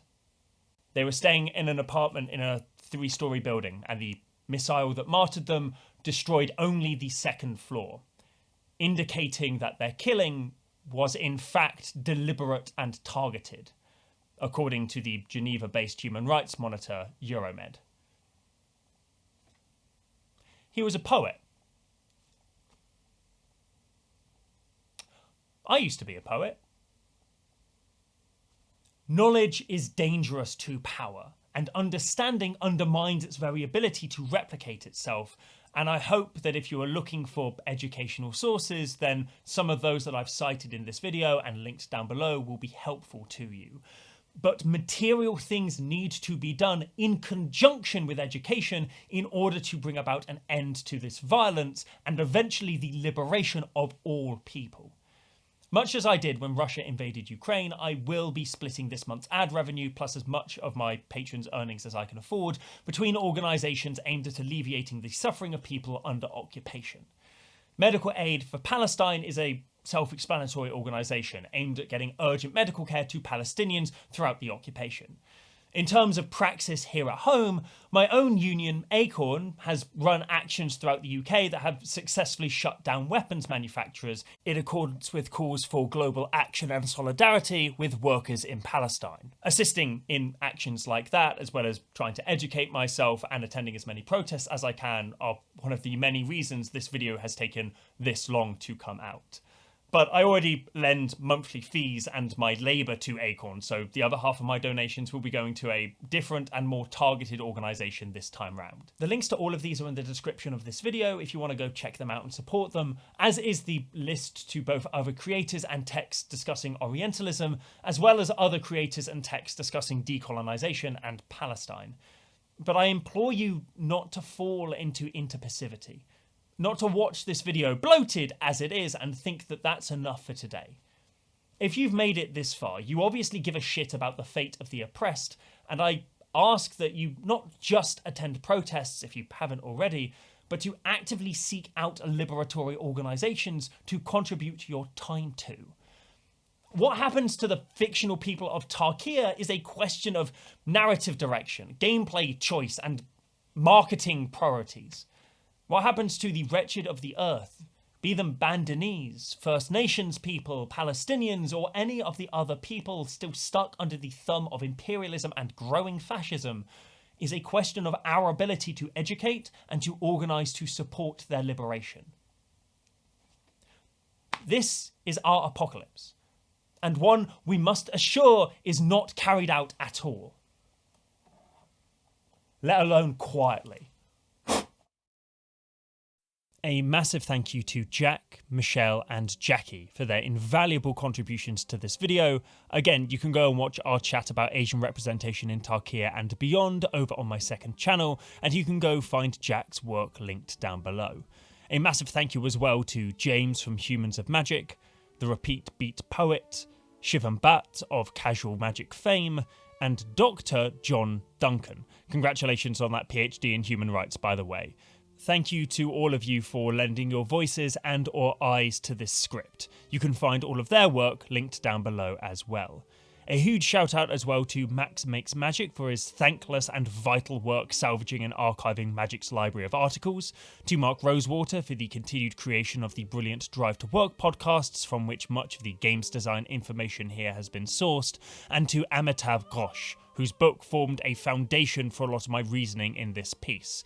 Without these people and the text they maintain and create, I would have been at a great loss as to how to construct this video. And if you'd also like to help me out in making these videos, you can head over to patreon.com and sign up to become a supporter. It really does go a long way. I really appreciate it. I enjoy being able to purchase and consume food. Anyway, now is the time where I thank the patrons who make my work possible, whose names include 1234, I declare a class war, 3D0, a communist right dimple, a filthy communist bunny, a gay American couple, a metric ton of bees, a treasure token featuring Spice 8 Rack's face, a waste of a perfectly good skeleton, Aaron Smith Walter, A, B, C, D, F, E, G, H, K, I, J, L, N, M, O, P, Q, SRT, VWU, XYZ. You fucker. Adam Gable, Aesthetic Dialectic, AGAB, All Guilds are Bastards, Agent Maxwell, Agatha Cosm Illum Morphem, AJ Ingram, Alesha Karnin, Alex Berman, Alguy D. Sisway or Barry, Alice Paralis, Ali, an alt-right sleeper agent who gives money to communists, Booker Idaka, probably Tibble's Persona, I draw penises on pastries, an entire council of ghosts, an exhausted capybara, an Umbreon pastry, Andrew Elf, Anne Morgana, anonymous anarchist, anonymous. Anthrocarbon has more issues than National Geographic, and Magic the Gathering makes him angry but he can't stop playing because tilted.